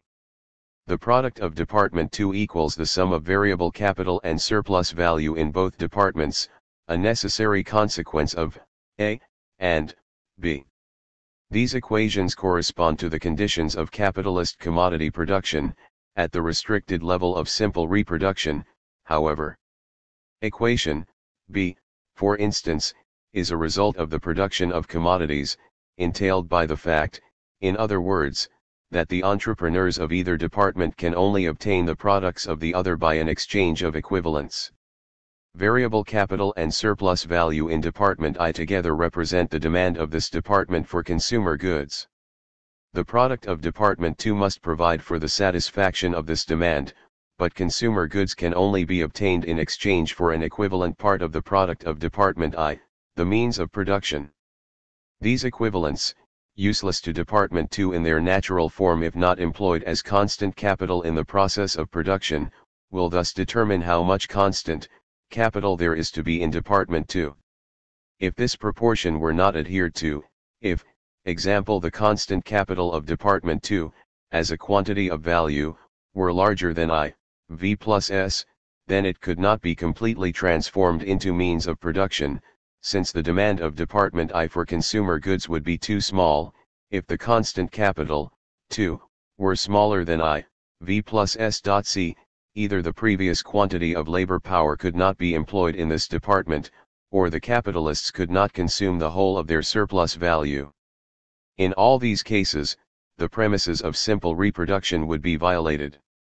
These equations, however, are not just an exercise in mathematics, nor do they merely result from the system of commodity production. To convince us of this fact, there is a simple means at hand. Let us imagine for a moment that, instead of a capitalist method of production, we have a socialist, i.e. a planned society in which the social division of labor has come to replace exchange. This society also will divide its labor power into producers of means of production and producers of means of consumption. Let us further imagine the technical development of labor to be such that 2/3 of social labor are employed in the manufacture of producer goods and 1/3 in the manufacture of consumer goods. Suppose that under these conditions 1,500 units, reckoned on a daily, monthly, or yearly basis, suffice to maintain the whole working population of the society, 1,000 of these being employed, according to our premise, in Department SOC. I, making means of production, and 500 in Department SOC. 2. Making consumer goods, and that the means of production dating from previous labor periods and used up during 1 year's labor, represent 3,000 labor units. This labor program, however, would not be adequate for the society, since considerably more labor will be needed to maintain all those of its members who do not work in the material, the productive sense of the term, the child, the old and sick, the civil servant, the artist, and the scientist. Moreover, every society needs certain reserves against a rainy day, as a protection against natural calamities. Taking it that precisely the same quantity of labor and, similarly, of means of production as that required for the workers' own maintenance is needed to maintain all the non-workers and to build up the reserves, then, from the figures previously assumed, we should get the following diagram for a regulated production. I4,000 C plus 1,000 V plus 1000 equals 6,000 means of production. 22,000 C plus 500 V plus 500 equals 3,000 means of consumption. Here C stands for the material means of production that have been used, expressed in terms of social labor time, V stands for the social labor time necessary to maintain the workers themselves, and S for that needed to maintain those who do not work and to build up the reserves. If we check up on the proportions of this diagram, we obtain the following result: there is neither commodity production nor exchange, but in truth a social division of labor. The products of Department I are assigned to the workers of Department 2 in the requisite quantities, and the products of Department 2 are apportioned to everyone, worker or no, in both departments, and also to the reserve fund, all this being the outcome not of an exchange of equivalents but of a social organization that plans and directs the process as a whole, because existing demands must be satisfied and production knows no other end but to satisfy the demands of society. Yet all that does not detract from the validity of the equations. The product of Department I must equal IC plus IIC. This means simply that Department I must annually renew all the means of production which society has used up during 1 year's labor. The product of Department 2 must equal the sum of I, V plus S, plus 2, V plus S. This means that society must each year produce as many consumer goods as are required by all its members, whether they work or not, plus a quota for the reserve fund. The proportions of the diagram are as natural and as inevitable for a planned economy as they are for a capitalist economy based upon anarchy and the exchange of commodities. This proves the diagram to have objective social validity, even if, just because it concerns simple reproduction, it has hardly more than theoretical interest for either a capitalist or a planned economy, finding practical application only in the rarest of cases. The same sort of scrutiny must now be turned on the diagram of enlarged reproduction. Taking Marx's second example as the basis for our test, let us again imagine a socialist society. From the point of view of a regulated society, we shall, of course, have to start with Department 2, not with Department I. Assuming this society to grow rapidly, the result will be an increasing demand for provisions by its members, whether they work or not. This demand is growing so quickly that a constantly increasing quantity of labor, disregarding for the moment the progress of labor productivity, will be needed for the production of consumer goods. The quantities required, expressed in terms of social labor incorporated in them, increase from year to year in a progression of, say, 2000, 2215, 2399, 2600 and so on. Let us further assume that technical conditions demand an increasing amount of means of production for producing this growing quantity of provisions, which, again measured in terms of social labor, mounts from year to year in the following progression: 7,000, 7,583, 8,215, 8,900 and so on.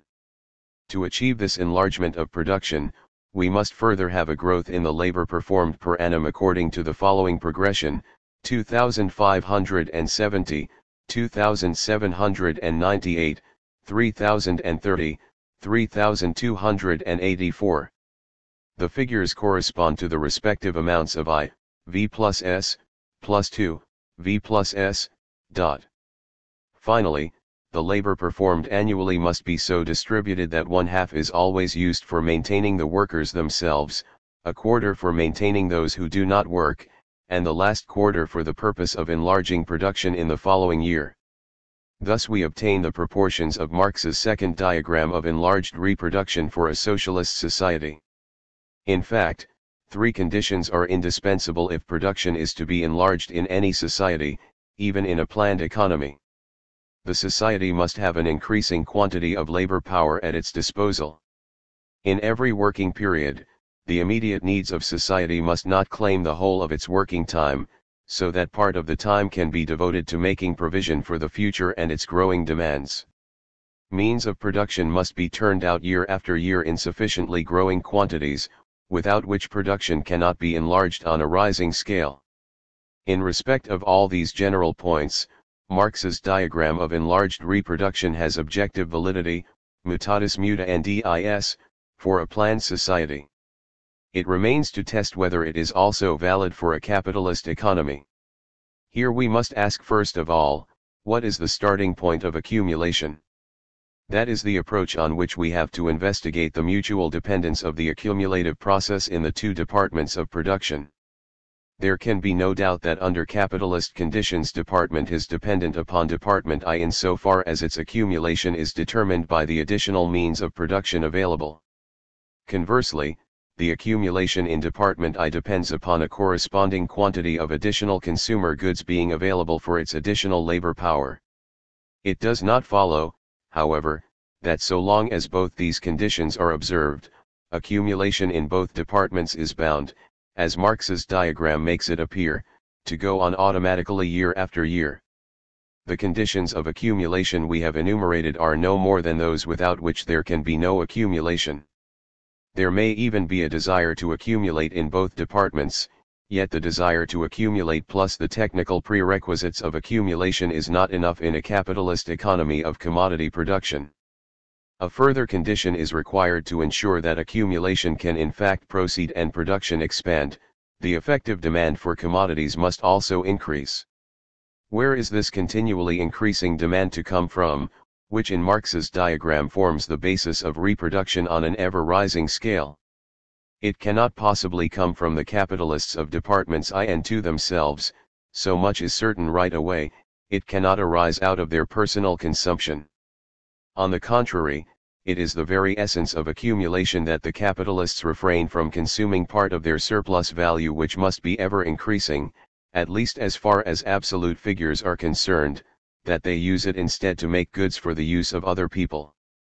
It is true that with accumulation the personal consumption of the capitalist class will grow and that there may even be an increase in the total value consumed. Nevertheless, it will still be no more than a part of the surplus value that is used for the capitalist's consumption. That indeed is the foundation of accumulation, the capitalist's abstention from consuming the whole of their surplus value. But what of the remaining surplus value, the part that is accumulated? For whom can it be destined? According to Marx's diagram, Department I has the initiative. The process starts with the production of producer goods. And who requires these additional means of production? The diagram answers that Department II needs them in order to produce means of consumption in increased quantities. Well then, who requires these additional consumer goods? Department I, Of course, replies the diagram, because it now employs a greater number of workers.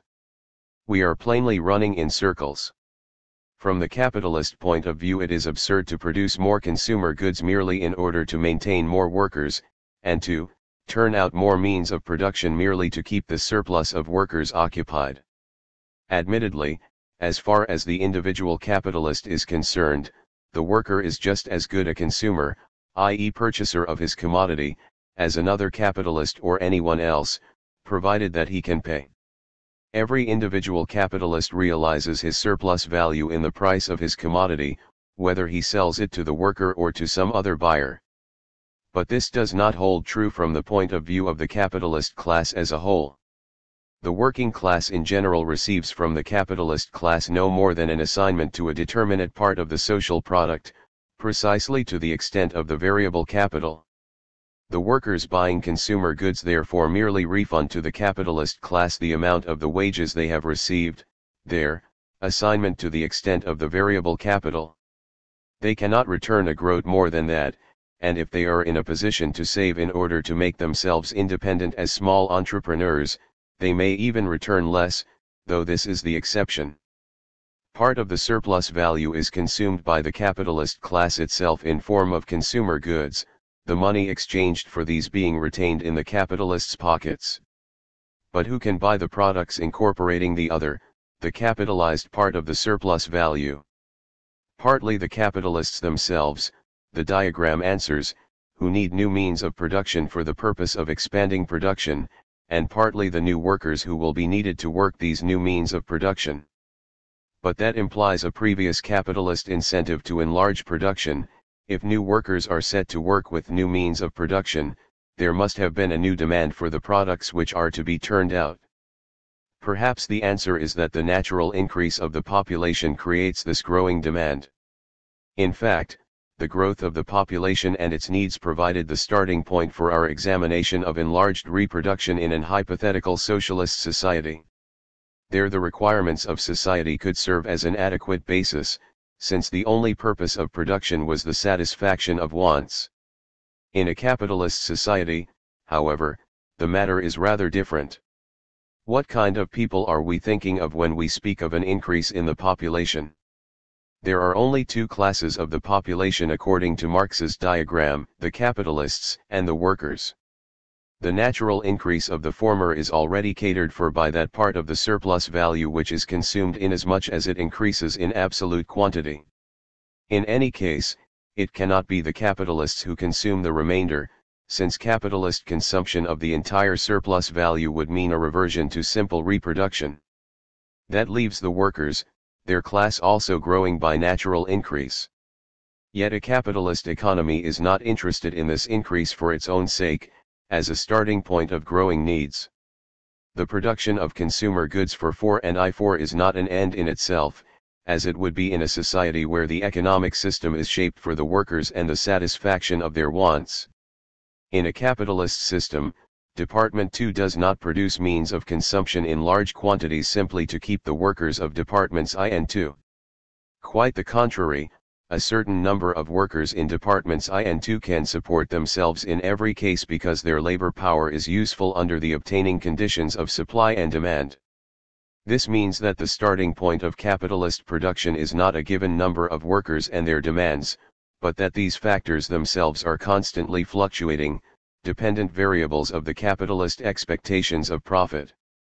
The question is therefore whether the natural increase of the working class also entails a growing effective demand over and above the variable capital. And that is quite impossible. The only source of money for the working class in our diagram is the variable capital, which must therefore provide in advance for the natural increase of the workers. One way or the other, either the older generation must earn enough to keep their offspring, who cannot, then, count as additional consumers, or, failing that, the next generation, the young workers, must turn to work in order to obtain wages and means of subsistence for themselves, in which case the new working generation is already included in the number of workers employed. On this count, the process of accumulation in Marx's diagram cannot be explained by the natural increase of the population. But wait. Even under the sway of capitalism, society does not consist exclusively of capitalists and wage laborers. Apart from these two classes, there are a host of other people, the landowners, the salaried employees, the liberal professions such as doctors, lawyers, artists, and scientists. Moreover, there is the church and its servants, the clergy, and finally the state with its officials and armed forces. All these strata of the population can be counted, strictly speaking, neither among the capitalist nor among the working class. Yet society has to feed and support them. Perhaps it is these strata apart from the capitalists and wage laborers, who call forth enlarged reproduction by their demand. But this seeming solution cannot stand up to a closer scrutiny. The landowners must, as consumers of rent, i.e. of part of the surplus value, quite obviously be numbered among the capitalist class, since we are here concerned with the surplus value in its undivided, primary form. Their consumption is already allowed for in the consumption of the capitalist class.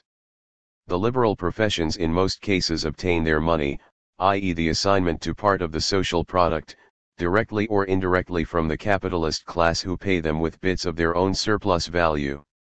And the same applies to the clergy, with the difference only that its members also obtain their purchasing power in part from the workers, i.e. from wages. The upkeep of the state, lastly, with its officers and armed forces is borne by the rates and taxes, which are in their turn levied upon either the surplus value or the wages. Within the limits of Marx's diagram there are in fact only the two sources of income in a society, the laborer's wages and the surplus value. All the strata of the population we have mentioned as apart from the capitalists and the workers, are thus to be taken only for joint consumers of these two kinds of income. Marx himself rejects any suggestion that these third persons are more than a subterfuge. All members of society not directly engaged in reproduction, with or without labor, can obtain their share of the annual produce of commodities, in other words, their articles of consumption, only out of the hands of those classes who are the first to handle the product, that is to say, productive laborers, industrial capitalists, and real estate owners. To that extent their revenues are substantially derived from wages, of the productive laborers, profit, and ground rent, and appear as indirect derivations when compared to these primary sources of revenue. But, on the other hand, the recipients of these revenues, thus indirectly derived, draw them by grace of their social functions, for instance that of a king, priest, professor, prostitute, soldier, etc., and they may regard these functions as the primary sources of their revenue. 5. And about the consumers of interest and ground rent as buyers, Marx says: now, if that portion of the surplus value of commodities, which the industrial capitalist yields in the form of ground rent or interest to other shareholders in the surplus value, cannot be in the long run converted into money by the sale of the commodities, then there is an end to the payment of rent and interest, and the landowners or recipients of interest can no longer serve in the role of miraculous interlopers, who convert aliquot portions of the annual reproduction into money by spending their revenue. The same is true of the expenditure of all so-called unproductive laborers, state officials, physicians, lawyers, etc., and others who serve economists as an excuse for explaining inexplicable things, in the role of the general public. 6. Seeing that we cannot discover within capitalist society any buyers whatever for the commodities in which the accumulated part of the surplus value is embodied, only one thing is left: foreign trade. But there are a great many objections to a method that conceives of foreign trade as a convenient dumping ground for commodities which cannot be found any proper place in the reproductive process. Recourse to foreign trade really begs the question. The difficulties implicit in the analysis are simply shifted, quite unresolved, from one country to another. Yet if the analysis of the reproductive process actually intends not any single capitalist country but the capitalist world market, there can be no foreign trade, all countries are home. This point is made by Marx already in the first volume of Capital, in connection with accumulation. We here take no account of export trade, by means of which a nation can change articles of luxury either into means of production or means of subsistence, and vice versa. In order to examine the object of our investigation in its integrity, free from all disturbing subsidiary circumstances, we must treat the whole world as one nation and assume that capitalist production is everywhere established and has possessed itself of every branch of industry. 7. The same difficulty presents itself if we consider the matter from yet another aspect. In Marx's diagram of accumulation we assumed that the portion of the social surplus value intended for accumulation exists from the first in a natural form which demands it to be used for capitalization. In one word, surplus value is convertible into capital solely because the surplus product, whose value it is, already, comprises the material element of new capital.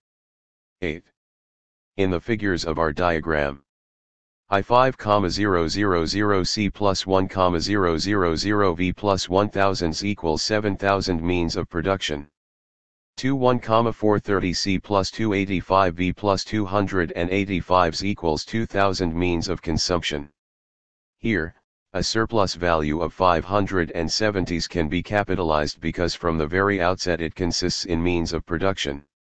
To this quantity of producer goods there correspond besides additional consumer goods to the amount of 140s that 684s can be capitalized in all. But the process here assumed of simply transferring means of production to constant capital on the one hand, consumer goods to variable capital on the other, in commensurate quantities, is in contradiction with the very structure of capitalist commodity production. Whatever natural form the surplus value may have, there can be no immediate transfer to the place of production for the purpose of accumulation. It must first be realized, it must be turned into hard cash. 9. Of the surplus value in Department I, 500 are fit to be capitalized, but not until they have first been realized. The surplus value has to shed its natural form and assume the form of pure value before it can be added to productive capital. This is true for each individual capitalist and also for the aggregate capitalist of society, it being a prime condition for capitalist production that the surplus value must be realized in the form of pure value.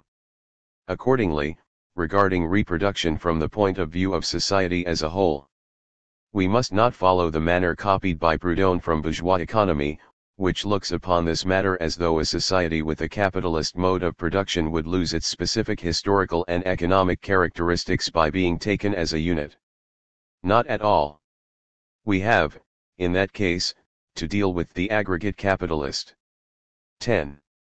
The surplus value must therefore shed its form as surplus product before it can reassume it for the purpose of accumulation.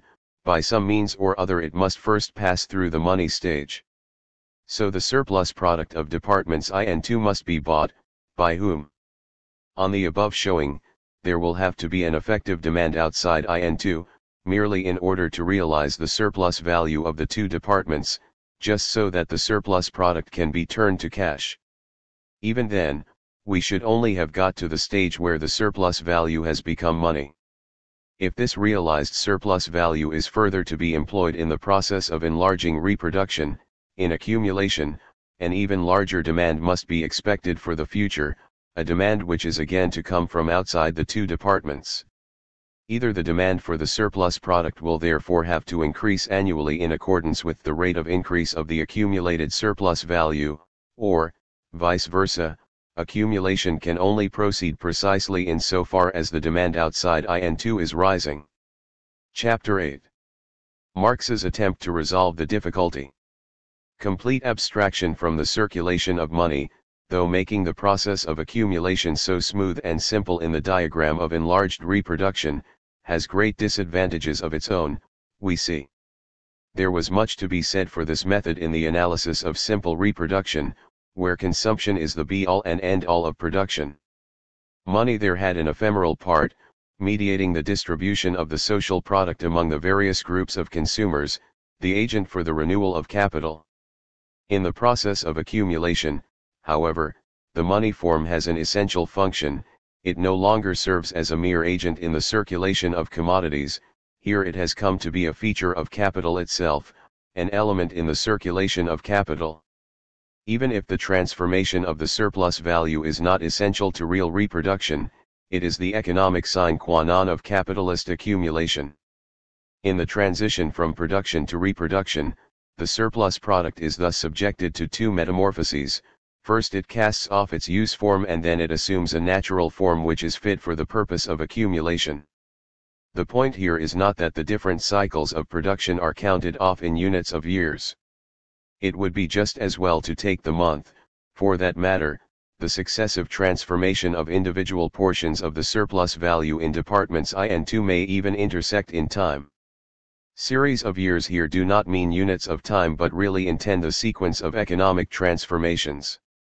What matters is that the sequence must be observed if accumulation is to keep its capitalist character, whether it extends over a longer or a shorter period of time.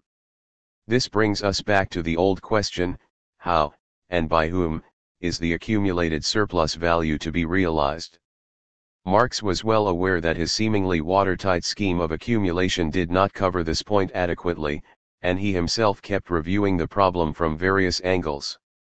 What he says is this: it has been shown in Volume I, how accumulation works in the case of the individual capitalist. By the conversion of the commodity capital into money, the surplus product, in which the surplus value is incorporated, is also monetized. The capitalist reconverts the surplus value thus monetized into additional natural elements of his productive capital. In the next cycle of production, the increased capital furnishes an increased product. But what happens in the case of tile individual capital, must also show, in the annual reproduction of society as a whole, just as we have seen it does in the case of reproduction on a simple scale, where the successive precipitation of the depreciated elements of fixed capital in the form of money, accumulated, as a hoard, also makes itself felt in the annual reproduction of society. 1. He examines the mechanism of accumulation further from this very point of view, focusing on the fact that surplus value must pass through the money stage before it is accumulated. For instance, capitalist A, who sells during 1 year, or during a number of successive years, certain quantities of commodities produced by him, thereby converts that portion of the commodities, which bears surplus value, the surplus product, or, in other words, the surplus value produced by himself, successively into money, accumulates it gradually, and thus makes for himself a new potential money capital. It is potential money capital on account of its capacity and destination, being converted into the elements of productive capital. But practically he merely accumulates a simple hoard, which is not an element of actual production. His activity for the time being consists only in withdrawing circulating money out of circulation. Of course, it is not impossible that the circulating money thus laid away by him, was itself, before it entered into circulation, a portion of some other hoard. 2. Money is withdrawn from circulation and accumulated as a hoard by the sale of commodities, without a subsequent purchase. If this operation is conceived as one taking place universally, then it seems inexplicable where the buyers are to come from, since in that case everybody would want to sell in order to hoard, and no one would want to buy. And it must be so conceived, since every individual capital may be in process of accumulation. If we were to conceive of the process of circulation as one taking place in a straight line between the various divisions of annual reproduction, which would be incorrect as it consists with a few exceptions of mutually retroactive movements, then we should have to start out from the producer of gold, or silver, who buys without selling, and to assume that all others sell to him. In that case, the entire social surplus product of the current year would pass into his hands, representing the entire surplus value of the year, and all the other capitalists would distribute among themselves their relative shares in his surplus product, which consists naturally of money, gold being the natural form of his surplus value. For that portion of the product of the gold producer, which has to make good his active capital, is already tied up and disposed of. The surplus value of the gold producer, in the form of gold, would then be the only fund from which all other capitalists would have to derive the material for the conversion of their annual surplus product into gold. The magnitude of its value would then have to be equal to the entire annual surplus value of society, which must first assume the guise of a hoard. Absurd as this assumption would be, it would accomplish nothing more than to explain the possibility of a universal formation of a hoard at the same period. It would not further reproduction itself, except on the part of the gold producer, one single step. Before we solve this seeming difficulty, we must distinguish 3. The obstacle in the way of realizing the surplus value, which Marx here calls a seeming difficulty, nevertheless is important enough for the whole further discussion in Capital, Volume 2, to be concentrated on overcoming it. As a first attempt, Marx proffers the solution of a hoard which, owing to the separation of the different individual constant capitals in the process of circulation, will inevitably be formed in a capitalist system of production. Inasmuch as different capital investments have different spans of life, and there is always an interval before the parts of a plant are due for renewal, at any given moment we may find that one individual capitalist is already busy renewing his plant, while another is still building up reserves from the proceeds yielded by the sale of his commodities against the day when he will have enough to renew his fixed capital. For instance, let A sell 600, representing 400 C plus 100 V plus 100s to B, who may represent more than one buyer. A sells 600 in commodities for 600 in money, of which 100 are surplus value which he withdraws from circulation and hoards in the form of money. But these 100 in money are but the money form of the surplus product in which a value of 100 was incorporated. 4. In order to comprehend the problem in complete purity, Marx here assumes the whole of the surplus value to be capitalized, for which reason he ignores altogether that part of the surplus value is used for the capitalist's personal consumption. In addition, A and A as well as B and B here belong to Department I. The formation of a hoard, then, is not a production, nor is it an increment of production. The action of the capitalist consists merely in withdrawing from circulation 100 obtained by the sale of his surplus product, in holding and hoarding this amount. This operation is carried on, not alone on the part of A, but at numerous points of the periphery of circulation by other capitalists named A. However, A accomplishes the formation of a hoard only to the extent that he acts as a seller, so far as his surplus product is concerned, not as a buyer. His successive production of surplus products, the bearers of his surplus value convertible into money, is therefore a premise for the formation of his hoard. In the present case, where we are dealing only with the circulation within Department I, the natural form of the surplus product, and of the total product of which it is a part, is that of an element of constant capital of I, that is to say it belongs to the category of a means of production creating means of production. We shall see presently, what becomes of it, what function it performs, in the hands of the buyers such as B, etc. It must particularly be noted at this point that A, while withdrawing money from circulation and hoarding it, on the other hand throws commodities into it without withdrawing other commodities in return. The capitalists, B, etc., are thereby enabled to throw only money into it and withdraw only commodities from it. In the present case, these commodities, according to their natural form and destination, become a fixed or circulating element of the constant capital of B, etc. 5. There is nothing new about this whole process. Marx had already described it extensively in connection with simple reproduction, since it alone can explain how a society is able to renew constant capital under conditions of capitalist reproduction. How this process can lay the besetting problem of our analysis of enlarged reproduction is far from self-evident. The difficulty had been that for the purpose of accumulation, part of the surplus value is not consumed by the capitalists but added to capital in order to expand production, giving rise to the question of buyers for this additional product. The capitalists do not want to consume it and the workers are not able to do so, their entire consumption being covered in every case by the available variable capital. Whence the demand for the accumulated surplus value. Or, as Marx would have it, whence the money to pay for the accumulated surplus value. If, by way of answer, we are referred to the process of hoarding attendant upon the gradual renewal of the constant capital by the individual capitalists at various times, the connection between these 2 points remains obscure. As long as B, and B, etc., buy producer goods from their colleagues A, and A in order to renew their constant capital that has in fact been used up, the limits of simple reproduction are not transcended, and the whole thing has nothing to do with our problem.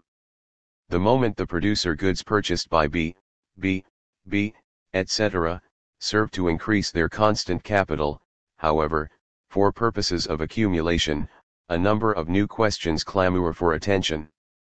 First and foremost, where do the Bs get the cash to buy an additional product from the As? The only way they could have made their money is by sale of their own surplus product. Before they can acquire new means of production for expanding their enterprises, before they appear as buyers, that is to say, of the surplus product that is to be accumulated, they must first have disposed of their own surplus product. In a word, B, etc., must have been vendors themselves. But who could have bought their surplus product? It is obvious that the difficulty is simply shifted from the A's to the B's without having been mastered. At one stage of the analysis it really does seem for a time as if a solution were found at last. After a short digression, Marx returns to the main line of his investigation in the following words.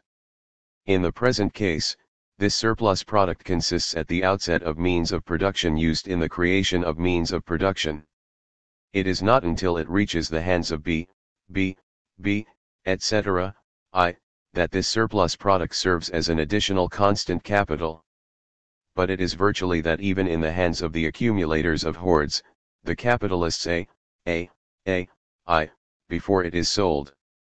If we consider merely the volume of values of the reproduction on the part of I, then we are still moving within the limits of simple reproduction, for no additional capital has been set in motion for the purpose of creating this virtual additional capital, the surplus product, nor has any greater amount of surplus labor been performed than that done on the basis of simple reproduction. The difference is here only one of the form of the surplus labor performed, of the concrete nature of its particularly useful service. It is expended in means of production for department IC instead of IIC, in means of production instead of means of production of articles of consumption. In the case of simple reproduction it had been assumed that the entire surplus value was spent as revenue in the commodities of 2. Hence it consisted only of such means of production as restore the constant capital of IIC in its natural form. In order that the transition from simple to expanded reproduction may take place, the production in department I must be enabled to create fewer elements for the constant capital of 2 and more for that of I. Considering the matter merely from the point of view of the volume of values, it follows, then, that the material requirements of expanded reproduction are produced within simple reproduction. It is simply a question of the expenditure of the surplus labor of the working class of I for the production of means of production, the creation of virtual additional capital of I. The virtual additional money capital, created on the part of A, by the successive sale of their surplus product, which was formed without any capitalist expenditure of money, is in this case simply the money form of the additional means of production made by I. 6. On this interpretation, the difficulty seems to dissolve into thin air at our touch. Accumulation requires no new sources of money at all. Before, when the capitalists themselves consumed their surplus value, they had to have a corresponding money reserve in hand, the analysis of simple reproduction already having proved that the capitalist class must itself put into circulation the money needed for the realization of their surplus value.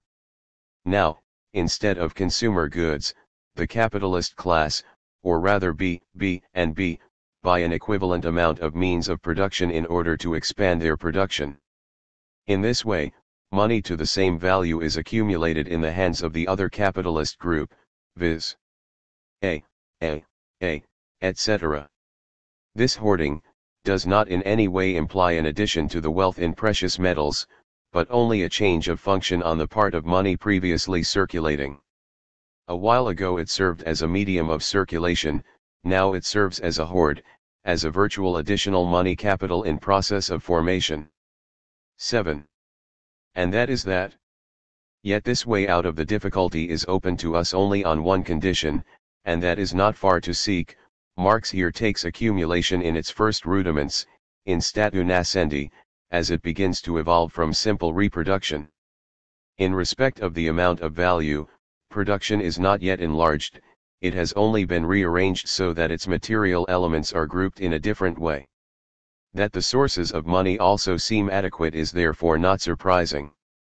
This solution, however, is only true for one specific moment, the period of transition from simple reproduction to enlarged reproduction, in short, a moment that has no reference to reality and can only be conceived speculatively. Once accumulation has been established for some time, when increasing amounts of value are thrown upon the market in every period of production, buyers for these additional values cannot fail to become a problem. And on this point the proffered solution breaks down. For that matter, it was never more than a seeming solution, not a real one. On closer scrutiny, it fails us even at the precise instant it appears to have smoothed the way for us. For if we take accumulation just at the very moment of its emergence from simple reproduction, the prime condition it demands is a decrease in the consumption of the capitalist class. No sooner have we discovered a way to expand reproduction with the means of circulation already at hand, than we find previous consumers trickling away at the same rate. What, then, is the good of expanding production? Who is there able to buy from B and B this increased amount of products which they could turn out only by denying themselves the money they need for buying new means of production from A and A? That solution, we see, was a mere illusion. The difficulty still persists. Marx himself at once reopens the question where B and B get the money to buy the surplus product of A and A. To the extent that the products created by B, etc., re-enter in their natural form into their own process, it goes without saying that a corresponding portion of their own surplus product is transferred directly, without any intervention of circulation, to their productive capital and becomes an element of additional constant capital. To the same extent they do not help to convert any surplus product of A, etc., into money. Aside from this, where does the money come from? We know that they have formed their hoard in the same way as A, etc., by the sale of their respective surplus products. Now they have arrived at the point where their accumulated hoard of virtual money capital is to enter effectually upon its function as additional money capital. But this is merely turning around in a circle. The question still remains, where does the money come from, which the various B's, withdrew from the circulation and accumulated? 8.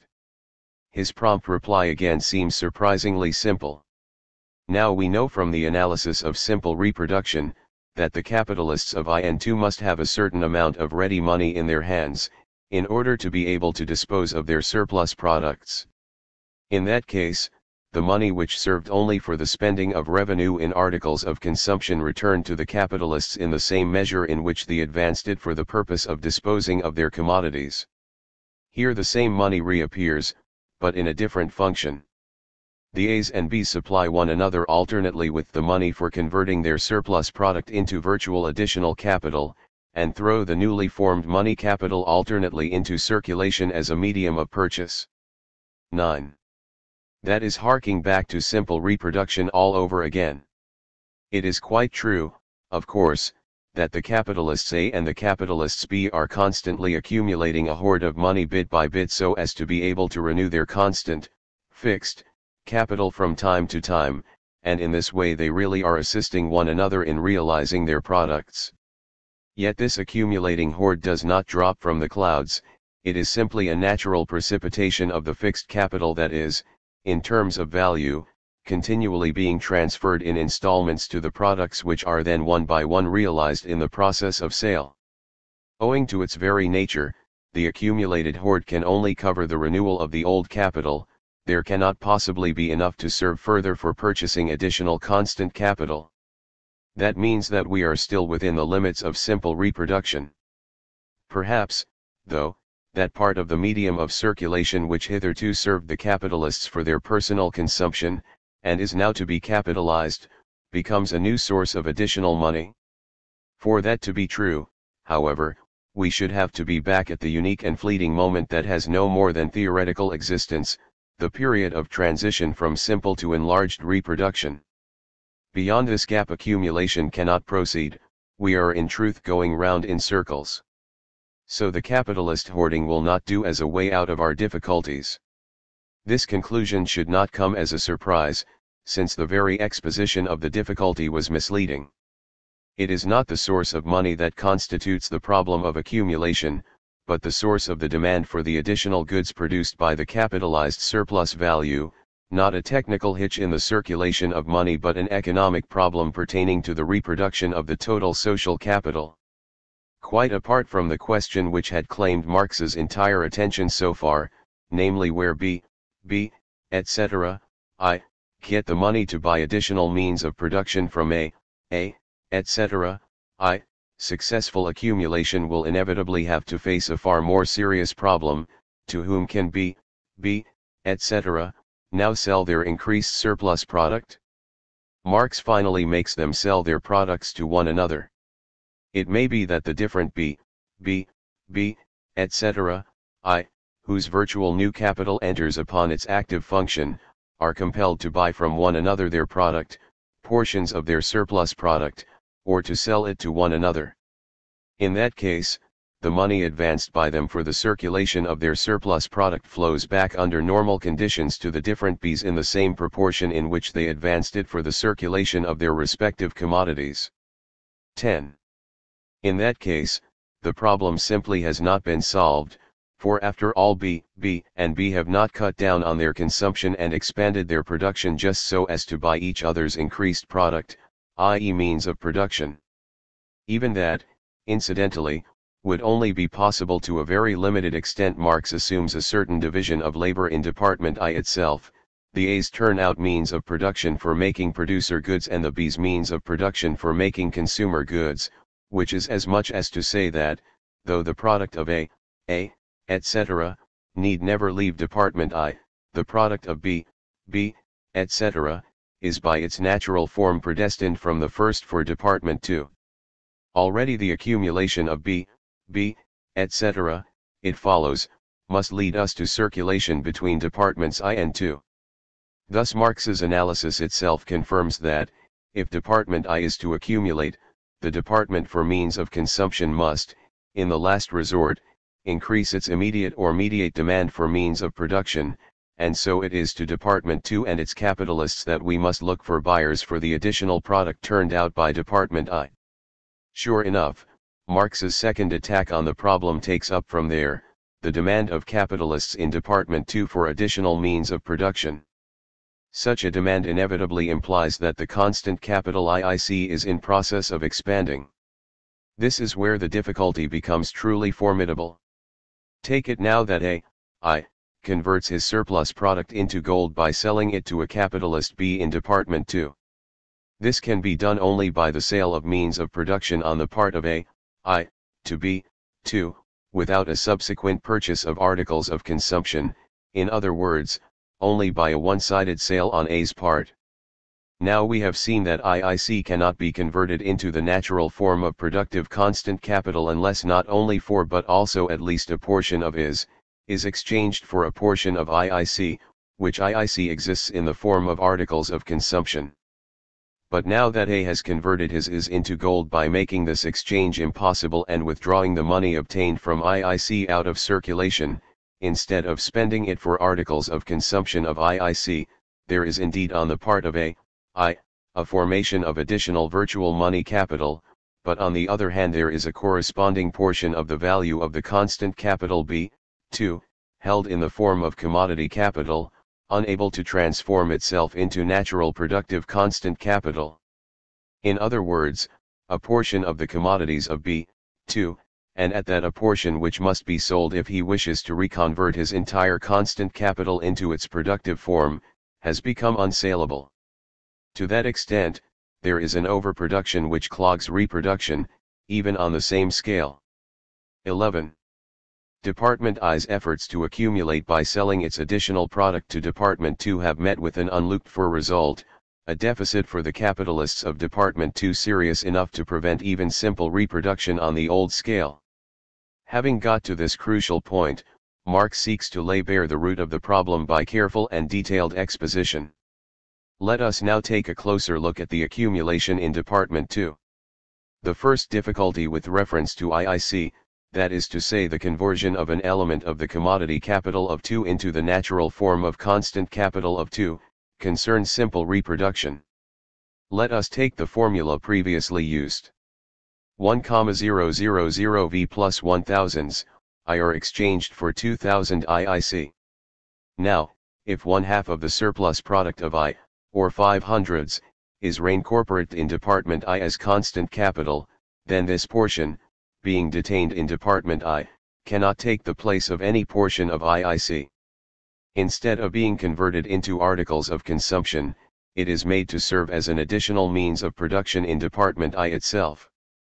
It cannot perform this function simultaneously in I and II. The capitalist cannot spend the value of his surplus product for articles of consumption, and at the same time consume the surplus product itself productively, by incorporating it in his productive capital.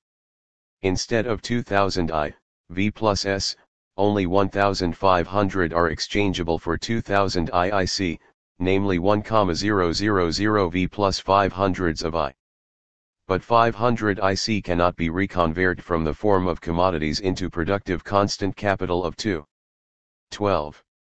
By now, hardly anybody could fail to be convinced that the difficulty is real, but we have not taken a single step nearer a solution.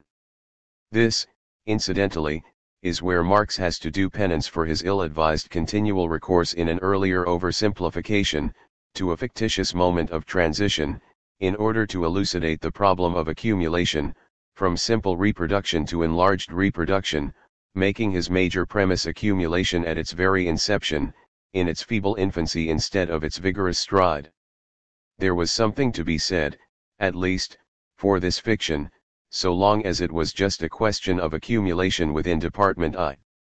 The capitalists of Department I, who denied themselves part of what they had been wont to consume, at once had a new hoard of money in hand with which they could start capitalization.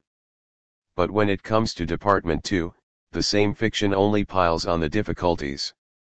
The abstinence of the capitalists in Department I here finds expression in a painful loss of consumers for whose expected demand production had largely been calculated. Since the capitalists of Department II, on whom we tried the experiment whether they might not possibly be the long-sought buyers of the additional product of accumulation in Department I, are themselves in sore straits, not knowing as yet where to go with their own unsold product, they are even less likely to be of any help to us. There is no shutting our eyes to the fact that an attempt to make one group of capitalists accumulate at the expense of the other is bound to get involved in glaring inconsistencies. Yet another attempt to get round the difficulty is subsequently mentioned by Marx, who at once rejects it as a subterfuge.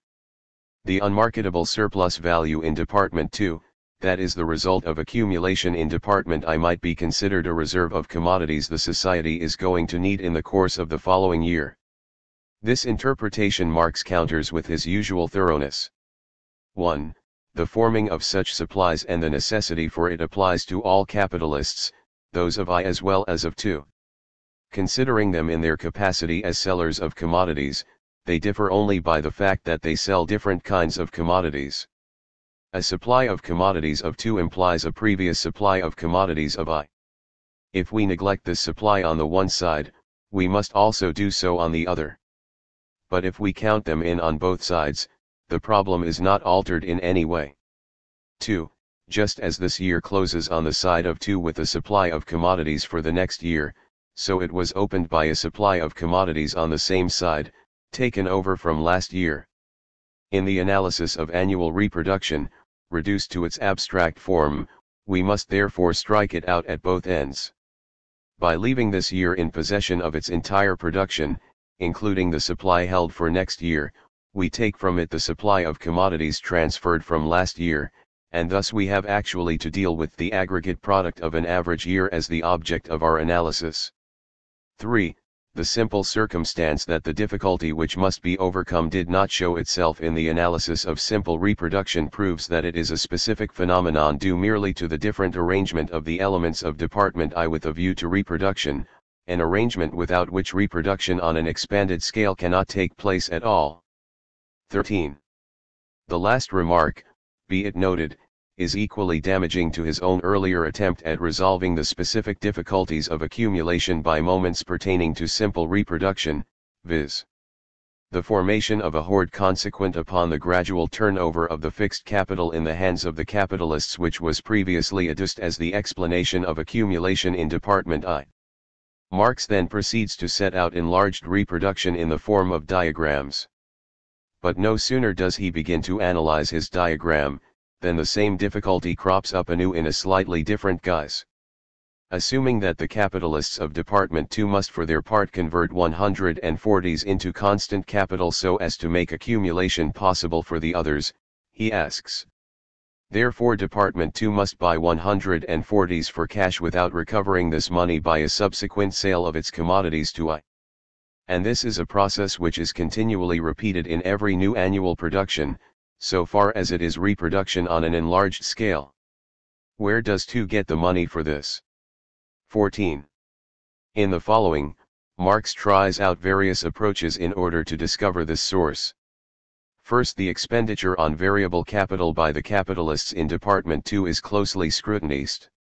True, it exists in the form of money, but its proper function is the purchase of labor power, and it cannot possibly be withdrawn and made to serve, maybe, for purchasing additional means of production. This continually repeated departure from and return to the starting point, the pocket of the capitalist, does not add in any way to the money moving in this cycle. This, then, is not a source of the accumulation of money. 15. Marx then considers all conceivable dodges, only to show them up as evading the issue. But stop, he claims. Isn't there a chance to make a little profit? 15. He considers whether the capitalists could not manage to save a little of the variable capital by depressing the wages of the workers below the normal average and thus to tap a new source of money for accumulation. A mere flick of his fingers, of course, disposes of this notion. But it must not be forgotten that the wages actually paid, which determine the magnitude of the variable capital under normal conditions, do not depend on the benevolence of the capitalists, but must be paid under certain conditions. This does away with this expedient as a source of additional money. 15. He even explores what hidden methods there may be of saving on the variable capital, such as the truck system, frauds, etc., only to comment finally, this is the same operation as under 1, only disguised and carried out by a detour. Therefore it must likewise be rejected as an explanation of the present problem. 16. All efforts to make the variable capital yield a new source of money for the purpose of accumulation are thus unrewarded. In short, we cannot accomplish anything with 376I4 for the solution of this question. 16. Marx next turns to the cash reserves which the capitalists in Department II keep for the circulation of their own consumption and investigates whether none of this money can be diverted to the purposes of capitalization. Yet this, he allows, is still more impossible. Here the capitalists of the same department are standing face to face, heavily buying and selling their articles of consumption. The money required for these transactions serves only as a medium of circulation and must flow back to the interested parties in the normal course of things, to the extent that they have advanced it to the circulation, in order to pass again and again over the same course. 17. The next attempt to follow belongs, as was to have been expected, to the category of those subterfuges which Marx ruthlessly refutes, the attempt to explain that money capital can be formed in the hands of one capitalist group in Department II by defrauding the other capitalists within the same department, viz. in the process of the mutual selling of consumer goods. No time need be wasted on this little effort. Then comes a more sober proposition, or, a certain portion of IIS, represented by necessities of life, might be directly converted into new variable capital of Department II. 18. It is not quite clear how this can help us over the hurdle, help to get accumulation going. For one thing, the formation of additional variable capital in Department 2 is not much use if we have no additional constant capital for this department, being in fact engaged on the task of finding it. For another thing, our present concern is to see if we can find in Department 2 a source of money for the purchase of additional means of production from I, and Department II's problem how to place its own additional product in some way or other in the process of production is beside the point. Further, is the implication that the respective consumer goods should be used direct, i.e. without the mediation of money, in the production of Department 2, so that the corresponding amount of money can be diverted from variable capital to the purpose of accumulation? If so, we could not accept the solution. Under normal conditions of capitalist production, the remuneration of the workers by consumer goods direct is precluded, one of the cornerstones of capitalist economy being the money form of the variable capital, the independent transaction between the worker as buyer of commodities and producer of consumer goods. Marx himself stresses this point in another context. We know that the actual variable capital consists of labor power, and therefore the additional must consist of the same thing. It is not the capitalist of I who among other things buys from to a supply of necessities of life for his laborers, or accumulates them for this purpose, as the slaveholder had to do. It is the laborers themselves who trade with to. 19. And that goes for the capitalists of Department 2 just as much as for those of Department I, thus disposing of Marx's last effort. Marx ends up by referring us to the last part of Capital, Volume 2, Chapter 21, the concluding remarks sub 4, as Engels has called them. Here we find the curt explanation. The original source for the money of 2 is V plus S of the gold producers in Department I, exchanged for a portion of IIC. Only to the extent that the gold producer accumulates surplus value or converts it into means of production of I, in other words, to the extent that he expands his production, does his V plus S stay out of Department 2. On the other hand, to the extent that the accumulation of gold on the part of the gold producer himself leads ultimately to an expansion of production, a portion of the surplus value of gold production not spent as revenue passes into Department 2 as additional variable capital of the gold producers, promotes the accumulation of new hoards into and supplies it with means by which to buy from I without having to sell to it immediately. 20. After the breakdown of all conceivable attempts at explaining accumulation, therefore, after chasing from pillar to post, from AI to BI, and from BI to A2, we are made to fall back in the end on the very gold producer, recourse to whom Marx had at the outset of his analysis branded as absurd. The analysis of the reproductive process, and the second volume of Capital finally comes to a close without having provided the long sought-for solution to our difficulty. Chapter 9. The difficulty viewed from the angle of the process of circulation. The flaw in Marx's analysis is, in our opinion, the misguided formulation of the problem as a mere question of the sources of money, whereas the real issue is the effective demand, the use made of goods, not the source of the money which is paid for them. As to money as a means of circulation, when considering the reproductive process as a whole, we must assume that capitalist society must always dispose of money, or a substitute, in just that quantity that is needed for its process of circulation. What has to be explained is the great social transaction of exchange, caused by real economic needs.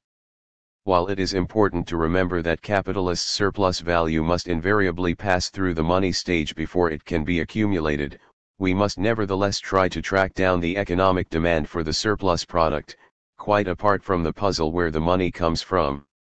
As Marx himself says in another passage, the money on one side in that case calls forth expanded reproduction on the other, because the possibility for it exists without the money.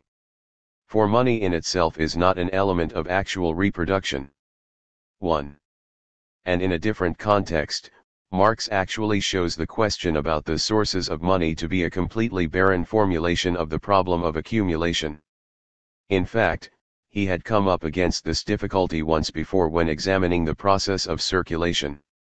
Still dealing with simple reproduction, he had asked, in connection with the circulation of the surplus value, but the commodity capital must be monetized before its conversion into productive capital, or before the surplus value contained in it can be spent. Where does the money for this purpose come from? This question seems difficult at the first glance, and neither Took nor anyone else has answered it so far. 2. And he was then quite uncompromising about getting to the root of the matter. The circulating capital of 500p.st advanced in the form economy capital, whatever may be its period of turnover, may now stand for the total capital of society, that is to say, of the capitalist class. Let the surplus value be 100p.st. How can the entire capitalist class manage to draw continually 600p.st out of the circulation, when they continually throw only 500p.st into it? 3.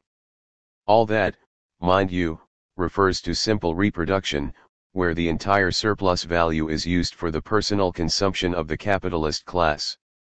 The question should therefore from the outset have been put more precisely in this form: how can the capitalists secure for themselves consumer goods to the amount of £100 surplus value on top of putting £500 into circulation for constant and variable capital? It is immediately obvious that those £500 which, in form capital, always serve to buy means of production and to pay the workers, cannot simultaneously defray the expense of the capitalist's personal consumption. Where, then, does the additional money come from?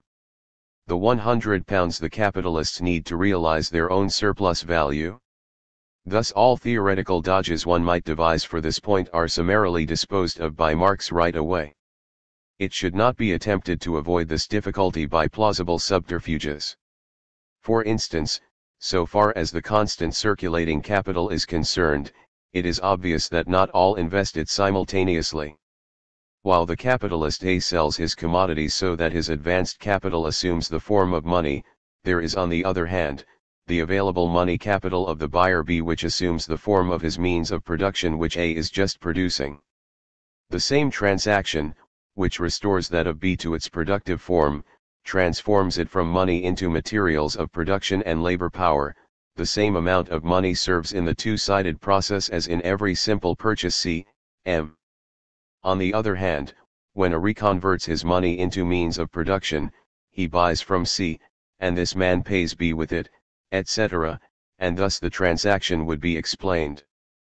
But none of the laws referring to the quantity of the circulating money, which have been analyzed in the Circulation of Commodities, Volume I, Chapter 3, are in any way changed by the capitalist character of the process of production.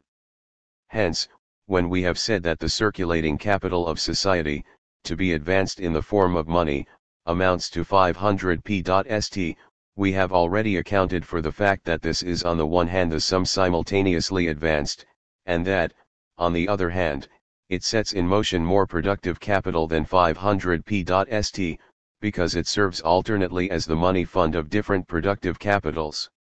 This mode of explanation, then, assumes that money as existing whose existence it is called upon to explain. It may be furthermore said, capitalist A produces articles which capitalist B consumes unproductively, individually. The money of B therefore monetizes the commodity capital of A, and thus the same amount serves for the monetization of the surplus value of B and the circulating constant capital of A. But in that case, the solution of the question to be solved is still more directly assumed, the question, whence does B get the money for the payment of his revenue? How does he himself monetize the surplus portion of his product? It might also be answered that that portion of the circulating variable capital, which A continually advances to his laborers, flows back to him continually from the circulation, and only an alternating part stays continually tied up for the payment of wages. But a certain time elapses between the expenditure and the reflux, and meanwhile the money paid out for wages might, among other uses, serve for the monetization of surplus value. But we know, in the first place, that the greater the time, the greater must be the supply of money which the capitalist A must keep continually in reserve. In the second place, the laborer spends the money, buys commodities for it, and thus monetizes to that extent the surplus value contained in them. Without penetrating any further into the question at this point, it is sufficient to say that the consumption of the entire capitalist class, and of the unproductive persons dependent upon it, keeps step with that of the laboring class, so that, simultaneously with the money thrown into circulation by the laboring class, the capitalists must throw money into it, in order to spend their surplus value as revenue. Hence money must be withdrawn from circulation for it. This explanation would merely reduce the quantity of money required, but not do away with it.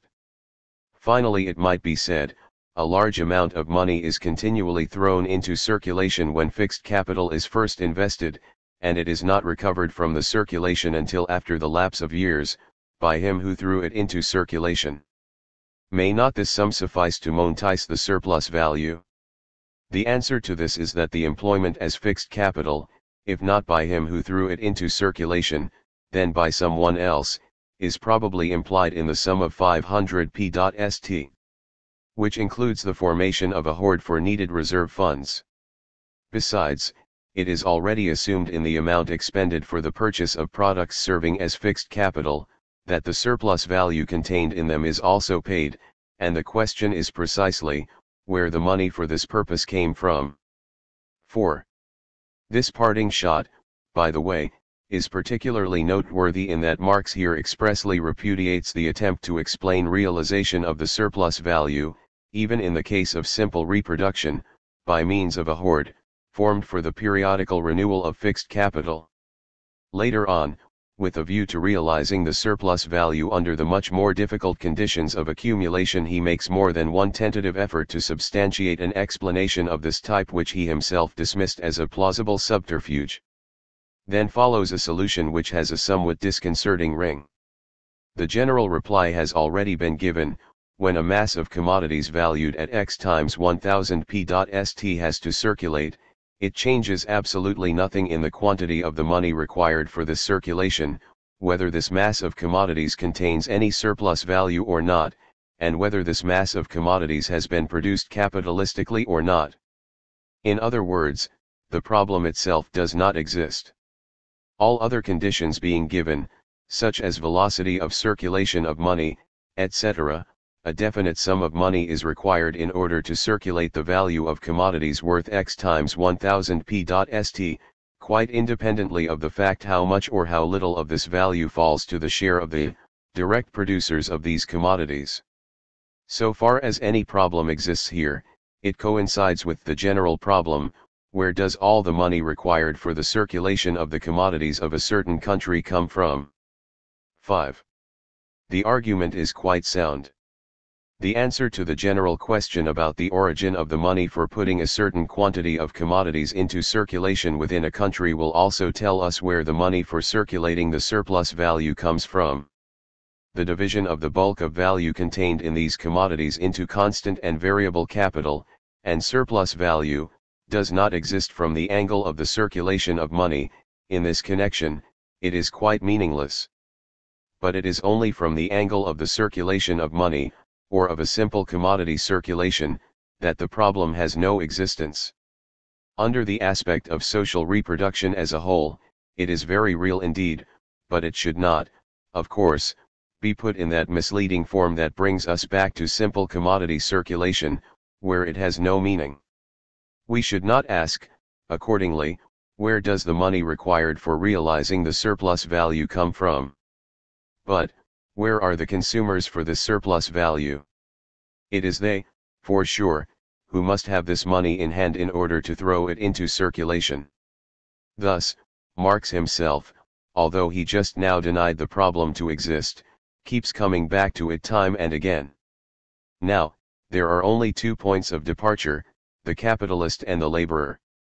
All third classes of persons must either receive money for their services from these 2 classes, or, to the extent that they receive it without any equivalent services, they are joint owners of the surplus value in the form of rent, interest, etc. The fact that the surplus value does not all stay in the pocket of the industrial capitalist, but must be shared by him with other persons, has nothing to do with the present question. The question is, how does he maintain his surplus value, not, How does he divide the money later after he has secured it? For the present case, the capitalist may as well be regarded as the sole owner of his surplus value. As for the laborer, it has already been said that he is but the secondary point of departure, while the capitalist is the primary starting point of the money thrown by the laborer into circulation. The money first advanced as variable capital is going through its second circulation, when the laborer spends it for the payment of means of subsistence. The capitalist class, then, remains the sole point of departure of the circulation of money. If they need 400 p.st. for the payment of means of production, and 100 p.st. for the payment of labor power, they throw 500 p.st. into circulation. But the surplus value incorporated in the product with the rate of surplus value of 100% is equal to the value of 100 p.st. How can they continually draw 600 p.st. out of circulation, when they continually throw only 100 p.st. into it? From nothing comes nothing. The capitalist class as a whole cannot draw out of circulation what was not previously in it. 6. Marx further explodes another device which might conceivably be thought adequate to the problem, i.e. a more rapid turnover of money enabling a larger amount of value to circulate by means of a smaller amount of money. The dodge will not work, of course, since the velocity of money in circulation is already taken into account by equating the aggregate bulk of commodities with a certain number of pounds sterling. But, then at last we seem in sight of a proper solution. Indeed, paradoxical as it may appear at first sight, it is the capitalist class itself that throws the money into circulation which serves for the realization of the surplus value incorporated in the commodities. But, mark well, it is not thrown into circulation as advanced money, not as capital. The capitalist class spends it for their individual consumption. The money is not advanced by them, although they are the point of departure of its circulation. 7. This lucid and comprehensive account is the best evidence that the problem is not just imaginary but very real. It provides a solution, not by disclosing a new source of money for the realization of the surplus value, but by pointing out at last the consumers of this surplus value. We are still, on Marx's assumption, within the bounds of simple reproduction. The capitalist class, that is to say, use the whole of their surplus value for personal consumption. Since the capitalists are the consumers of surplus value, it is not so much a paradox as a truism that they must, in the nature of thing, possess the money for appropriating the objects of consumption, the natural form of the surplus value. The circulatory transaction of exchange is the necessary consequence of the fact that the individual capitalist cannot immediately consume his individual surplus value, and accordingly the individual surplus product, as could, for instance, the employer of slave labor. As a rule, the natural material form of the surplus product tends to preclude such use. The aggregate surplus value of the capitalists in general is, however, contained in the total social product, as long as there is simple reproduction, as expressed by a corresponding quantity of consumer goods for the capitalist class, just as the sum total of variable capital has its corresponding equivalent in the quantity of consumer goods for the working class, and as the constant capital of all individual capitalists taken together is represented by material means of production in an equivalent quantity. In order to exchange the unconsumable individual surplus values for a corresponding amount of consumer goods, a double transaction of commodity exchange is needed: first, the sale of one's own surplus product, and then the purchase of consumer goods out of the surplus product of society. These two transactions can only take place among members of the capitalist class, among individual capitalists, which means that their agent, the money, thereby merely changes hands as between one capitalist and another without ever being alienated from the capitalist class in general.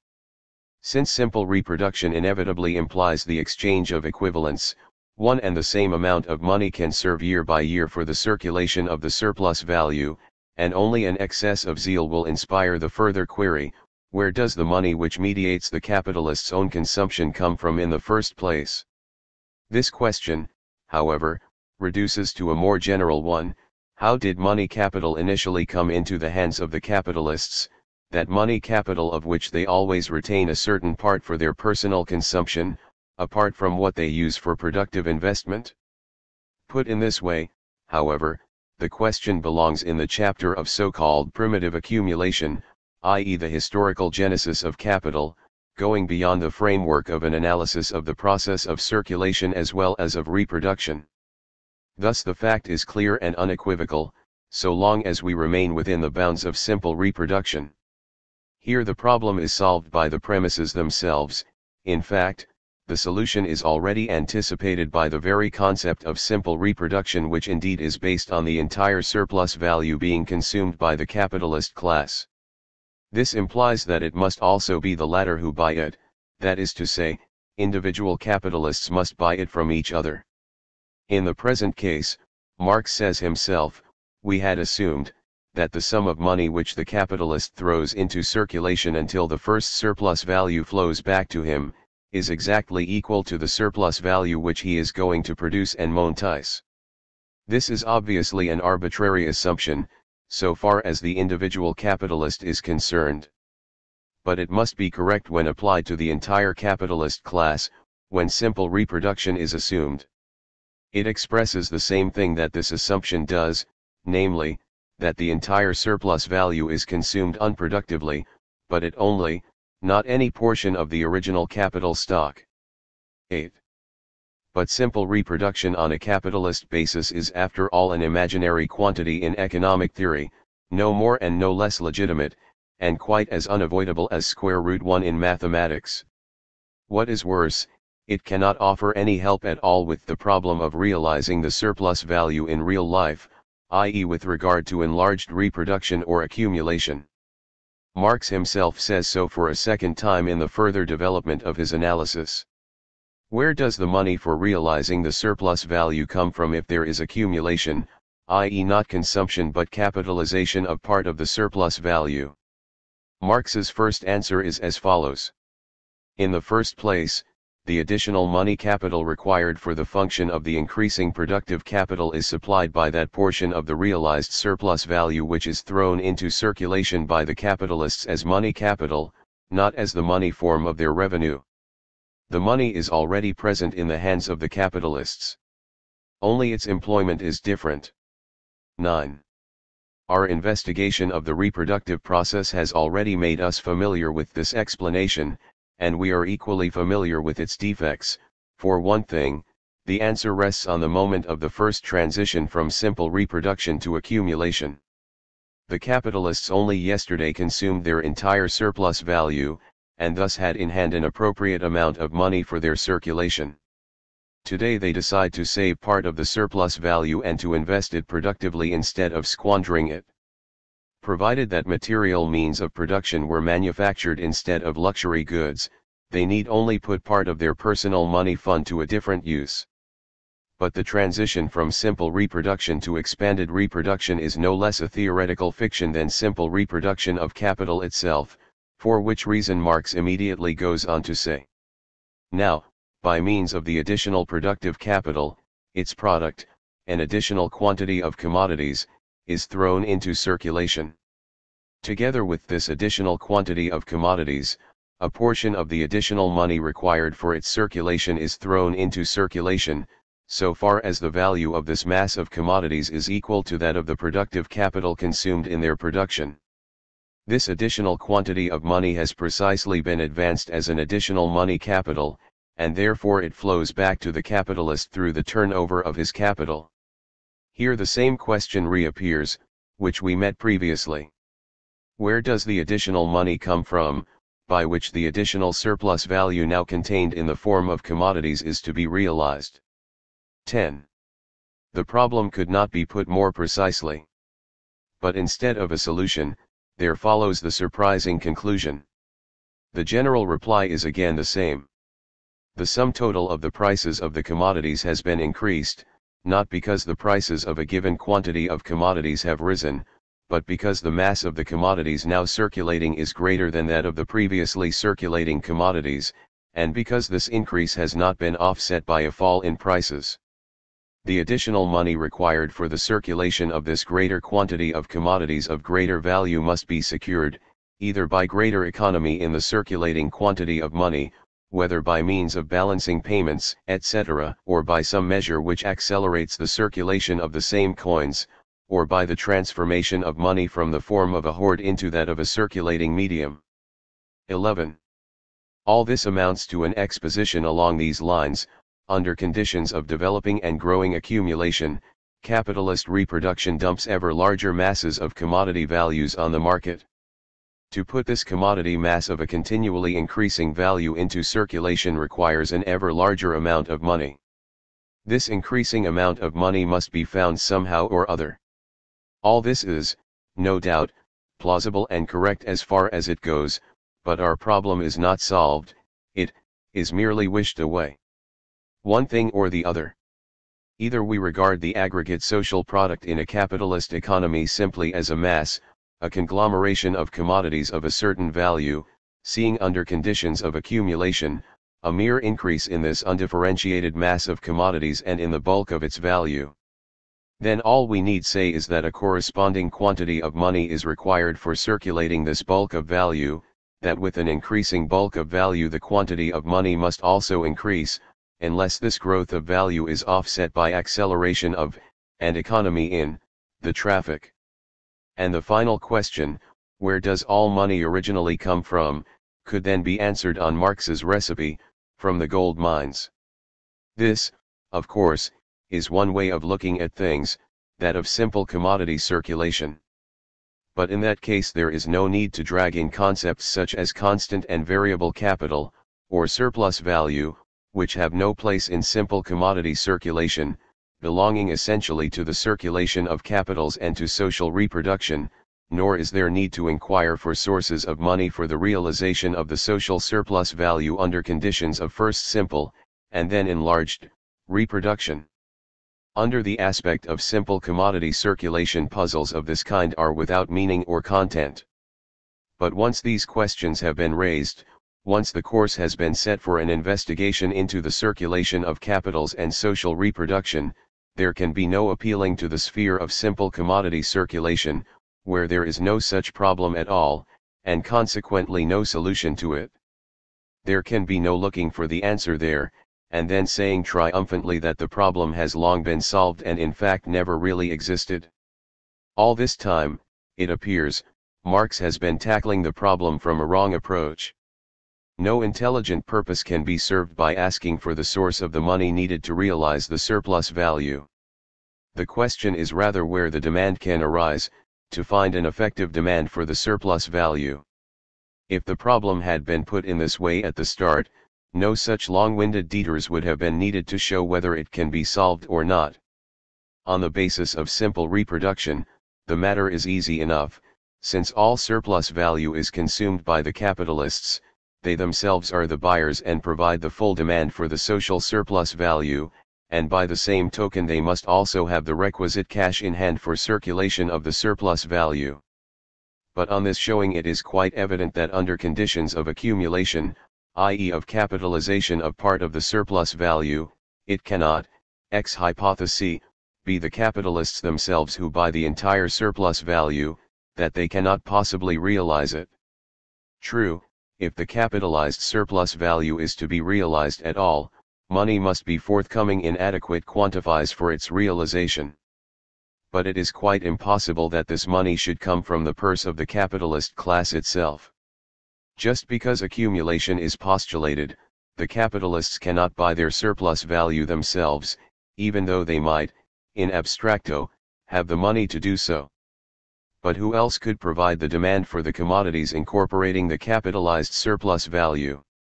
Apart from this class, the capitalists, there is, according to our assumption, the general and exclusive domination of capitalist production, no other class but the working class. All that the working class buys is equal to the sum total of its wages, equal to the sum total of the variable capital advanced by the entire capitalist class. 12. The workers, then, are even less able than the capitalist class to realize the capitalized surplus value. Somebody must buy it, if the capitalists are still to be able to recover the capital they have accumulated and advanced, and yet, we cannot think of any buyers other than capitalists and workers. How can the entire capitalist class accumulate money under such circumstances? 12. Realization of the surplus value outside the only two existing classes of society appears as indispensable as it looks impossible. The accumulation of capital has been caught in a vicious circle. At any rate, the second volume of Capital offers no way out. If we should now ask why Marx's Capital affords no solution to this important problem of the accumulation of capital, we must bear in mind above all that this second volume is not a finished whole but a manuscript that stops short halfway through. The external form of its last chapters in particular proves them to be in the nature of notes, intended to clear the author's own mind, rather than final conclusions ready for the reader's enlightenment. This fact is amply authenticated by the man best in the position to know, Friedrich Engels, who edited the second volume. In his introduction to the second volume he reports in detail on the conditions of the preliminary studies and the manuscripts Marx had left, which were to form the basis of this volume. The mere enumeration of the manuscripts left by Marx as a basis for Volume 2 proves the unparalleled conscientiousness and strict self-criticism which he practiced in his endeavor to fully elaborate his great economic discoveries before he published them. This self-criticism rarely permitted him to adapt his presentation of the subject, in content as well as in form, to his ever-widening horizon, which he enlarged by incessant study. The material consists of the following parts. First, a manuscript entitled A Contribution to the Critique of Political Economy, containing 1,472 quarto pages in 23 divisions, written in the time from August 1861 to June 1863. It is a continuation of the work of the same title, the first volume of which appeared in Berlin, in 1859. This manuscript, valuable though it is, could not be used in the present edition of Volume 2. The manuscript next following in the order of time is that of Volume 3.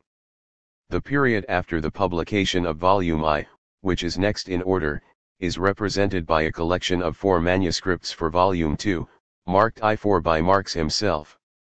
Manuscript I, 150 pages, presumably written in 1865 or 1867, is the first independent, but more or less fragmentary, elaboration of the questions now contained in Volume 2. This manuscript is likewise unsuited for this edition. Manuscript 3 is partly a compilation of quotations and references to the manuscripts containing Marx's extracts and comments, most of them relating to the first section of Volume 2, partly an elaboration of special points, particularly a critique of Adam Smith's statements as to fixed and circulating capital and the source of profits, furthermore, in a discussion of the relations of the rate of surplus value to the rate of profit, which belongs in Volume 3.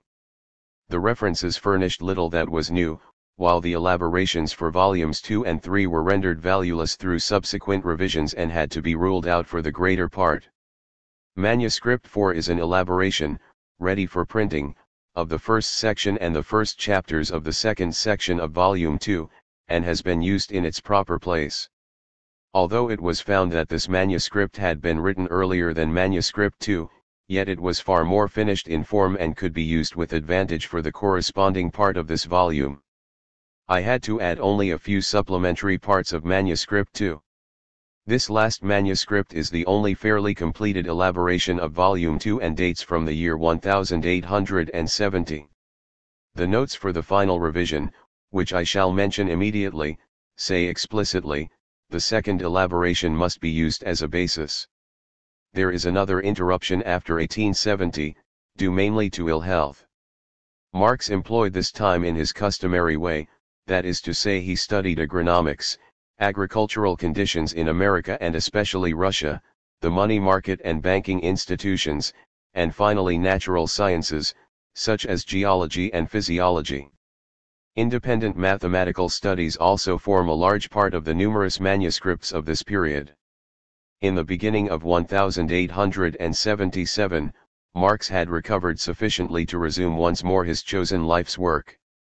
The beginning of 1877 is marked by references and notes from the above-named four manuscripts intended for a new elaboration of Volume 2, the beginning of which is represented by Manuscript V, 56 pages in folio.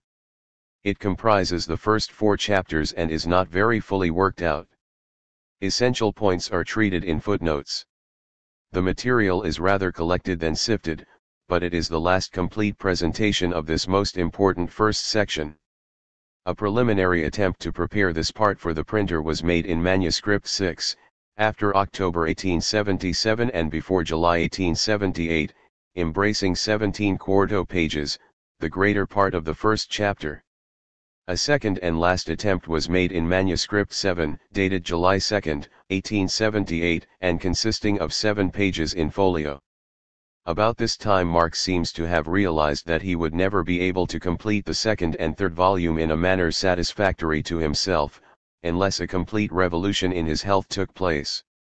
Manuscripts V8 show traces of hard struggles against depressing physical conditions far too frequently to be ignored. The most difficult part of the first section had been worked over in Manuscript V. The remainder of the first, and the entire second section, with the exception of chapter 17, presented no great theoretical difficulties.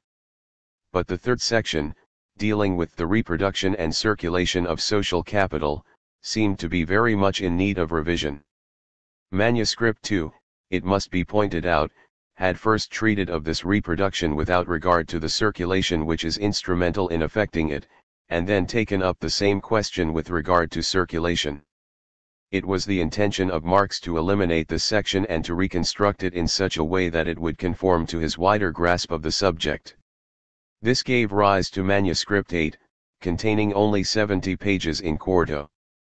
A comparison with Section 3, as printed after deducting the paragraphs inserted out, of Manuscript 2, shows the amount of matter compressed by Marx into this space. Manuscript 8 is likewise merely a preliminary presentation of the subject, and its main object was to ascertain and develop the new points of view not set forth in Manuscript 2, while those points were ignored about which there was nothing new to say. An essential part of Chapter 17, Section 2, which is more or less relevant to Section 3, was at the same time drawn into this discussion and expanded. The logical sequence was frequently interrupted, the treatment of the subject was incomplete in various places, and especially the conclusion was very fragmentary. But Marx expressed as nearly as possible what he intended to say on the subject. This is the material for Volume 2, out of which I was supposed to make something, as Marx said to his daughter Eleanor shortly before his death. 13. We cannot but admire the something which Engels managed to make from material of such a kind. As far as our present problem is concerned, however, this detailed report makes it clear that no more than the first 2 of the 3 sections that make up Volume 2 were anything like ready for print in the manuscripts Marx left, the section on the circulation of money and commodity capital and on the causes of circulation and the turnover of capital. The third section, which treats of the reproduction of total capital, is merely a collection of fragments which Marx himself considered to be very much in need of revision. Yet it is the last part of this section, i.e. Chapter 21, on accumulation and enlarged reproduction, which is of primary importance in the present context, and of the whole book this is the most incomplete. It comprises 35 pages of print in all and breaks off right in the middle of the analysis. Besides this extraneous circumstance, we would suggest another point of great influence. Marx's investigation of the social reproductive process starts off, as we have seen, from the analysis of Adam Smith, which came to grief, among other reasons, because of the erroneous doctrine that the price of all commodities is composed of V plus S. Polemics against this dogma dominated Marx's entire analysis of the reproductive process. He devoted all his attention to proving that the total capital of society must serve, not only for consumption to the full amount of the various sources of revenue, but also for renewal of the constant capital.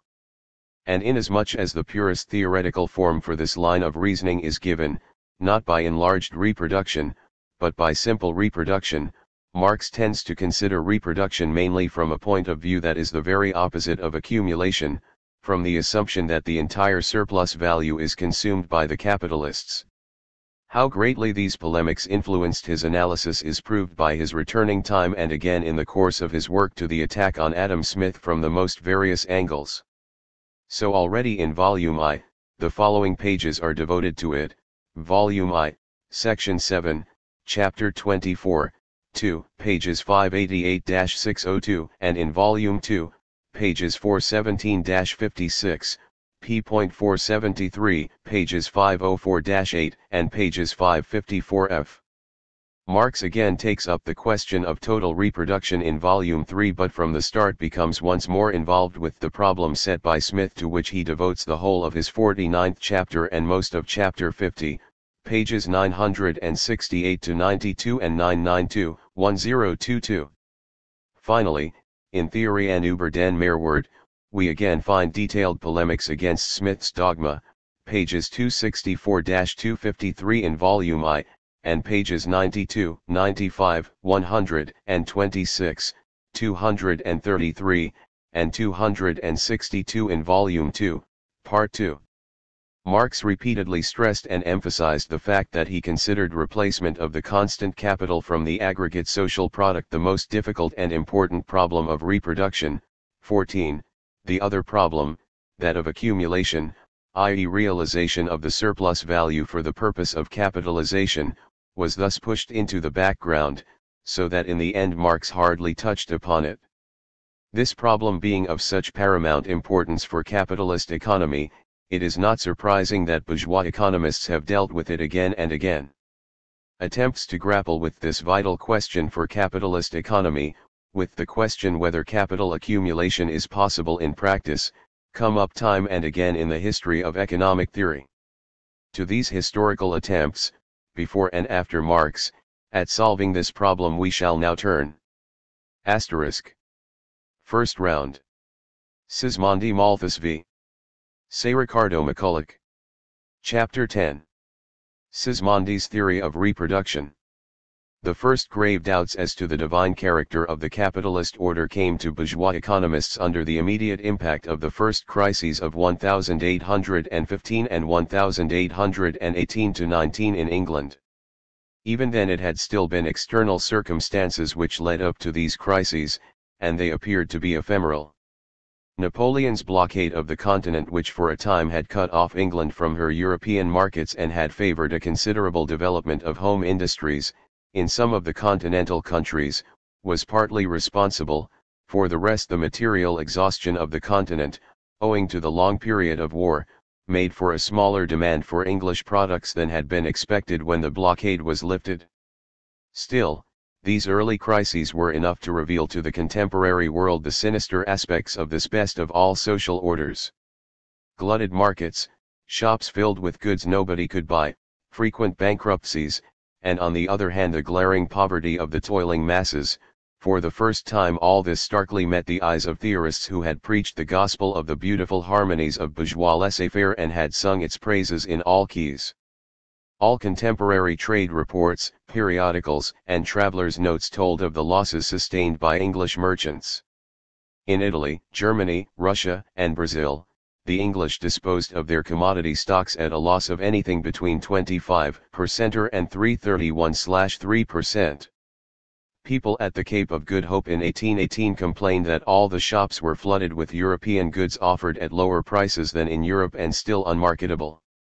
From Calcutta there came similar complaints. From New Holland whole cargoes returned to England. In the United States, a contemporary traveler reports, there was no town nor hamlet from one end to the other of this immense and prosperous continent where the amount of commodities displayed for sale did not considerably exceed the means of the purchasers, although the vendors tried to attract custom by long-term credits, all sorts of facilities for payment by installments and acceptance of payment in kind. At the same time, England was hearing the desperate outcry of her workers. The Edinburgh Review of 1821 quotes an address by the Nottingham Framework Knitters which contained the following statements. After working from 14 to 16 hours a day, we only earn from 4s to 7s a week, to maintain our wives and families upon, and we farther state, that although we have substituted bread and water, or potatoes and salt, for that more wholesome food an Englishman's table used to abound with, we have repeatedly retired, after a heavy day's labor, and have been under the necessity of putting our children supperless to bed, to stifle the cries of hunger. We can most solemnly declare, that for the last 18 months we have scarcely known what it was to be free from the pangs of hunger. 2. Then Owen in England, and Sismondi in France, almost simultaneously raised their voices in a weighty indictment of capitalist society. Owen, as a hard-headed Englishman and citizen of the leading industrial state, constituted himself spokesman for a generous social reform, whereas the petty bourgeois Swiss rather lost himself in sweeping denunciations of the imperfections of the existing social order and of classical economics. And yet, by so doing, Sismondi gave bourgeois economics a much harder nut to crack than Owen, whose fertile practical activities were directly applied to the proletariat. Sismondi explained in some detail that the impetus for his social criticism came from England, and especially her first crisis. In the second edition of his Nouveaux Principes d'économie politique au de la richesse dans ses rapports avec la population, 8 years after the publication of the first edition in 1819, he writes as follows. It was in England that I performed the task of preparing the new edition. England has given birth to the most celebrated political economists, the science is cultivated even at this time with increased ardor. Universal competition, or the effort always to produce more and always cheaper, has long been the system in England, a system which I have attacked as dangerous. This system has used production by manufacture to advance with gigantic steps, but it has from time to time precipitated the manufacturers into frightful distress. It was in presence of these convulsions of wealth that I thought I ought to place myself, to review my reasonings and compare them with facts. The study of England has confirmed me in my new principles. In this astonishing country, which seems to be subject to a great experiment for the instruction of the rest of the world, I have seen production increasing, whilst enjoyments were diminishing. The mass of the nation here, no less than philosophers, seems to forget that the increase of wealth is not the end in political economy, but its instrument in procuring the happiness of all. I sought for this happiness in every class, and I could nowhere find it. The high English aristocracy has indeed arrived to a degree of wealth and luxury which surpasses all that can be seen in other nations, nevertheless it does not itself enjoy the opulence which it seems to have acquired at the expense of the other classes. Security is wanting, and in every family most of the individuals experience privation rather than abundance. Below this titled and not titled aristocracy, I see commerce occupy a distinguished rank, its enterprises embrace the whole world, its agents brave the ices of the poles, and the heats of the equator, whilst every one of its leading men, meeting on exchange, can dispose of thousands. At the same time, in the streets of London, and in those of the other great towns of England, the shops display goods sufficient for the consumption of the world. But have riches secured to the English merchant the kind of happiness which they ought to secure him? No, in no country are failures so frequent, nowhere are those colossal fortunes, sufficient in themselves to supply a public loan to uphold an empire, or a republic overthrown with as much rapidity. All complain that business is scarce, difficult, not remunerative. Twice, within an interval of a few years, a terrible crisis has ruined part of the bankers, and spread desolation among all the English manufacturers. At the same time another crisis has ruined the farmers, and been felt in its rebound by retail dealers. On the other hand, commerce, in spite of its immense extent, has ceased to call for young men who have their fortunes to make. Every place is occupied, in the superior ranks of society no less than in the inferior. The greater number offer their labor in vain, without being able to obtain remuneration. Has, then, this national opulence, whose material progress strikes every eye, nevertheless tended to the advantage of the poor? Not so. The people of England are destitute of comfort now, and of security for the future. There are no longer yeomen, they have been obliged to become day laborers. In the towns there are scarcely any longer artisans, or independent heads of a small business, but only manufacturers. The operative, to employ a word which the system has created, does not know what it is to have a station, he only gains wages, and as these wages cannot suffice for all seasons, he is almost every year reduced to ask alms from the poor rates. This opulent nation has found it more economical to sell all the gold and silver which she possessed, to do without coin, and to depend entirely on a paper circulation. She has thus voluntarily deprived herself of the most valuable of all the advantages of coin stability of value. The holders of the notes of the provincial banks run the risk every day of being ruined by frequent and, as it were, epidemic failures of the bankers, and the whole state is exposed to a convulsion in the fortune of every individual, if an invasion or a revolution should shake the credit of the national bank. The English nation has found it more economical to give up those nodes of cultivation which require much hand labor, and she has dismissed half the cultivators who lived in the fields. She has found it more economical to supersede workmen by steam engines, she has dismissed the operatives in towns, and weavers giving place to power looms, are now sinking under famine. She has found it more economical to reduce all working people to the lowest possible wages on which they can subsist, and these working people being no longer anything but a rabble, have not feared plunging into still deeper misery by the addition of an increasing family. She has found it more economical to feed the Irish with potatoes, and clothe them in rags, and now every packet brings legions of Irish, who, working for less than the English, drive them from every employment. What is the fruit of this immense accumulation of wealth? Have they had any other effect than to make every class partake of care, privation, and the danger of complete ruin? Has not England, by forgetting men for things, sacrificed the end to the means? 4. This mirror, held up to capitalist society almost a century before the time of writing, is clear and comprehensive enough in all conscience. Sismondi put his finger on every one of the sore spots of bourgeois economics: the ruin of small enterprise, the drift from the country, the proletarization of the middle classes, the impoverishment of the workers, the displacement of the worker by the machine, unemployment, the dangers of the credit system, social antagonisms, the insecurity of existence, crises and anarchy. His harsh, emphatic scepticism struck especially shrill discord with the complacent optimism, the idle worship of harmony as preached by vulgar economics which, in the person of Macaulay in England and of Say in France, was becoming the fashion in both countries. It is easy to imagine what a deep and painful impression remarks like the following were bound to make. There can only be luxury if it is bought with another's labor, only those will work hard and untiringly who have to do so in order to get not the frills but the very necessities of life. 5.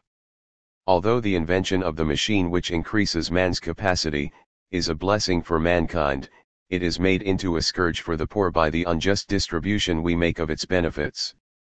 6. The gain of an employer of labor is sometimes nothing if not despoiling the worker he employs. He does not benefit because his enterprise produces much more than it costs, but because he does not pay all the costs, because he does not accord the laborer a remuneration equal to his work. Such an industry is a social evil, for it reduces those who perform the work to utmost poverty, assuring to those who direct it but the ordinary profits on capital. 7.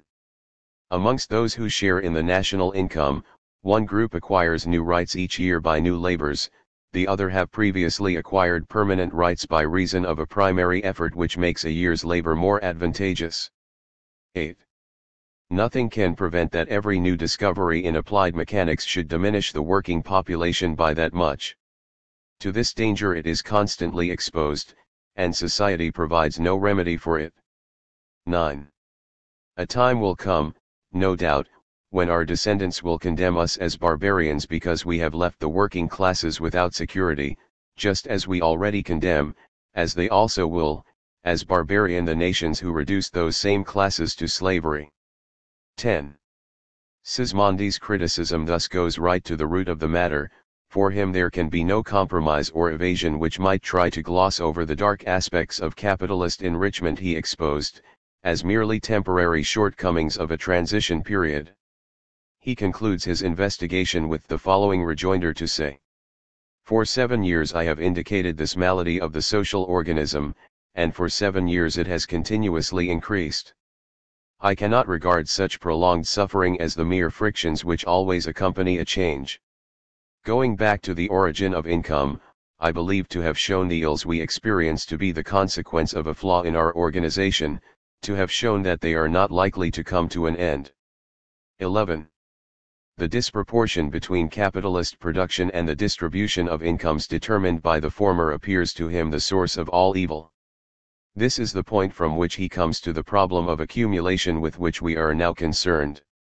The main thread of his criticism against classical economics is this: capitalist production is encouraged to expand indefinitely without any regard to consumption. Consumption, however, is determined by income. All the modern economists, in fact, have allowed that the fortune of the public, being only the aggregation of private fortunes, has its origin, is augmented, distributed and destroyed by the same means as the fortune of each individual. They all know perfectly well, that in a private fortune, the most important fact to consider is the income, and that by the income must be regulated consumption or expenditure, or the capital will be destroyed. But as in the fortune of the public, the capital of one becomes the income of another, they have been perplexed to decide what was capital, and what income, and they have therefore found it more simple to leave the latter entirely out of their calculations. By neglecting a quality so essential to be determined, Say and Ricardo have arrived at the conclusion, that consumption is an unlimited power, or at least having no limits but those of production, whilst it is in fact limited by income. They announced that whatever abundance might be produced, it would always find consumers, and they have encouraged the producers to cause that glut in the markets, which at this time occasions the distress of the civilized world, whereas they should have forewarned the producers that they could only reckon on those consumers who possessed income. 12. Sismondi thus grounds his views in a theory of income. What is income, and what is capital? He pays the greatest attention to this distinction, which he calls the most abstract and difficult question of political economics. The 4th chapter of his 2nd book is devoted to this problem. As usual, Sismondi starts his investigation with Robinson Crusoe. For such a one, the distinction between capital and income was still confused. It becomes essential only in society. Yet in society, too, this distinction is very difficult, largely on account of the already familiar myth of bourgeois economics, according to which the capital of one becomes the income of another, and vice versa. Adam Smith was responsible for this confusion, which was then elevated to an atom by Say in justification of mental inertia and superficiality. It was loyally accepted by Sismondi. The nature of capital and of income are always confused by the mind. We see that what is income for one becomes capital for another, and the same object, in passing from hand to hand, successively acquires different denominations. The value which becomes detached from an object that has been consumed, appears as a metaphysical quantity which one expends and the other exchanges, which for one perishes together with the object itself and which for the other renews itself and lasts for the time of circulation. 13. After this promising introduction, Sismondi dives right into the difficult problem and declares all wealth is a product of labor, income is part of wealth, and must therefore have the same origin. However, it is customary to recognize 3 kinds of income, called rent, profit, and wage respectively, which spring from the 3 sources of land, accumulated capital, and labor. As to the first thesis, he is obviously on the wrong tack. As the wealth of a society, i.e. as the aggregate of useful objects, of use values, wealth is not merely a product of labor but also of nature, who both supplies raw materials and provides the means to support human labor. Income, on the other hand, is a concept of value.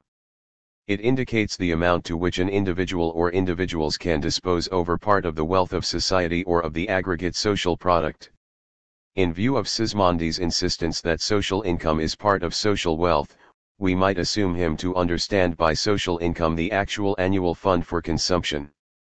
The remaining part of wealth that has not been consumed, then, is the capital of society. Thus we obtain at least a vague outline of the required distinction between capital and income on a social basis. At the very next moment, however, Sismondi accepts the customary distinction between three kinds of income, only one of which derives exclusively from accumulated capital, while in the other two land or labor are conjoined with capital. The concept of capital thus at once becomes hazy again. However, let us see what Sismondi has to say about the origin of these three kinds of income which betray a rift in the foundations of society. He is right to take a certain development of labor productivity as his point of departure. By reason of the advances both in industry and science, by which man has subjugated the forces of nature, every worker can produce more, far more, in a day than he needs to consume. 14. Sismondi thus rightly stresses the fact that the productivity of labor is an indispensable condition for the historical foundation of exploitation. Yet he goes on to explain the actual origin of exploitation in a way typical of bourgeois economics, but even though his labor produces wealth, this wealth, if he is called upon to enjoy it, will make him less and less fit for work. Besides, wealth hardly ever remains in the possession of the man who must live by the work of his hands. 15. Thus he makes exploitation and class antagonism the necessary spur to production, quite in accord with the followers of Ricardo and Malthus. But now he comes to the real cause of exploitation, the divorce of labor power from the means of production. The worker cannot, as a rule, keep the land as his own. Land, however, has a productive capacity which human labor but directs to the uses of man. The master of the land on which labor is performed, reserves a share in the fruits of labor to which his land has contributed, as his remuneration for the benefits afforded by this productive capacity. 16. This is called rent. And further, in our state of civilization, the worker can no longer call his own an adequate fund of objects for his consumption, enough to live while he performs the labors he has undertaken, until he has found a buyer. He no longer owns the raw materials, often coming from far away, on which he must exercise his industry. Even less does he possess that complicated and costly machinery which facilitates his work and makes it infinitely more productive. The rich man who possesses his consumption goods, his raw materials and his machines, need not work himself, for by supplying the worker with all these, he becomes in a sense the master of his work. As reward for the advantages he has put at the worker's disposal, he takes outright the greater part of the fruits of his labor. 17. This is called capital profits. What remains of wealth, after the cream has been taken off twice, by landlord and capitalist, is the wage of labor, the income of the worker. And Sismondi adds, he can consume it without reproduction. 18. Thus, Sismondi makes the fact of non-reproduction the criterion of income as distinct from capital for wages as well as for rent. In this, however, he is only right with regard to rent and the consumed part of capital profits. As for the part of the social product which is consumed in form of wages, it certainly does reproduce itself, it becomes the labor power of the wage laborer, for him a commodity by whose sale he lives, which he can bring to market again and again. For society it becomes the material form of variable capital which must reappear time and again in the aggregate reproduction of a year, if there is to be no loss. So far so good. Hitherto we have only learned two facts: the productivity of labor permits of the exploitation of the workers by those who do not work themselves, and exploitation becomes the actual foundation of the distribution of income owing to the divorce of the worker from his means of production. But we still do not know what is capital and what income, and Sismondi proceeds to clarify this point, starting as usual with Robinson Crusoe. In the eyes of the individual all wealth was nothing but a provision prepared beforehand for the time of need. Even so, he already distinguished two elements in this provision, one part which he budgets to have at hand for immediate or almost immediate use, and the other which he will not need until it is to afford him new production. Thus one part of his corn must feed him until the next harvest, another part, reserved for sowing, is to bear fruit the following year. The formation of society and the introduction of exchange, permit to increase the seed, this fertile part of accumulated wealth, almost indefinitely, and this is what is called capital. 19. Balderdash would be a better name for all this. In using the analogy of seed, Sismondi here identifies means of production and capital, and this is wrong for two reasons. First, means of production are capital not intrinsically, but only under quite definite historical conditions. Secondly, the concept of capital covers more than just the means of production. In capitalist society, with all the conditions Sismondi ignores, the means of production are only a part of capital, i.e. they are constant capital. Sismondi here lost his thread plainly because he tried to establish a connection between the capital concept and the material aspects of social reproduction. Earlier, so long as he was concerned with the individual capitalist, he listed means of subsistence for the workers together with means of production as component parts of capital, again a mistake, in view of the material aspects of the reproduction of individual capitals.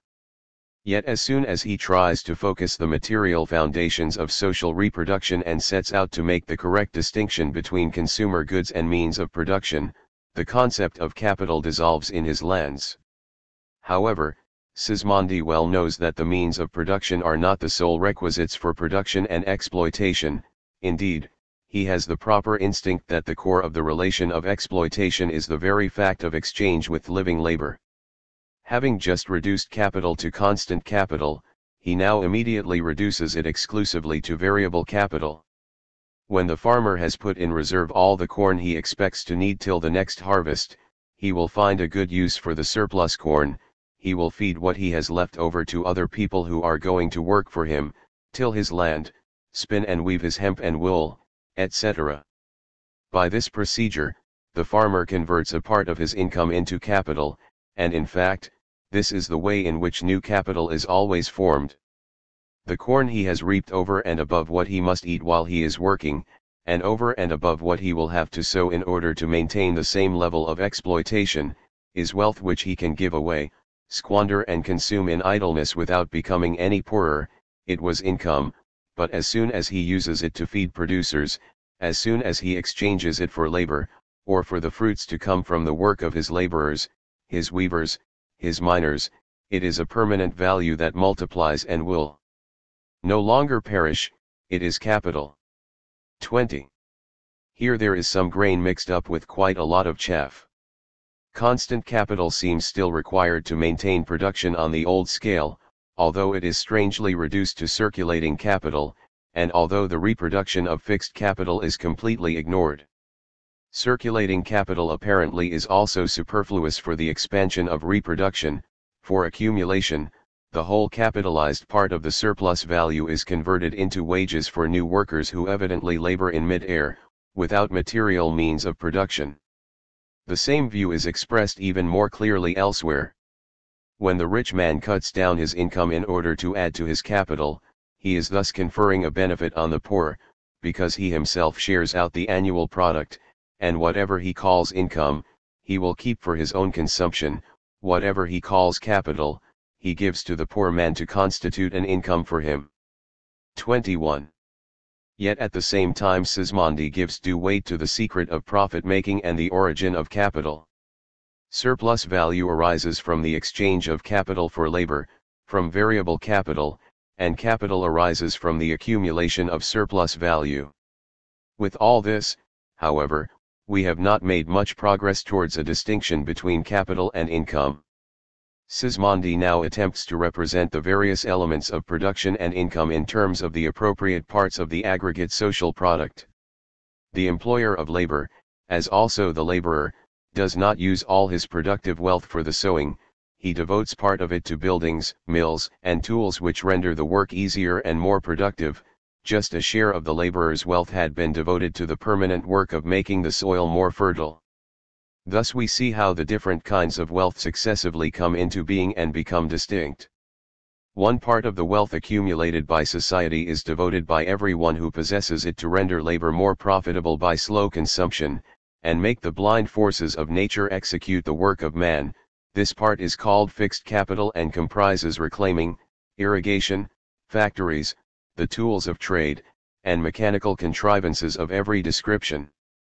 A second part of wealth is destined for immediate consumption, to reproduce itself in the work it gets done, to change its form, though not its value, without cease.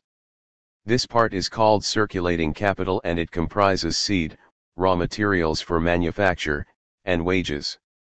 Finally, a third of wealth becomes distinguishable from the second. It is the value by which the finished job exceeds the advances which had to be made. This part is called income on capitals and is destined to be consumed without reproduction. 22. After this laborious attempt to achieve a division of the aggregate social production according to incommensurable categories, fixed capital, circulating capital, and surplus value, Sismondi soon shows unmistakable signs that he means constant capital when he speaks of fixed capital, and variable capital when he speaks of circulating capital. For all that is created, is destined for human consumption, though fixed capital is consumed immediately while the circulating capital passes into the consumption fund of the worker whose wage it forms. Thus we are a little nearer to the division of the social product into constant capital, means of production, variable capital, provisions for the workers, and surplus value, provisions for the capitalists. But so far Sismondi's explanations are not particularly illuminating on the subject which he himself describes as fundamental. In this welter of confusion, at any rate, we cannot see any progress beyond Adam Smith's massive thought. Sismondi feels this himself and would clarify the problem by the simplest of all methods, sighing that this movement of wealth is so abstract and requires such great power of concentration to grasp it properly. Thus again we put on blinkers with a focus on Robinson Crusoe, who in the meantime has changed to the extent that he has produced a family and is now a pioneer of colonial policy. A solitary farmer in a distant colony on the border of the desert has reaped 100 sacks of corn this year. There is no market where to bring them. This corn, in any case, must be consumed within the year, else it will be of no value to the farmer, yet the farmer and his family eat only 30 sacks of it. This will be his expenditure, constituting the exchange of his income. It is not reproduced for anybody whatever. Then he will call for workers, he will make them clear woods, and drain swamps in his neighborhood and put part of the desert under the plow. These workers will eat another 30 sacks of corn. This will be their expenditure. They will be in a position to afford this expenditure at the price of their revenue, that is to say their labor. For the farmer it will be an exchange. He will have converted his 30 sacks into fixed capital. In the end, he is left with 40 sacks. He will sow them that year, instead of the 20 he had sown the previous year. This constitutes his circulating capital which he will have doubled. Thus the 100 sacks will have been consumed, but, of these 100 sacks 70 are a real investment for him, which will reappear with great increase, some of them at the very next harvest, and the others in all subsequent harvests. The very isolation of the farmer we have just assumed gives us a better feeling for the limitations of such an operation. If he has only found consumers for 60 of the 100 sacks harvested in that year, who is going to eat the 200 sacks produced the following year by the increase in his sowing? His family, you might say, which will increase. No doubt, but human generations do not multiply as quickly as subsistence. If our farmer had hands available to repeat this assumed process each year, his corn harvest will be doubled every year, and his family could at the most be doubled once in 25 years. 23. Though the example is naive, the vital question stands out clearly in the end: where are the buyers for the surplus value that has been capitalized? The accumulation of capital can indefinitely increase the production of the society. But what about the consumption of society? This is determined by the various kinds of income. Sismondi explains this important subject in Chapter V of Book 2, the distribution of the national income among the various classes of citizens, in a resumed effort to describe the components of the social product. Under this aspect, the national income is composed of two parts and no more. The one consists in annual production, the profit arising from wealth. The second is the capacity for work which springs from life. This time we understand by wealth both territorial possessions and capital, and by profit the net income accruing to the owners as well as the profit of the capitalist. 24. Thus all the means of production are separated from the national income as wealth, and this income is divided into surplus value and labor power, or better, its equivalent, the variable capital. This, then, though still far too vague, is our division into constant capital, variable capital, and surplus value. But national income, it soon transpires, means for Sismondi the annual aggregate product of society. Similarly, annual production, or the result of all the nation's work in the course of a year, is composed of two parts.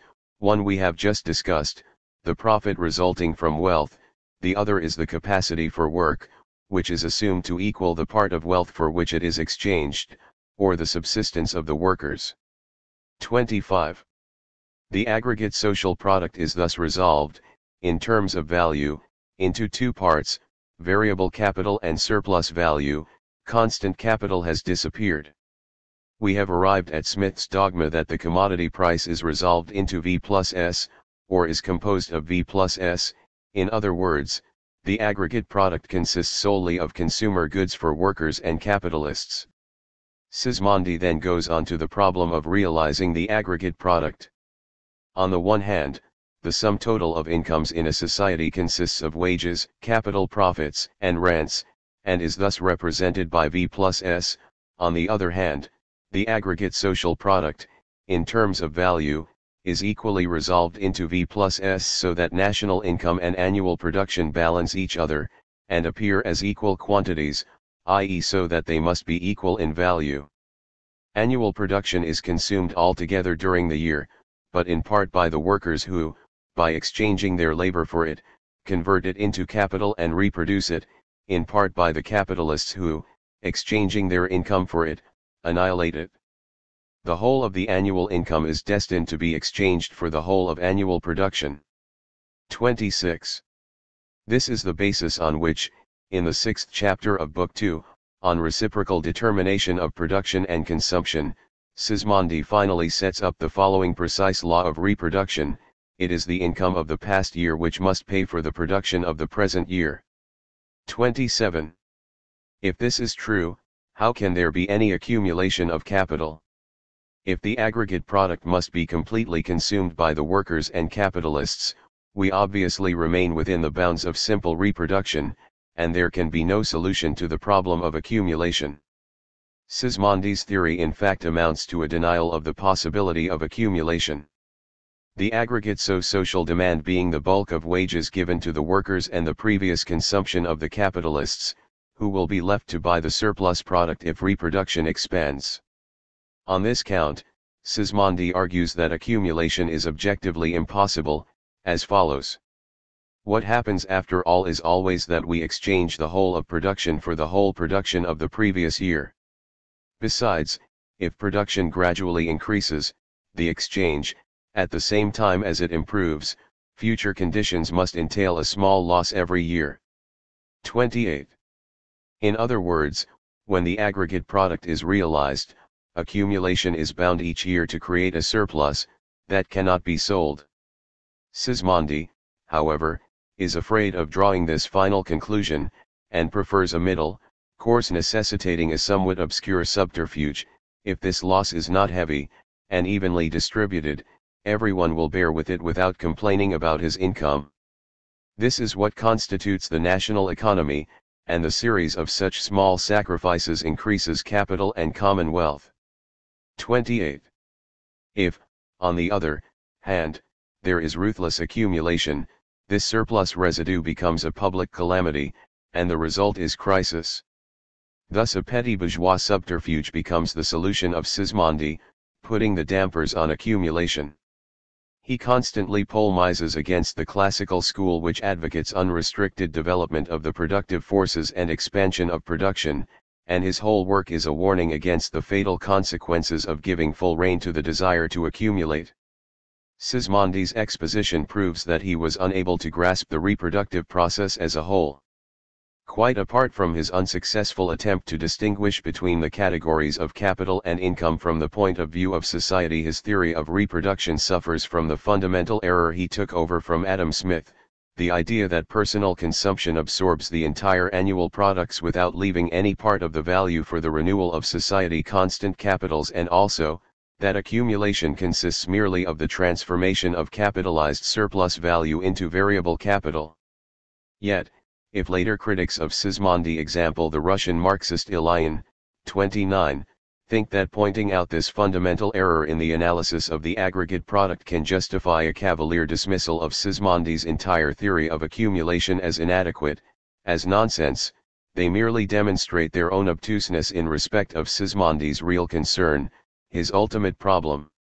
The analysis of Marx at a later date, showing up the crude mistakes of Adam Smith for the first time, is the best proof that the problem of accumulation is far from solved just by attending to the equivalent of the constant capital in the aggregate product.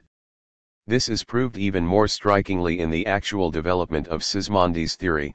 His views involved him in bitter controversy with the exponents and popularizers of the classical school, with Ricardo, Say and McCulloch. The two parties to the conflict represent diametrically opposed points of view. Sismondi stands for the sheer impossibility, the others for the unrestricted possibility, of accumulation. Sismondi and his opponents alike disregard constant capital in their exposition of reproduction, and it was Say in particular who presumed to perpetuate Adam Smith's confused concept of the aggregate product as V plus S as an unassailable dogma. The knowledge we owe to Marx that the aggregate product must, apart from consumer goods for the workers and capitalists, V plus S, also contain means of production to renew what has been used, that accumulation accordingly consists not merely in the enlargement of variable but also of constant capital, is not enough, as amply demonstrated by this entertaining turn of events, to solve the problem of accumulation.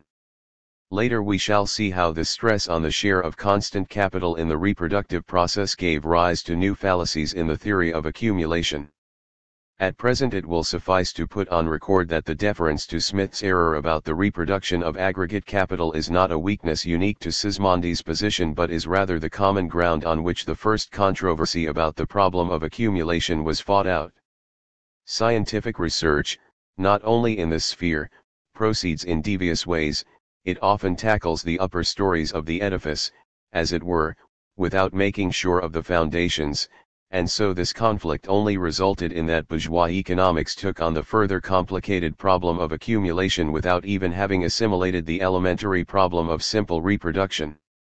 At all events, Sismondi, in his critique of accumulation, had indubitably given bourgeois economics a hard nut to crack, seeing that in spite of his transparently feeble and awkward deductions, Sismondi's opponents were still unable to get the better of him. Chapter 11. McCulloch v. Sismondi. Sismondi's emphatic warnings against the ruthless ascendancy of capital in Europe called forth severe opposition on three sides: in England the school of Ricardo, in France J.B. Say, the commonplace vulgariseur of Adam Smith, and the Saint-Simonians. While Owen in England, profoundly aware of the dark aspects of the industrial system and of the crises in particular, saw eye to eye with Sismondi in many respects, the school of that other great European, Saint Simon, who had stressed the world-embracing conception of large industrial expansion, the unlimited unfolding of the productive forces of human labor, felt perturbed by Sismondi's alarms. Here, however, we are interested in the controversy between Sismondi and the Ricardians, which proved the most fruitful from the theoretical point of view. In the name of Ricardo, and, it seemed, with Ricardo's personal approval, McCulloch anonymously published a polemical article, 1, against Sismondi in the Edinburgh Review in October 1819, i.e. immediately after the publication of the Nouveau Principe es. In 1820, Sismondi replied in Rossi's Annales de Jurisprudence with an essay entitled, "Does the power of consuming necessarily increase with the power to produce? An Inquiry." 2. In his reply Sismondi, 3, himself states that his polemics were conceived under the impact of the commercial crisis. This truth we are both looking for, is of utmost importance under present conditions. It may be considered as fundamental for economics. Universal distress is in evidence in the trade, in industry and, in many countries certainly, even in agriculture. Such prolonged and extraordinary suffering has brought misfortune to countless families and insecurity and despondency to all, until it threatens the very basis of the social order. Two contrasting explanations have been advanced for the distress that has caused such a stir. Some say, we have produced too much, and others, we have not produced enough. There will be no equilibrium, say the former, no peace and no prosperity until we consume the entire commodity surplus which remains unsold on the market, until we organize production for the future in accordance with the buyer's demand. There will be a new equilibrium, say the latter, if only we double our efforts to accumulate as well as to produce. It's a mistake to believe that there is a glut on the market. No more than half our warehouses are full, let us fill the other half, too, and the mutual exchange of these new riches will revive our trade. 4. In this supremely lucid way, Sismondi sets out and underlines the real crux of the dispute. McCulloch's whole position in truth stands or falls with the statement that exchange is actually an interchange of commodities. Every commodity accordingly represents not only supply but demand. The dialogue then continues as follows. Demand and supply are truly correlative and convertible terms. The supply of one set of commodities constitutes the demand for another. Thus, there is a demand for a given quantity of agricultural produce, when a quantity of wrought goods equal thereto in productive cost is offered in exchange for it, and conversely, there is an effectual demand for this quantity of wrought goods, when the supply of agricultural produce which it required the same expense to raise, is presented as its equivalent. 5. The Ricardian's dodge is obvious. He has chosen to ignore the circulation of money and to pretend that commodities are immediately bought and paid for by commodities. From the conditions of highly developed capitalist production, we are thus suddenly taken to a stage of primitive barter such as we might find still flourishing at present in Central Africa. There is a distant element of truth in this trick, since money, in a simple circulation of commodities, plays merely the part of an agent. But of course, it is just the intervention of an agent which separates the two transactions of circulation, sale and purchase, and makes them independent of one another in respect of both time and place.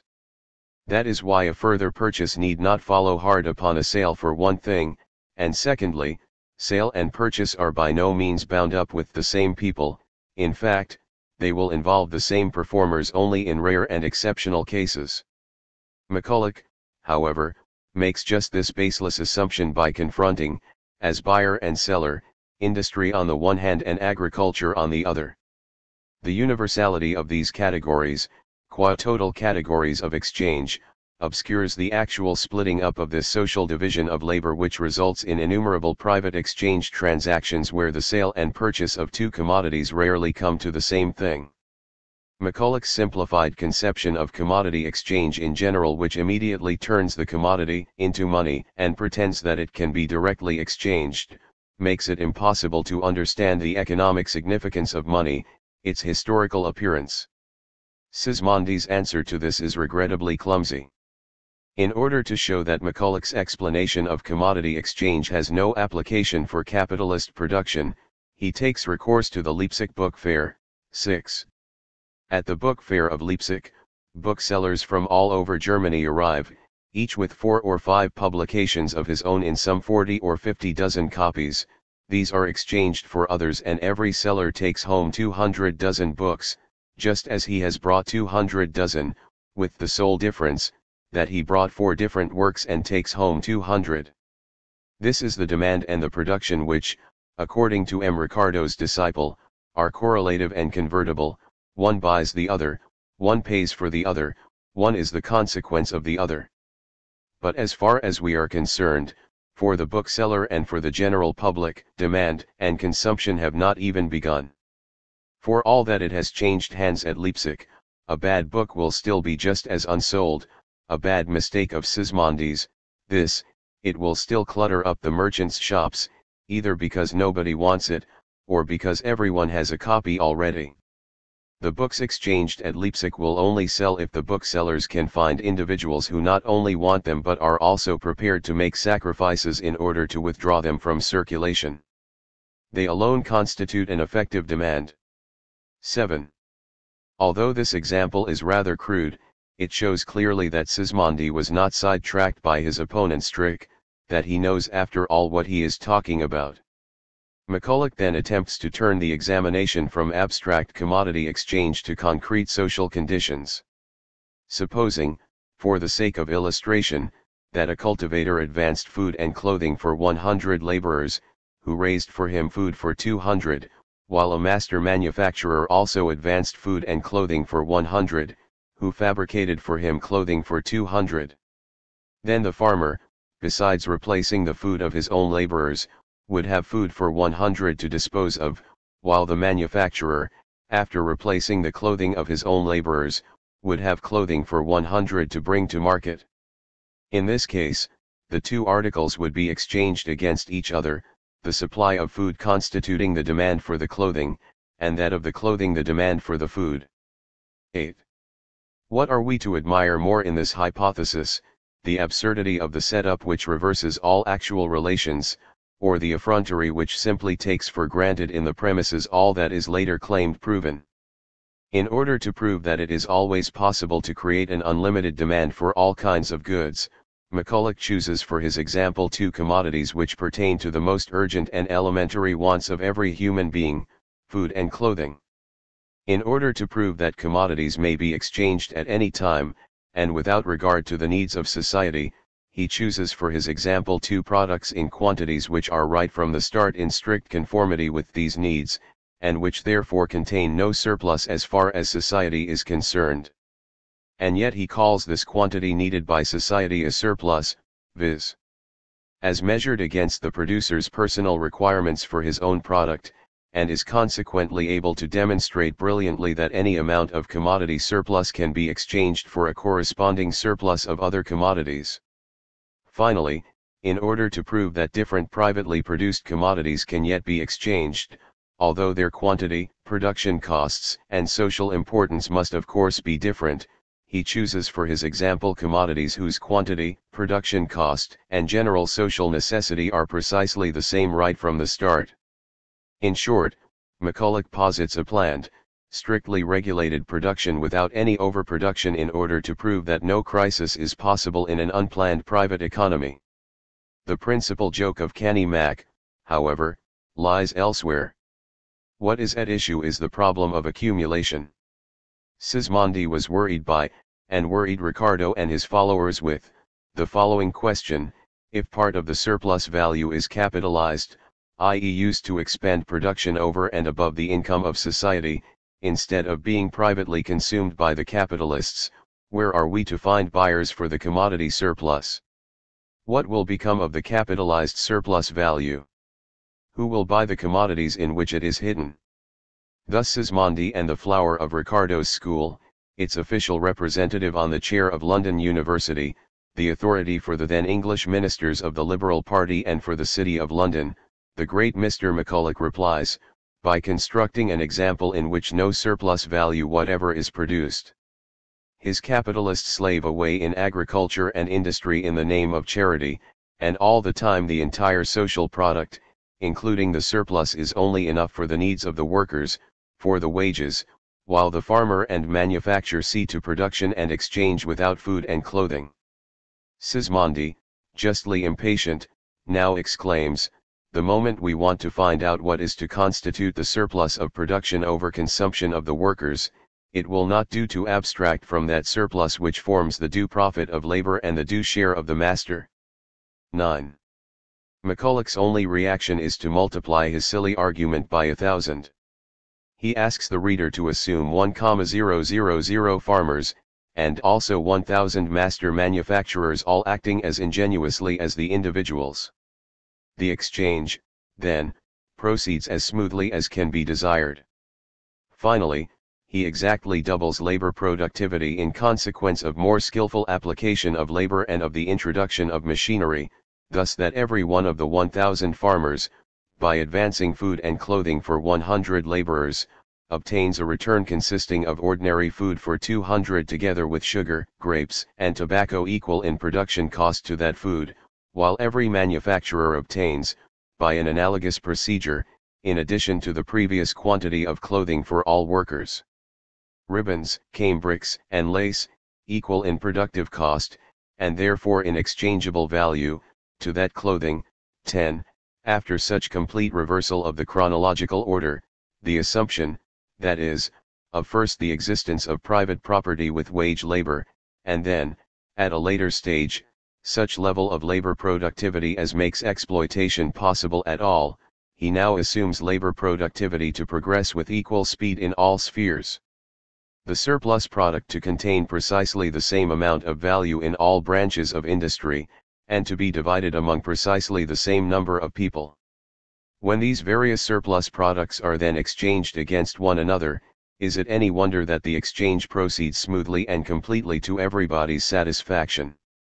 It is only another of his many absurdities that Macaulay makes the capitalists who had hitherto lived on air and exercised their profession in their birthday suits, now live exclusively on sugar, tobacco, and wine, and array themselves only in ribbons, cambrics, and lace.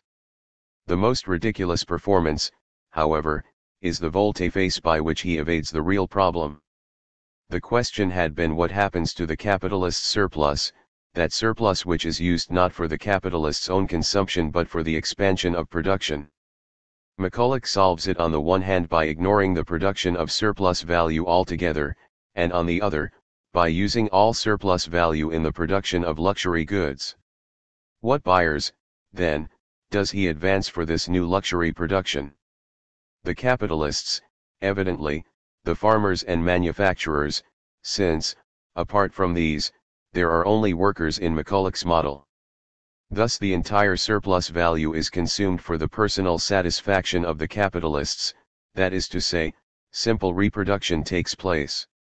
The answer to the problem of the capitalization of surplus value is, according to Macaulay, either to ignore surplus value altogether, or to assume simple reproduction instead of accumulation as soon as surplus value comes into being.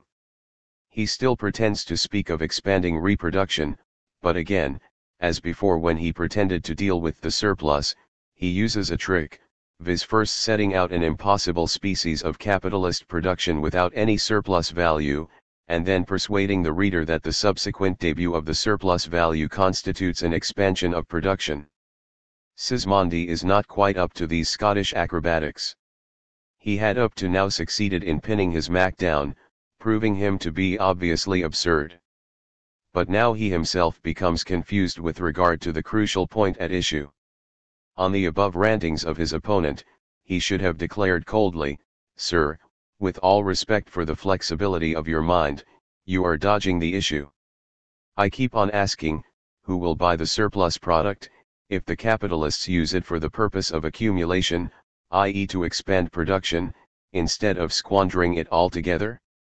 And you reply, oh well, they will expand their production of luxury goods, which they will, of course, eat up themselves. But this is a conjuring trick, seeing that the capitalists consume the surplus value in so far as they spend it on their luxuries, they do not accumulate at all. My question is about the possibility of accumulation, not whether the personal luxuries of the capitalists are possible. Answer this clearly, if you can, or else go play with your wine and tobacco, or go to blazes for all I care. But Sismondi, instead of putting the screws on the vulgariseur, suddenly begins to moralize with pathos and social conscience. He exclaims, whose demand? Whose satisfaction? The masters or the workers in town or country? On this new conception of Max there is a surplus of products, an advantage from labor, to whom will it accrue? 11, and gives his own answer in the following impassioned words. But we know full well, and the history of the commercial world teaches us all too thoroughly, that it is not the worker who profits from the increase in products and labor, his pay is not in the least swelled by it. M. Ricardo himself said formerly that it ought not to be, unless you want the social wealth to stop growing. On the contrary, sorry experience teaches us that wages nearly always contract by very reason of this increase. Where, then, does the accumulation of wealth make itself felt as a public benefit? Our author assumes 1,000 farmers who profit, while 100,000 workers toil, 1,000 entrepreneurs who wax rich, while 100,000 artisans are kept under their others. Whatever good may result from the accumulation of the frivolous enjoyment of luxuries is only felt by a 100th part of the nation. And will this 100th part, called upon to consume the entire surplus product of the whole working class, be adequate to a production that may grow without let or hindrance, owing to progress of machinery and capitals? In the assumption made by the author, every time the national product is doubled, the master of the farm or of the factory must increase his consumption 100-fold. If the national wealth today, thanks to the invention of so many machines, is 100 times what it was when it only covered the cost of production, every employer would today have to consume enough products to support 10,000 workers. 12. At this point Sismondi again believes himself to have a firm grasp on how crises begin to arise. We might imagine, if put to it, that a rich man can consume the goods manufactured by 10,000 workers, this being the fate of the ribbons, lace, and cambrics whose origin the author has shown us. But a single individual would not know how to consume agricultural products to the same tune, the wines, sugar, and spices which M. Ricardo, whom Sismondi evidently suspected of having written the article since he only got to know Anonymous of the Edinburgh Review at a later date, conjures up in exchange, are too much for the table of one man. They will not sell, or else the strict proportion between agricultural and industrial products, apparently the basis of his whole system, cannot be maintained. 13. Sismondi, we see, has thus fallen into McCulloch's trap. Instead of waving an answer to the problem of accumulation which refers to the production of luxuries, he pursues his opponent into this field without noticing that the ground under his feet has shifted. Here he finds two causes for complaint. For one thing, he has moral objections to McCulloch's allowing the capitalists instead of the workers to benefit by the surplus value, and is sidetracked into polemizing against distribution under capitalism. From this digression, he unexpectedly reverts to the original problem which he now formulates as follows: the capitalists, then, consume the entire surplus value in luxuries. Let it be so. But could anyone increase his consumption as rapidly and indefinitely as the progress of labor productivity makes the surplus value increase? And in this second instance, Sismondi himself abandons his own problem. Instead of perceiving that it is the lack of consumers other than workers and capitalists which accounts for the difficulty in capitalist accumulation, he discovers a snag in simple reproduction because the capitalist's capacity to consume has physical limits. Since the absorptive capacity of the capitalists for luxuries cannot keep up with labor productivity, that is to say with the increase in surplus value, there must be crises and overproduction. We have encountered this line of thought once before in the Nouveaux Principes, so Sismondi himself was manifestly not quite clear about the problem at all times. And that is hardly surprising, since one can really come to grips with the whole problem of accumulation only when one has fully grasped the problem of simple reproduction, and we have seen how much Sismondi was at fault in this respect.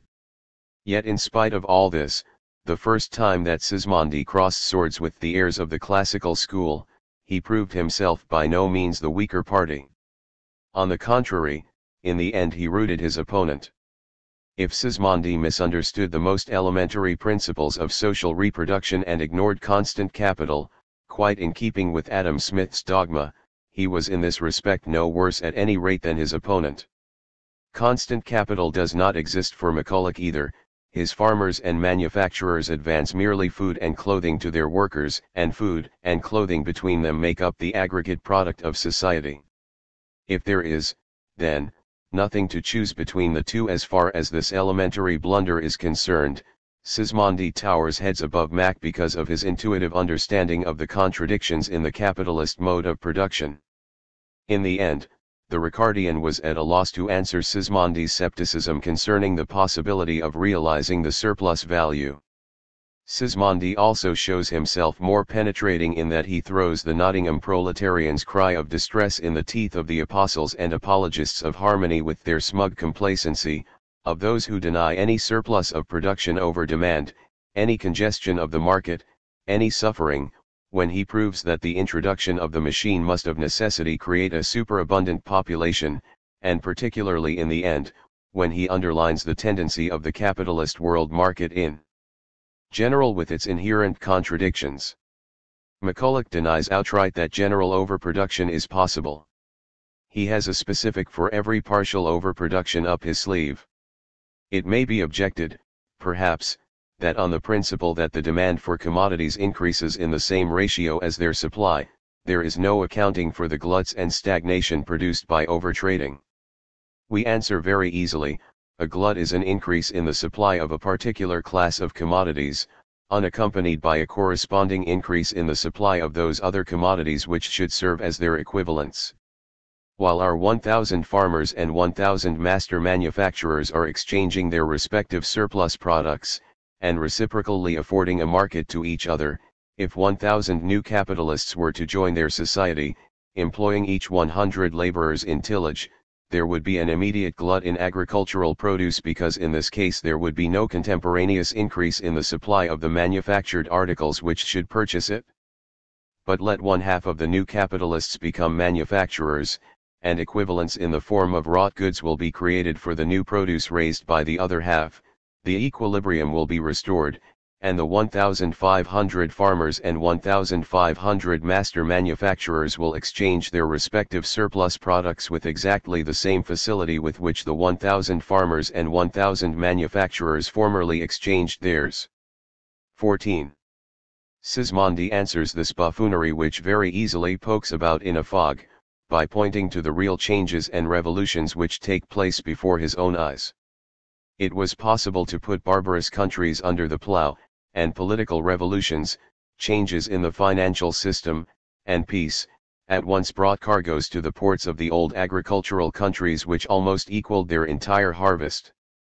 The recent Russian conquest of the vast provinces on the Black Sea, the change in the system of government in Egypt, and the outlawing of piracy in High Barbary, have suddenly poured the granaries of Odessa, Alexandria, and Tunis into the Italian ports and have put such an abundance of corn on the markets that all along the coasts the farmers' trade is fighting a losing battle. Nor is the remainder of Europe safe from a similar revolution, caused by the simultaneous plowing under of immense expanses of new land on the banks of the Mississippi, which export all their agricultural produce. Even the influence of New Holland may one day be the ruin of English industry, if not in the price of foodstuffs, which are too expensive to transport, at least in respect of wool and other agricultural products which are easier to transport. 15. What would McCulloch have to advise in view of such an agrarian crisis in southern Europe? That half the new farmers should turn manufacturer. Whereupon Sismondi counters. Such counsel cannot seriously apply to the Tartars of the Crimea or to the Fellahin of Egypt. And he adds, the time is not yet ripe to set up new industries in the regions overseas or in New Holland. 16. Sismondi's acuity recognized that industrialization of the lands overseas was only a matter of time. He was equally aware of the fact that the expansion of the world market would not bring with it the solution to the difficulty but would only reproduce it in a higher degree, in yet more potent crises. His prediction for the expansive tendency of capitalism is that it will reveal an aspect of fiercer and fiercer competition, of mounting anarchy within production itself. Indeed, he puts his finger on the fundamental causes of crises in a passage where he states the trend of capitalist production precisely as surpassing all limits of the market. At the end of his reply to McCulloch he says, time and again it has been proclaimed that the equilibrium will re-establish itself, that work will start again, but a single demand each time provides an impetus in excess of the real needs of trade, and this new activity must soon be followed by a yet more painful glut. 17. To such a profound grasp of the real contradictions in the movements of capital, the vulgaris on the chair of London University with his harmony, cant, and his country dance of 1,000 beribboned farmers and 1,000 bibulous manufacturers could find no effective answer. Chapter 12. Ricardo v. Sismondi. McCulloch's reply to Sismondi's theoretical objections evidently did not settle the matter to Ricardo's own satisfaction. Unlike that shrewd Scottish arch-humbug, as Marx calls him, Ricardo really wanted to discover the truth and throughout retain the genuine modesty of a great mind. 1. That Sismondi's polemics against him and his pupil had made a deep impression is proved by Ricardo's revised approach to the question of the effects of the machine, that being the point on which Sismondi, to his eternal credit, had confronted the classical school of harmony with the sinister aspects of capitalism. Ricardo's followers had enlarged upon the doctrine that the machine can always create as many or even more opportunities for the wage laborers as it takes away by displacing living labor. This so-called theory of compensation was subjected to a stern attack by Sismondi in the chapter on the division of labor and machinery, 2, and in another chapter significantly entitled, Machinery Creates a Surplus Population, 3, both published in the Nouveaux Principes of 1819, 2 years later than Ricardo's main work. In 1821, after the McCulloch-Sismondi controversy, Ricardo inserted a new chapter in the third edition of his Principles, where he frankly confesses to his error and says in the strain of Sismondi, that the opinion entertained by the laboring classes, that the employment of machinery is frequently detrimental to their interests, is not founded on prejudice and error, but is conformable to the correct principles of political economy. 4. He, like Sismondi, had to defend himself against the suspicion that he is opposing technical progress, but, less ruthless, he compromises with the evasion that the evil emerges only gradually. To elucidate the principle, I have been supposing, that improved machinery is suddenly discovered, and extensively used, but, the truth is that these discoveries are gradual, and rather operate in determining the employment of the capital which is saved and accumulated, than in diverting capital from its actual employment. 5. Yet the problem of crises and accumulation continued to worry Ricardo also. In 1823, the last year of his life, he spent some days in Geneva in order to talk the problem over face to face with Sismondi. The result of these talks is Sismondi's essay on the balance between consumption and production, published in the Revue Encyclopédique of May 1824, 6. In his Principles, Ricardo had at the crucial points completely accepted Say's trite doctrine of harmony in the relations between production and consumption. In chapter XXI he had declared, M. Say has, however, most satisfactorily shown, that there is no amount of capital which may not be employed in a country, because demand is only limited by production. No man produces, but with a view to consume or sell, and he never sells, but with an intention to purchase some other commodity, which may be immediately useful to him, or which may contribute to future production. By producing, then, he necessarily becomes either the consumer of his own goods, or the purchaser and consumer of the goods of some other person. 7. To this conception of Ricardo's, Sismondi's Nouveaux Principes were a powerful challenge, and the dispute as a whole turned also on this point. Ricardo could not deny the fact of crises which had but recently passed over England and other countries. What was at issue was the explanation for them. Right at the outset of their debate, Sismondi and Ricardo had agreed on a remarkably lucid and precise formulation of the problem, excluding the question of foreign commerce altogether. Sismondi grasped the significance and necessity of foreign trade for capitalist production, its need for expansion, well enough. In this line he was quite in step with Ricardo's free traders, whom he considerably excelled in his dialectical conception of the expansionist needs of capital. He fully admitted that industry is increasingly led to look for its vents on foreign markets where it is threatened by greater revolutions. 8. He forecast, as we have seen, the rise of a dangerous competition for European industry in the overseas countries. This was after all a creditable achievement in the year 1820, and one which reveals Sismondi's deep insight into the relations of capitalist world economy. But even so, Sismondi was in fact far from conceiving the problem of realizing the surplus value, the problem of accumulation, to depend on foreign commerce as its only means of salvation, a view attributed to him by later critics. On the contrary, Sismondi was quite explicit in the 6th chapter of volume I9. In order to make these calculations with greater certainty and to simplify these questions, we have hitherto made complete abstraction from foreign trade and supposed an isolated nation. This isolated nation is human society itself, and what is true for a nation without foreign commerce, is equally true for mankind.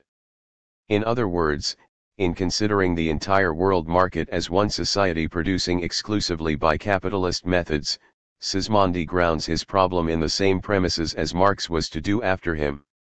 That was also the basis on which he came to terms with Ricardo. From the question that troubled us, we had each of us dismissed the instance of a nation that sold more abroad than it needed to buy there, that could command a growing external market for its growing internal production. In any case, it is not for us to decide whether fortunes of war or politics could perhaps bring forth new consumers for a nation. What is needed is proof that a nation can create these for itself simply by increasing its production. 10. This is how Sismondi formulated the problem of realizing the surplus value in all precision, just as it confronts us throughout the ensuing era in economics, in contrast with Ricardo, who actually maintains, along with Say, as we are already aware and shall show in further detail, that production creates its own demand. Ricardo's thesis in the controversy with Sismondi takes the following form. Supposing that 100 workers produce 1,000 sacks of corn, and 100 weavers 1,000 yards woolen fabric. Let us disregard all other products useful to man and all intermediaries between them, and consider them alone in the world. They exchange their 1,000 yards against the 1,000 sacks. Supposing that the productive power of labor has increased by a tenth owing to a successive progress of industry, the same people will exchange 1,100 yards against 1,100 sacks, and each will be better clothed and fed. New progress will make them exchange 1,200 yards for 1,200 sacks, and so on. The increase in products always only increases the enjoyment of those who produce. 11. The great Ricardo standards of reasoning, it must regretfully be stated, are if anything even lower than those of the Scottish arch-humbug, McCulloch. Once again we are invited to witness a harmonious and graceful country dance of sacks and yards. The very proportion which is to be proved, is again, taken for granted. What is more, all relevant premises for the problem are simply left out. The real problem, you will recollect, the object of the controversy had been the question, who are the buyers and consumers of the surplus product that comes into being if the capitalists produce more goods than are needed for their own and their workers' consumption, if, that is to say, they capitalize part of their surplus value and use it to expand production, to increase their capital? Ricardo answers it by completely ignoring the capital increase. The picture he paints of the various stages of production is merely that of a gradually increasing productivity of labor. According to his assumptions, the same amount of labor first produces 1,000 sacks and 1,000 yards textiles, then 1,100 sacks and 1,100 yards, further 1,200 sacks and 1,200 yards, and so on, in a gracefully ascending curve. Not only that the image of a marshaled uniform progression on both sides, of conformity even in the number of objects brought to exchange, is wearisome, the expansion of capital is nowhere as much as mentioned in the model. Here we have no enlarged but simple reproduction with a greater bulk of use values indeed, but without any increase in the value of the aggregate social product. Since only the amount of value, not the number of use values is relevant to the exchange transaction, and this amount remains constant in the example, Ricardo makes no real advances, even though he seems to analyze the progressive expansion of production. Finally, he is quite oblivious of the relevant categories of reproduction. McCulloch had begun by making the capitalists produce without any surplus value and live on air, but at least he recognized the existence of the workers, making provision for their consumption. Ricardo, however, does not even mention the workers. For him the distinction between variable capital and surplus value does not exist at all.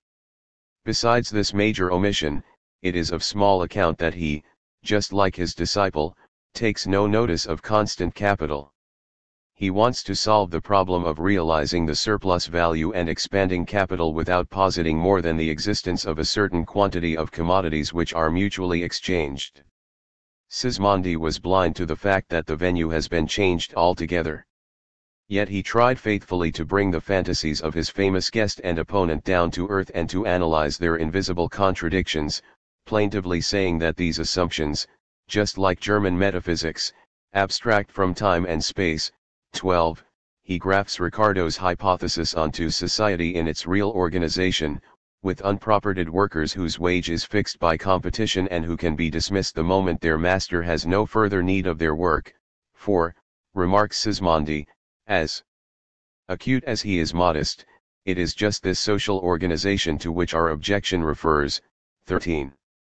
He lays bare the many difficulties and conflicts bound up with the progress of labor productivity under capitalism, and shows that Ricardo's postulated changes in the technique of labor, from the point of view of society, lead to the following alternative: either a number of workers corresponding to the increase in labor productivity will have to be dismissed outright, then there will be a surplus of products on the one hand, and on the other unemployment and misery, a faithful picture of present-day society. Or the surplus product will be used for the maintenance of the workers in a new field of production, the production of luxury goods. Here Sismondi undoubtedly proves himself superior. He suddenly remembers the existence of the constant capital, and now it is he who subjects the English classic to a frontal attack. For setting up a new industry for manufacturing luxuries, new capital is also needed, machines will have to be built, raw materials procured, and distant commerce brought into activity, for the wealthy are rarely content with enjoying what is immediately in front of them. Where, then, could we find this new capital which may perhaps be much more considerable than that required by agriculture? Our luxury workers are still a long way from eating our laborers' grain, from wearing the clothes from our common factories.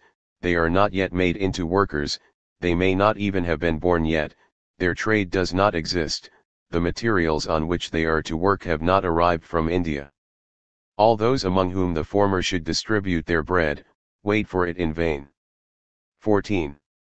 Sismondi now takes constant capital into account, not only in the production of luxuries, but also in agriculture, and further raises the following objection against Ricardo. We must abstract from time, if we make the assumption that the cultivator, whom a mechanical discovery or an invention of rural industry enables to treble the productive power of his workers, will also find sufficient capital to treble his exploitation, his agricultural implements, his equipment, his livestock, his granaries, to treble the circulating capital which must serve him while waiting for his harvest. 15. In this way Sismondi breaks with the superstition of the classical school that with capital expanding all additional capital would be exclusively spent on wages, on the variable capital.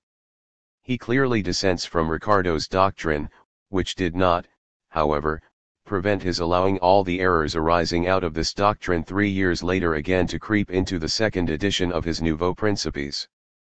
In opposition to Ricardo's facile doctrine of harmony, Sismondi underlines two decisive points: on the one hand, the objective difficulties of the process of enlarged reproduction which works by no means so smoothly in capitalist reality as it does in Ricardo's absurd hypothesis; on the other hand, the fact that all technical progress in social labor productivity is always achieved under capitalism at the expense of the working class, bought with their suffering. Sismondi shows himself superior to Ricardo in yet a third point.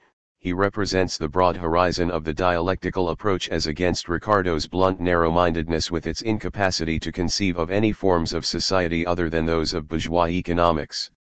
Our eyes, he exclaims, are so accustomed to this new organization of society, this universal competition, degenerating into hostility between the rich and the working class, that we no longer conceive of any mode of existence other than that whose ruins surround us on all sides. They believe to prove me absurd by confronting me with the vices of preceding systems. Indeed, as regards the organization of the lower classes, 2 or 3 systems have succeeded one another, yet, since they are not to be regretted, since, after first doing some good, they then impose terrible disasters on mankind, may we conclude from this that we have now entered the true one? May we conclude that we shall not discover the besetting vice of the system of wage labor as we have discovered that of slavery, of vassalage, and of the guilds. A time will come, no doubt, when our descendants will condemn us as barbarians because we have left the working classes without security, just as we already condemn, as they also will, as barbarian the nations who have reduced those same classes to slavery. 16. Sismondi's statement, putting in a nutshell the vital differences between the parts played by the proletariat in a modern society and in the society of ancient Rome, shows his profound insight into historical connections. He shows no less discern than in his polemics against Ricardo, when analyzing the specific economic character of the slave system and of feudal economy as well as their relative historical significance, and finally then emphasizing, as the dominant universal tendency of bourgeois economy, that it severs completely all kind of property from every kind of labor. The second round, no more than the first, between Sismondi and the classical school, brought little glory for Sismondi's opponents. 17. Chapter 13. Savi. Sismondi. Sismondi's essay against Ricardo in the Review Encyclopedic of May 1824, was the final challenge for J.B. Say, at that time the acknowledged prince of economic science, Prince de la Science économique, the so-called representative, heir, and popularizer of the school of Adam Smith on the continent. Say, who had already advanced some arguments against Sismondi in his letters to Malthus, countered the following July with an essay on the balance between consumption and production in the Review Encyclopedic, to which Sismondi in turn published a short reply. The chronology of Sismondi's polemical engagements was thus inverse to the sequence of the opposing theories, for it had been Say who first communicated his doctrine of a divinely established balance between production and consumption to Ricardo, who had in turn handed it down to McCulloch. In fact, as early as 1803, Say, in his Traité d'économie politique, Book I, Chapter 12, had coined the following peremptory statement: products are paid for with other products. It follows that if a nation has too many goods of one kind, the means of selling them would be to create goods of a different kind. 1. Here we meet again the all too familiar conjuring recipe which was accepted alike by Ricardo's school and by the vulgar economists as the cornerstone of the doctrine of harmony. 2. Essentially, Sismondi's principal work constitutes a sustained polemic against this thesis. At this stage Say charges to the attack in the Review Encyclopedic with a complete volte-face, as follows. Objection may be made that, because of man's intelligence, because of the advantage he can draw from the means provided by nature and artifice, every human society can produce all the things fit to satisfy its needs and increase its enjoyment in far larger quantities than it can itself consume. But there I would ask how it is possible that we know of no nation that is supplied with everything. Even in what rank as prospering nations 7/8 of the population are lacking in a multitude of things considered necessities in, I will not say wealthy family, but in a modest establishment. The village I live in at present lies in one of the richest parts of France, yet in 19 out of 20 houses I enter here, I see but the coarsest fare and nothing that makes for the well-being of the people, none of the things the English call comforts. 3. There is something to admire about the effrontery of the excellent Say. It was he who had maintained that in a capitalist economy there could be no difficulties, no surplus, no crises, and no misery, since goods can be bought one for the other, we need only go on producing more and everything in the garden will be lovely. It was in Say's hands that this postulate had become a tenet of the doctrine of harmony, that doctrine so typical of vulgar economics, which had evoked a sharp protest from Sismondi, who proved this view untenable. The latter had shown that goods cannot be sold in any quantity you like, but that a limit is set to the realization of goods by the income of society in each case, by V plus S, inasmuch as the wages of the workers are depressed to a mere subsistence level, and inasmuch as there is also a natural limit to the consumptive capacity of the capitalist class, An expansion of production, Sismondi says, must inevitably lead to slumps, crises and ever greater misery for the great masses. Say's comeback to this is masterly in its ingenuity. If you will insist that overproduction is possible, how can it happen that there are so many people in our society who are naked, hungry, and in want? Pray, explain this contradiction if you can. Say, whose own position excels by contriving blithely to shrug off the circulation of money altogether by operating with a system of barter, now censures his critic for speaking of an overabundance of products in relation not only to purchasing power but to the real needs of society, and that although Sismondi had left no doubt at all about this very salient point of his deductions. Even if there is a very great number of badly fed, badly clothed, and badly housed people in a society, the society can only sell what it buys, and, as we have seen, it can only buy with its income. 4. A little further on, Say concedes this point but alleges that his opponent has made a new mistake. It is not consumers, then, in which the nation is lacking, he says, but purchasing power. Sismondi believes that this will be more extensive, when the products are rare, when consequently they are dearer and their production procures ampler pay for the workers. 5. That is how Say attempts to degrade, in his own trite method of thought, or better, method of contéing, Sismondi's theory which attacked the very foundations of capitalist organization and its mode of distribution. He burlesques the nouveaux principes, turning them into a plea for rare goods and high prices, and holds up to them the mirror of an artfully flattered capitalist accumulation at its peak. If production becomes more vigorous, he argues, labor grows in numbers and the volume of production expands, the nations will be better and more universally provided for, and he extols the conditions in countries where industrial development is at its highest, as against the misery of the Middle Ages.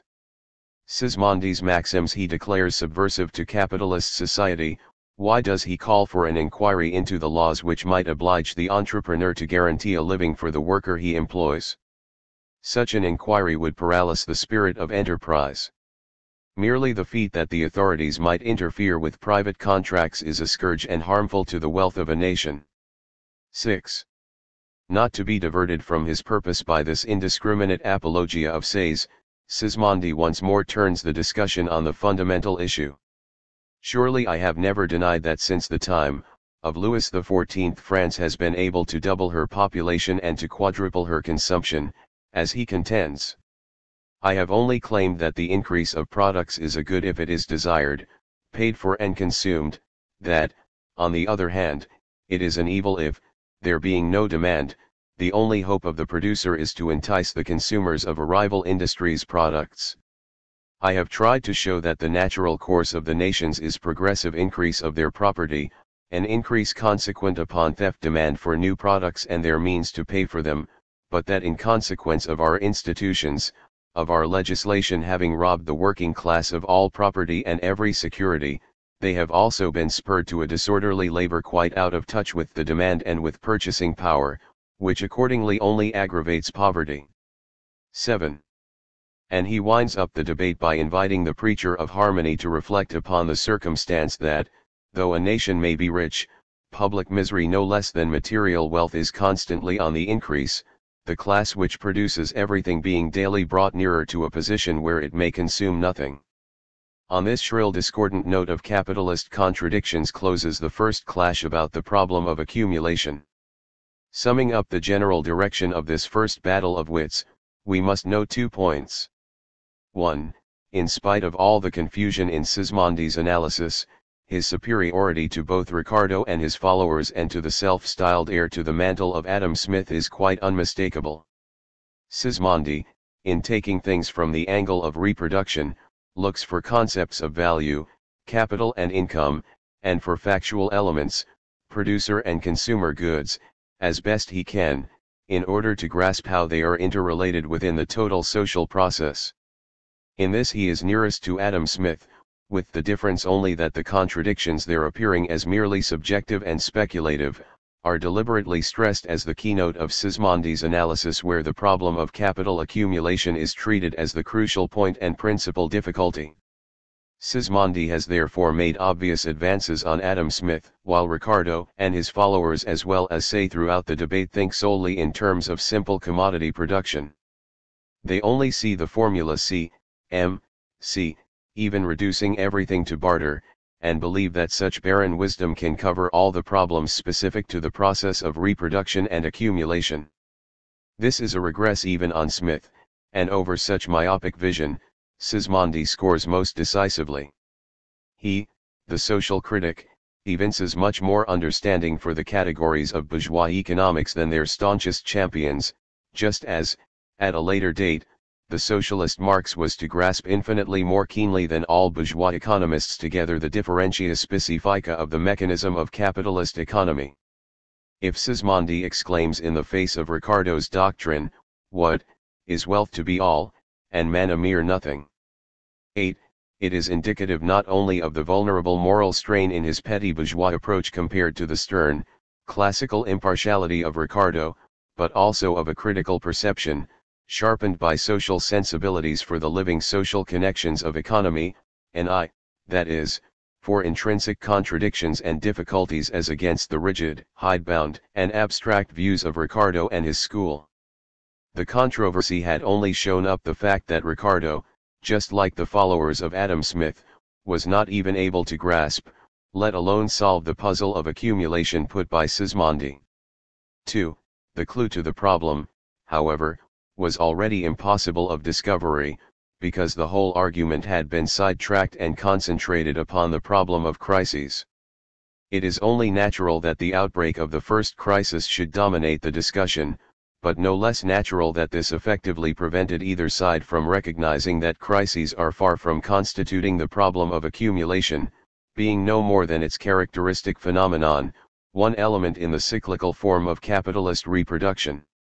Consequently, the debate could only result in a twofold quid pro quo, one party deducing from crises that accumulation is impossible, and the other from barter that crises are impossible. Subsequent developments of capitalism were to give the lie to both conclusions alike. And yet, Sismondi's criticism sounds the first alarm of economic theory at the domination of capital, and for this reason its historical importance is both great and lasting. It paves the way for the disintegration of a classical economics unable to cope with the problem of its own making. But for all Sismondi's terror of the consequences attendant upon capitalism triumphant, he was certainly no reactionary in the sense of yearning for pre-capitalistic conditions, even if on occasion he delights in extolling the patriarchal forms of production in agriculture and handicrafts in comparison with the domination of capital. He repeatedly and most vigorously protests against such an interpretation, as example in his polemic against Ricardo in the Review Encyclopedic. I can already hear the outcry that I jib at improvements in agriculture and craftsmanship and at every progress man could make, that I doubtless prefer a state of barbarism to a state of civilization, since the plough is a tool, the spade an even older one, and that, according to my system, man ought no doubt to work the soil with his bare hands. I never said anything of the kind, and I crave indulgence to protest once for all against all conclusions imputed to my system such as I myself have never drawn. Neither those who attack me nor those who defend me have really understood me, and more than once I have been put to shame by my allies as much as by my opponents. I beg you to realize that it is not the machine, new discoveries and inventions, not civilization to which I object, but the modern organization of society, an organization which despoils the man who works of all property other than his arms, and denies him the least security in a reckless overbidding that makes for his harm and to which he is bound to fall a prey. 9. There can be no question that the interests of the proletariat were at the core of Sismondi's criticism, and he is making no false claims when he formulates his main tendency as follows. I am only working for means to secure the fruits of labor to those who do the work, to make the machine benefit the man, who puts it in motion. 10. When pressed for a closer definition of the social organization towards which he aspires, it is true he hedges and confesses himself unable to do so. But what remains to be done is of infinite difficulty, and I certainly do not intend to deal with it today. I should like to convince the economists as completely as I am convinced myself that their science is going off on a wrong tack. But I cannot trust myself to be able to show them the true course. It is a supreme effort, the most my mind will run to form a conception even of the actual organization of society. Yet who would have the power to conceive of an organization that does not even exist so far, to see the future, since we are already hard put to it to see the present? 11. Surely it was no disgrace to admit oneself frankly powerless to envisage a future beyond capitalism in the year 1820, at a time when capitalism had only just begun to establish its domination over the big industries, and when the idea of socialism was only possible in a most utopian form. But as Sismondi could neither advance beyond capitalism nor go back to a previous stage, the only course open to his criticism was a petty bourgeois compromise. Skeptical of the possibility of developing fully both capitalism and the productive forces, he found himself under necessity to clamor for some moderation of accumulation, for some slowing down of the triumphant march of capitalism. That is the reactionary aspect of his criticism. 12. Chapter 14. Malthus. At the same time as Sismondi, Malthus also waged war against some of the teachings of Ricardo. Sismondi, in the second edition of his work as well as in his polemics, repeatedly referred to Malthus as an authority on his side. Thus he formulated the common aims of his campaign against Ricardo in the Review Encyclopedic. M.R. Malthus, on the other hand, has maintained in England, as I have tried to do on the continent, that consumption is not the necessary consequence of production, that the needs and desires of man, though they are truly without limits, are only satisfied by consumption in so far as means of exchange go with them.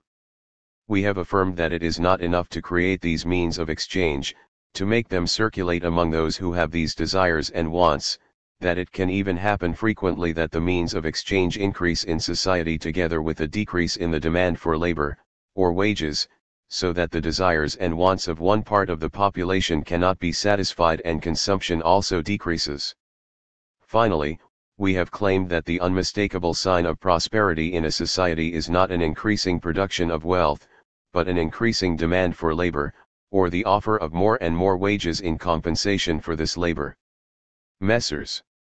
Ricardo and Say, though not denying that an increasing demand for labor is a symptom of prosperity, maintain that it inevitably results from an increase of production.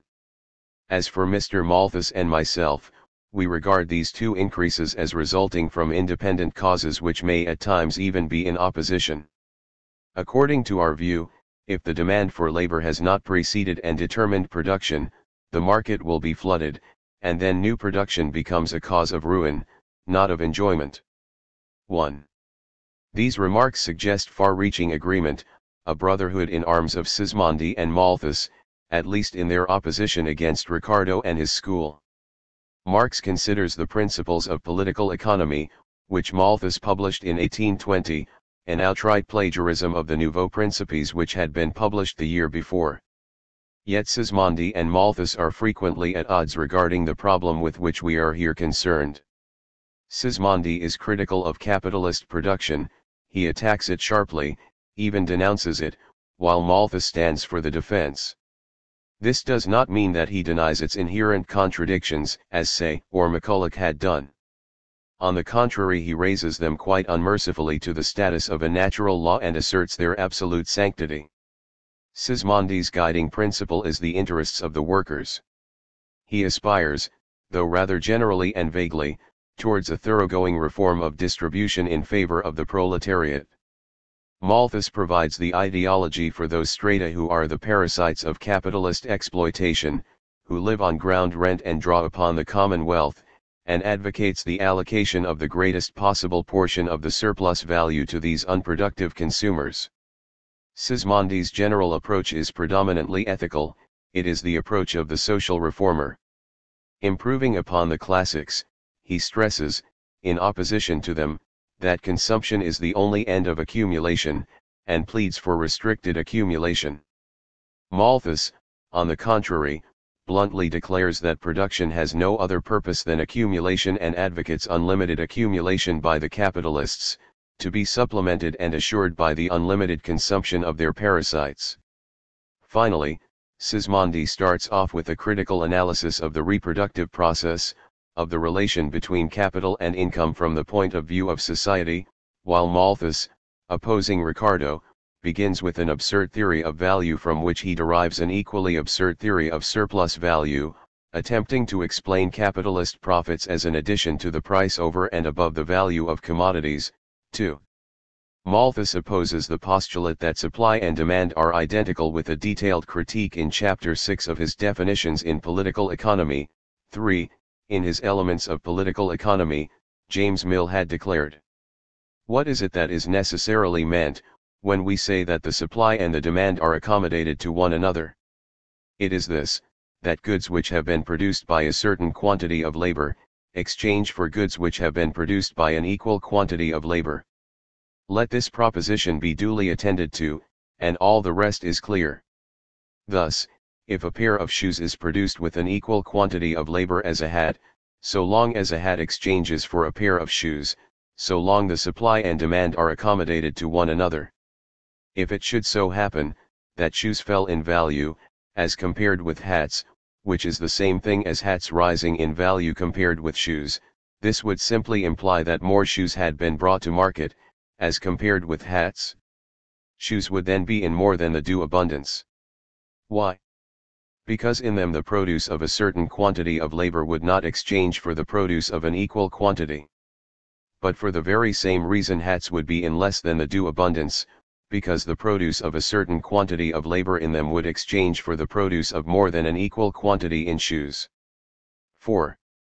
Against such trite tautologies, Malthus marshals a twofold argument.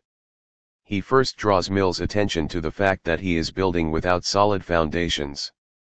In fact, he argues, even without an alteration in the ratio of exchange between hats and shoes, there may yet be too great a quantity of both in relation to the demand. This will result in both being sold at less than the cost of production plus an appropriate profit. But can it be said on this account, he asks, that the supply of hats is suited to the demand for hats, or the supply of shoes suited to the demand for shoes, when they are both so abundant that neither of them will exchange for what will fulfill the conditions of their continued supply? 5. In other words, Malthus confronts Mill with the possibility of general overproduction. When they are compared with the costs of production, it is evident that they may all fall or rise at the same time. 6. Secondly, he protests against the way in which Mill, Ricardo, and company are wont to model their postulates on a system of barter. The hop planter who takes 100 bags of hops to Weyhill Fair, thinks little more about the supply of hats and shoes than he does about the spots in the sun. What does he think about, then? And what does he want to exchange his hops for? Mr. Mill seems to be of opinion that it would show great ignorance of political economy, to say that what he wants is money, yet, notwithstanding the probable imputation of this great ignorance, I have no hesitation in distinctly asserting, that it really is money which he wants. 7. For the rest, Malthus is content to describe the machinery by which an excessive supply can depress prices below the cost of production and so automatically bring about a restriction of production, and vice versa. But this tendency, in the natural course of things, to cure a glut or a scarcity, is no proof that such evils have never existed. 8. It is clear that in spite of his contrary views on the question of crises, Malthus thinks along the same lines as Ricardo, Mill, Say, and McCulloch. For him, too, everything can be reduced to barter.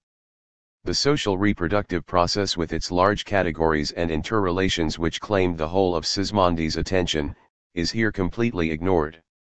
In view of so many contradictions within the fundamental approach, the criticism of Sismondi and Malthus have only a few points in common. Contrary to Say and the followers of Ricardo, they both deny the hypothesis of a pre-established balance of consumption and production. They both maintain that not only partial but also universal crises are possible. But here their agreement ends. If Sismondi seeks the cause of crises in the low level of wages and the capitalist's limited capacity for consumption, Malthus, on the other hand, transforms the fact of low wages into a natural law of population movements. For the capitalist's limited capacity for consumption, however, he finds a substitute in the consumption of the parasites on surplus value such as the landed gentry and the clergy with their unlimited capacity for wealth and luxury.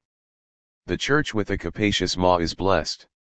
Both Malthus and Sismondi look for a category of consumers who buy without selling, in order to redeem capitalist accumulation and save it from a precarious position. But Sismondi needs them to get rid of the surplus product of society over and above the consumption of the workers and capitalists, that is to say, to get rid of the capitalized part of the surplus value. Malthus wants them as producers of profit in general. It remains entirely his secret, of course, how the rentiers and the incumbents of the state can assist the capitalists in appropriating their profits by buying commodities at an increased price, since they themselves obtain their purchasing power mainly from these capitalists. In view of these profound contrasts, the alliance between Malthus and Sismondi does not go very deep. And if Malthus, as Marx has it, distorts Sismondi's Nouveaux Principes into a Malthusian caricature, Sismondi in turn stresses only what is common to them both and quotes Malthus in support, giving the latter's critique of Ricardo a somewhat Sismondian cast. On occasion, no doubt, Sismondi actually succumbs to the influence of Malthus. For instance, he takes over the latter's theory of reckless state expenditure as an emergency measure in aid of accumulation and so becomes involved in contradictions with his own initial assumptions. On the whole, Malthus neither rendered an original contribution to the problem of reproduction, nor even grasped it fully. In his controversy with the followers of Ricardo, he operated with the concepts of simple commodity circulation, just as they did in their controversy with Sismondi. His quarrel with that school turns on the unproductive consumption by the parasites of the surplus value. It is not a quarrel about the social foundations of capitalist reproduction. Malthus' edifice tumbles to the ground as soon as the absurd mistakes in his theory of profits are uncovered. Sismondi's criticism remains valid, and his problems remain unsolved even if we accept Ricardo's theory of value with all its consequences. Asterisk. Second round. The controversy between Rodbertus and von Kirchmann. Chapter 15. V. Kirchmann's theory of reproduction. The second theoretical polemics about the problem of accumulation was also started by current events. If the first English crisis and its attendant misery of the working class had stimulated Sismondi's opposition against the classical school, it was the revolutionary working class movement arisen since which, almost 25 years later, provided the incentive for Rodbertus' critique of capitalist production. The risings of the Lion silk weavers and the Chartist movement in England were vastly different from the shadowy spectres raised by the first crisis, and the ears of the bourgeoisie were made to ring with their criticism of the most wonderful of all forms of society. The first socio-economic work of Rodbertus, probably written for the Augsburger Allgemeine Zeitung in the late 30s but not published by that paper, bears the significant title, The Demands of the Working Classes, 1, and begins as follows. What do the working classes want? Will the others be able to keep it from them? Will what they want be the grave of modern civilization? Thoughtful people have long realized that a time must come when history would put this question with great urgency. Now, the man in the street has learned it too, from the Chartist meetings and the Birmingham scenes. During the 40s, the leaven of revolutionary ideas was most vigorously at work in France in the formation of the various secret societies and socialist schools of the followers of Proudhon, Blanqui, Cabet, Louis Blanc, etc. The February Revolution and the June proclamation of the right to work led to a first head-on clash between the two worlds of capitalist society, an epoch-making eruption of the contradictions latent in capitalism. As regards the other, visible form of those contradictions, the crises, the available data for observation at the time of the second controversy were far more comprehensive than in the early 20s of the century. The dispute between Rodbertus and V.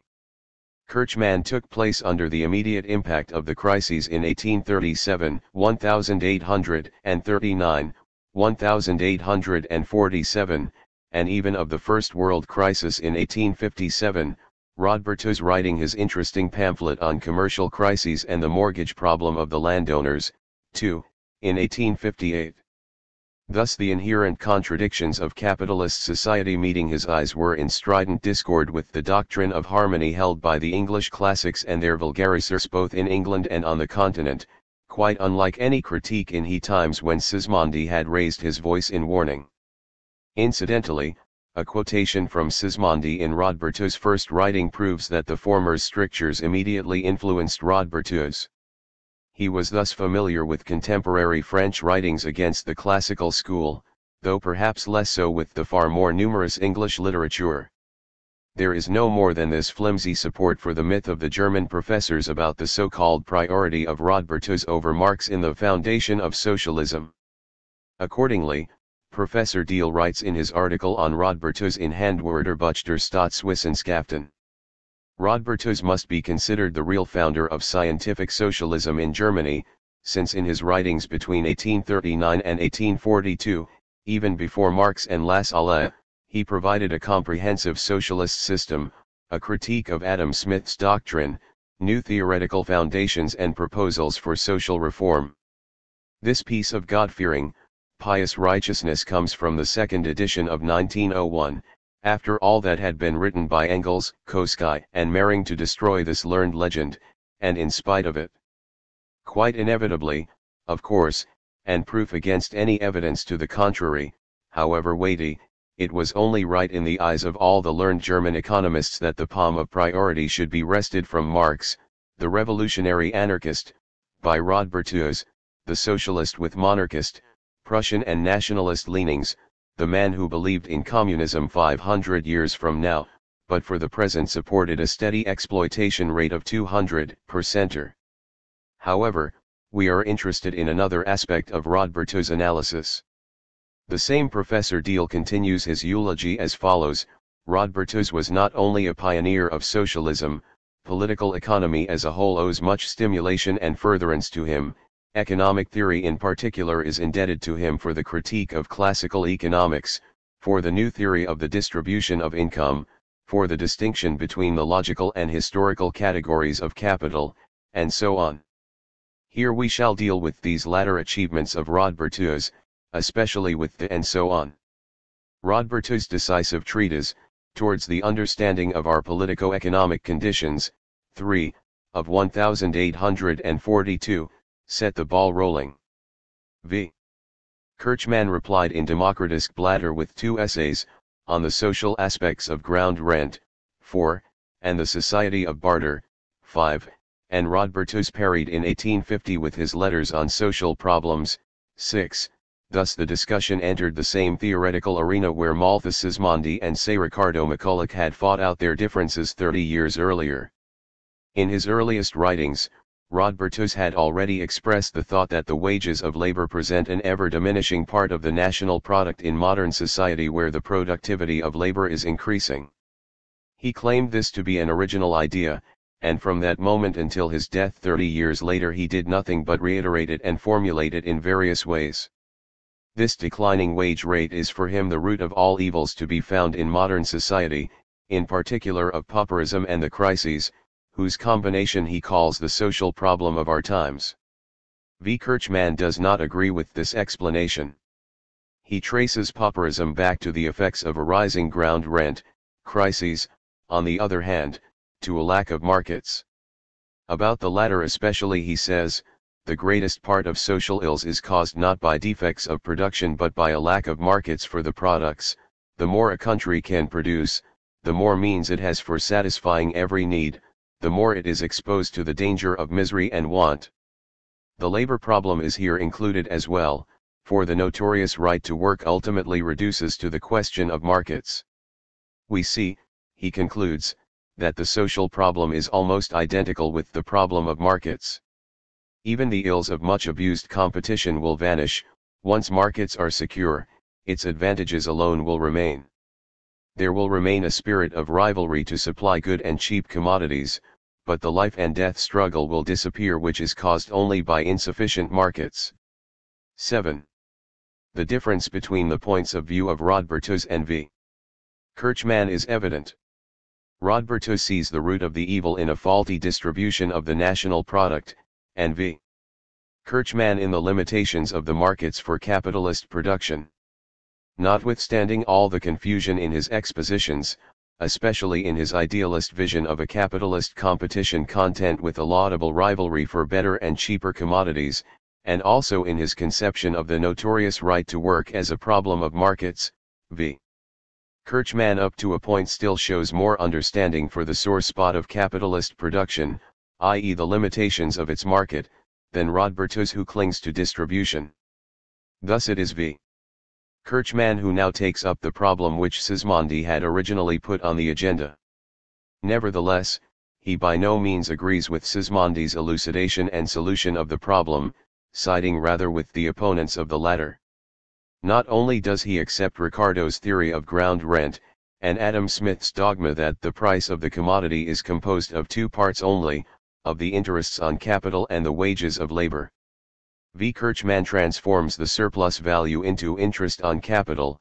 He also subscribes to the thesis of Say and Ricardo that products are only bought with other products and that production creates its own demand, so that if one side appears to have produced too much, it only means there was not enough production on the other. V. Kirchmann, we see, faithfully follows the classics, if in a somewhat German edition. He begins by arguing, example, that Say's law of a natural balance between production and demand still does not give a comprehensive picture of reality, and adds, commerce involves yet further hidden laws which prevent this postulated order from obtaining in complete purity. They must be discovered if we are to explain the present flooding of the market, and their discovery might perhaps also show us the way to avoid this great evil. We believe that there are three relations in the modern system of society which cause these conflicts between Say's indubitable law and reality. These relations are, 1. Too inequitable a distribution of the products. Here, as we see, V. Kirchmann somewhat approximates to Sismondi's point of view. 2. The difficulties which nature puts in the way of human labor engaged in production, and 3. Finally, the defects of commerce as a mediator between production and consumption. Disregarding the last two obstacles to Say's law, we shall now consider V. Kirchmann's reasoning of his first point. The first relation, he explains, can be put more briefly as too low a wage of labor, which is thus the cause of a slump. Those who know that the price of commodities is composed of two parts only, of the interest on capital and the wage of labor, might consider this a startling statement. If the wage of labor is low, prices are low as well, and if one is high, so is the other. We see V. Kirchmann accepts Smith's dogma even in its most misleading form. The price is not resolved into wage of labor and surplus value, but is composed of them as a mere sum, a view in which Adam Smith strayed furthest from his own theory of the value of labor. Wage and price thus are directly related, they balance each other. England only abolished her corn laws, her tariffs on meat and other victuals, in order to cause wages to fall and thus to enable her manufacturers to oust all other competitors from the world markets by means of still cheaper commodities. This, however, only holds good up to a point and does not affect the ratio in which the product is distributed among the workers and the capitalists. Too inequitable a distribution among these two is the primary and most important cause why Say's law is not fulfilled in real life, why the markets are flooded although there is production in all branches. V. Kirchmann gives a detailed illustration of this statement. Using the classical method, he takes us, of course, to an imaginary isolated society which makes an unresisting, if thankless, object for the experiments of political economy. V. Kirchmann suggests we should imagine a place, Ort, which comprises 903 inhabitants, no more, no less, viz. 3 entrepreneurs with 300 workers each. Ort is to be able to satisfy all needs by its own production, in 3 establishments, that is to say, one for clothing, a second for food, lighting, fuel, and raw materials, and a third for housing, furniture, and tools. In each of these three departments, the capital together with the raw materials is to be provided by the entrepreneur, and the remuneration of the workers is to be so arranged that the workers obtain as their wage one half of the annual produce, the entrepreneurs retaining the other half as interest on capital and profits of the enterprise. Every business is to produce just enough to satisfy all the needs of the 903 inhabitants. Ort accordingly has all the conditions necessary for general well-being, and everybody can therefore tackle his work with courage and vigor. After a few days, however, joy and delight turn into a universal misery and gnashing of teeth. Something has happened on V. Kirchmann's Island of the Blessed, which was no more to be expected than for the skies to fall. An industrial and commercial crisis according to all modern specifications has broken out. Only the most essential clothing, food, and hoping for the 900 workers has been produced, yet, the warehouses of the three entrepreneurs are full of clothes and raw materials, and their houses stand empty. They complain of a lack of demand, while the workers in turn complain that their wants are not fully satisfied. What has gone wrong? Could it be that there is too much of one kind of produce and too little of another, as Say and Ricardo would have it? Not at all, answers V. Kirchmann. Everything is available in Ort in well-balanced quantities, just enough to satisfy all the wants of the community. What, then, has thrown a spanner into the works? Why the crisis? The obstruction is caused by distribution alone, but this must be savored in V.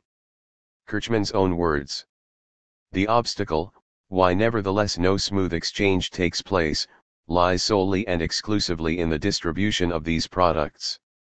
They are not distributed equitably among all, but the entrepreneurs retain half of them for themselves as interest and profit, and only give half to the workers. It is clear that the worker in the clothing department can exchange, against half of his product, only half of the food, lodging, etc., that has been produced, and it is clear that the entrepreneur cannot get rid of the other half since no worker has any more products to give in exchange. The entrepreneurs do not know what to do with their stocks, the workers do not know what to do for hunger and nakedness. Nor does the reader, we might add, know what to do with V. Kirchmann's constructions. His model is so childish that every advance leads deeper into the maze. First of all, there seems to be no reason whatever why, and to what purpose, V. Kirchmann should devise the splitting up of production into three parts. If analogous examples by Ricardo and McCulloch usually confront tenant farmers and manufacturers, that is presumably only inspired by the antiquated physiocrat conception of social reproduction which Ricardo had adopted, although his own theory of value as against the physiocrats deprived it of all meaning, and although Adam Smith had already made a good start in considering the real material foundations of the social reproductive process. Still, we have seen that the tradition of distinguishing between agriculture and industry as the foundation of reproduction was kept up in economic theory until Marx introduced his epoch-making distinction of the two productive departments in society for producer and consumer goods. V. Kirchmann's three departments, however, have no real significance at all. Obviously, no material consideration of reproduction can have been responsible for this supremely arbitrary division which jumbles up tools and furniture, raw materials, and food, but makes clothing a department in its own right. One might as well postulate one department for food, clothing, and housing, another for medicines and a third for toothbrushes. V. Kirchmann's primary concern, no doubt, is with the social division of labor, hence the assumption of as nearly equal quantities of products as possible in the transactions of exchange. Yet this exchange, on which the argument turns, plays no part at all in V. Kirchmann's example, since it is not the value which is distributed but the quantities of products, the bulk of use values as such. In this intriguing Ort of V. Kirchmann's imagining, again, the products are distributed first, and only afterwards, when the distribution is accomplished, is there to be universal exchange, whereas on the solid ground of capitalist production it is, as we know, the exchange which inaugurates the distribution of the product and serves as its agent. Besides, the queerest things happen in V. Kirchmann's distributive system. As we all know, the prices of the products, i.e. the price of the aggregate product of society, consist of V plus S, of wage and capital interest alone, so that the aggregate product must be distributed entirely among workers and entrepreneurs, but then unhappily V. Kirchmann dimly remembers the fact that production needs things like raw materials and tools. So Ort is provided with raw materials furtively introduced among the food, and with tools among the furniture. But now the question arises, who is to get these indigestible items in the course of general distribution? The workers as wages, or the capitalists as profits of enterprise? They could hardly expect a warm welcome from either. And on such feeble premises the star turn of the performance is to take place, the exchange between workers and entrepreneurs. The fundamental transaction of exchange in capitalist production, the exchange between workers and capitalists, is transformed by V. Kirchmann from an exchange between living labor and capital into an exchange of products. Not the first act, that of exchanging labor power for variable capital, but the second, the realization of the wage received from the variable capital is put at the center of the whole machinery, the entire commodity exchange of capitalist society being in turn reduced to this realization of the labor wage. And the crowning glory is that this exchange between workers and entrepreneurs, the kingpin of all economic life, dissolves into nothing on a closer scrutiny. It does not take place at all. For as soon as all workers have received their natural wages in the form of half their product, an exchange will be possible only among the workers themselves. Every worker will only keep 1/3 of his wage, consisting exclusively of either clothing, food, or furniture, as the case may be, and realize the remainder to equal parts in the two other product groups. The entrepreneurs no longer come into this at all. The three of them are left high and dry with their surplus value, half the clothing, furniture, and food that has been produced by the society, and they have no idea what to do with the stuff. In this calamity of V. Kirchmann's creation, even the most generous distribution of the product would he of no use. On the contrary, if larger quantities of the social product were allotted to the workers, they would have even less to do with the entrepreneurs in this transaction. All that would happen is that the exchange of the workers among themselves would increase in volume. The surplus product which the entrepreneurs have on their hands would then contract, it is true, though not indeed because the exchange of the surplus product would be facilitated, but merely because there would be less surplus value altogether. Now, as before, an exchange of the social product between workers and entrepreneurs is out of the question. One must confess that the puerile and absurd economics here crammed into comparatively little space exceed the bounds even of what might be put up with from a Prussian public prosecutor, such having been V. Kirchmann's profession, though he must be credited with having incurred disciplinary censure on 2 occasions. Nevertheless, after these unpromising preliminaries, V. Kirchmann goes right to the root of the matter. He admits that his assuming the surplus product in a concrete use form is the reason why the surplus value cannot be usefully employed. As a remedy, he now allows the entrepreneurs to devote half of the social labor appropriated as surplus value to the production not of common goods but of luxuries. The essence of luxury goods being that they enable the consumer to use up more capital and labor power than in the case of ordinary goods. The 3 entrepreneurs manage to consume by themselves in the form of laces, fashionable carriages and the like, their entire half share in all the labor performed by the society. Now nothing unsaleable is left, and the crisis is happily avoided. Overproduction is made impossible once and for all, capitalists and workers alike are safe. The name of V. Kirchmann's magic cure which has brought all these benefits to pass and which re-establishes the balance between production and consumption, being luxury. In other words, the capitalists who do not know what to do with their surplus value which they cannot realize, are advised by the dear fellow, to eat it up. As it happens, luxury is in fact an old familiar invention of capitalist society, and still there are recurrent crises. Why is this? V. Kirchmann enlightens us. The answer can only be that in real life sluggish markets are entirely due to the fact that there are still not enough luxuries, or, in other words, that the capitalists, i.e. those who can afford to consume, still consume too little. This misguided abstinence of the capitalists, however, results from a bad habit which political economists have been ill-advised to encourage, the desire to save for purposes of productive consumption. In other words, crises are caused by accumulation. This is V. Kirchmann's principal thesis. He proves it again by means of a touchingly simple example. Let us assume conditions which economists praise as more favorable, he says, where the entrepreneurs say, we do not want to spend our income to the last penny in splendor and luxury, but will reinvest it productively. What does this mean? Nothing but the setting up of all sorts of productive enterprises for delivering new goods of such a kind that their sale can yield interest. V. Kirchmann means profits, on a capital saved and invested by the three entrepreneurs from their unconsumed revenues.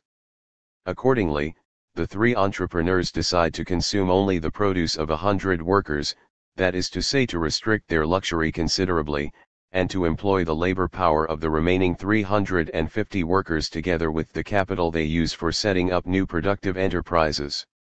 The question now arises in what kind of productive enterprises these funds are to be used. Since, according to V. Kirchmann's assumption, constant capital is not reproduced, and the entire social product consists entirely of consumer goods, the three entrepreneurs can only choose again between enterprises for the manufacture of ordinary goods or for that of luxuries. In this way, however, the three entrepreneurs will be faced with the already familiar dilemma: if they turn out common goods, there will be a crisis, since the workers lack means to purchase these additional provisions, having been bought off with half the value of their produce. If they go in for luxuries, they will have to consume them alone. There is no other possibility. The dilemma is not even affected by foreign trade, which would only increase the range of commodities on the home market or increase productivity. These foreign commodities are therefore either common goods, then the capitalist will not, and the worker, lacking the means, cannot buy them, or they are luxuries, in which case the worker, of course, is even less able to buy them, and the capitalist will not want them either because of his efforts to save. This argument, however primitive, yet shows quite nicely and clearly the fundamental conception of V. Kirchmann and the nightmare of all economic theory. In a society consisting exclusively of workers and capitalists, accumulation will be impossible. V. Kirchmann is therefore frankly hostile to accumulation, saving, productive consumption of the surplus value, and strongly attacks these errors advocated by classical economics. His gospel is increasing luxury together with the productivity of labor as the specific against crises. We see that V. Kirchmann, if he grotesquely aped Ricardo and Say in his theoretical assumptions, is a caricature of Sismondi in his final conclusions. Yet it is imperative to get V. Kirchmann's approach to the problem perfectly clear, if we are to understand the import of Rodberto's criticism and the outcome of the whole controversy. Asterisk. Second round. The controversy between Rodberto's and von Kirchmann. Chapter 16. Rodberto's criticism of the classical school. Rodberto's digs deeper than V. Kirchmann. He looks for the roots of evil in the very foundations of social organization and declares bitter war on the predominant free trade school, not against a system of unrestricted commodity circulation or the freedom of trade which he fully accepts, but against the Manchester doctrine of laissez-faire within the internal social relations of economy. At that time, after the period of storm and stress of classical economics, a system of unscrupulous apologetics was already in full sway, which found its most perfect expression in the doctrine of harmony of M. Frederick Bastiat, the famous vulgarian and idol of all Philistines, and quite soon the various Schultzes were to flourish as commonplace, German imitations of the French prophet of harmony. Rodberto's strictures are aimed at these unscrupulous peddlers of free trade.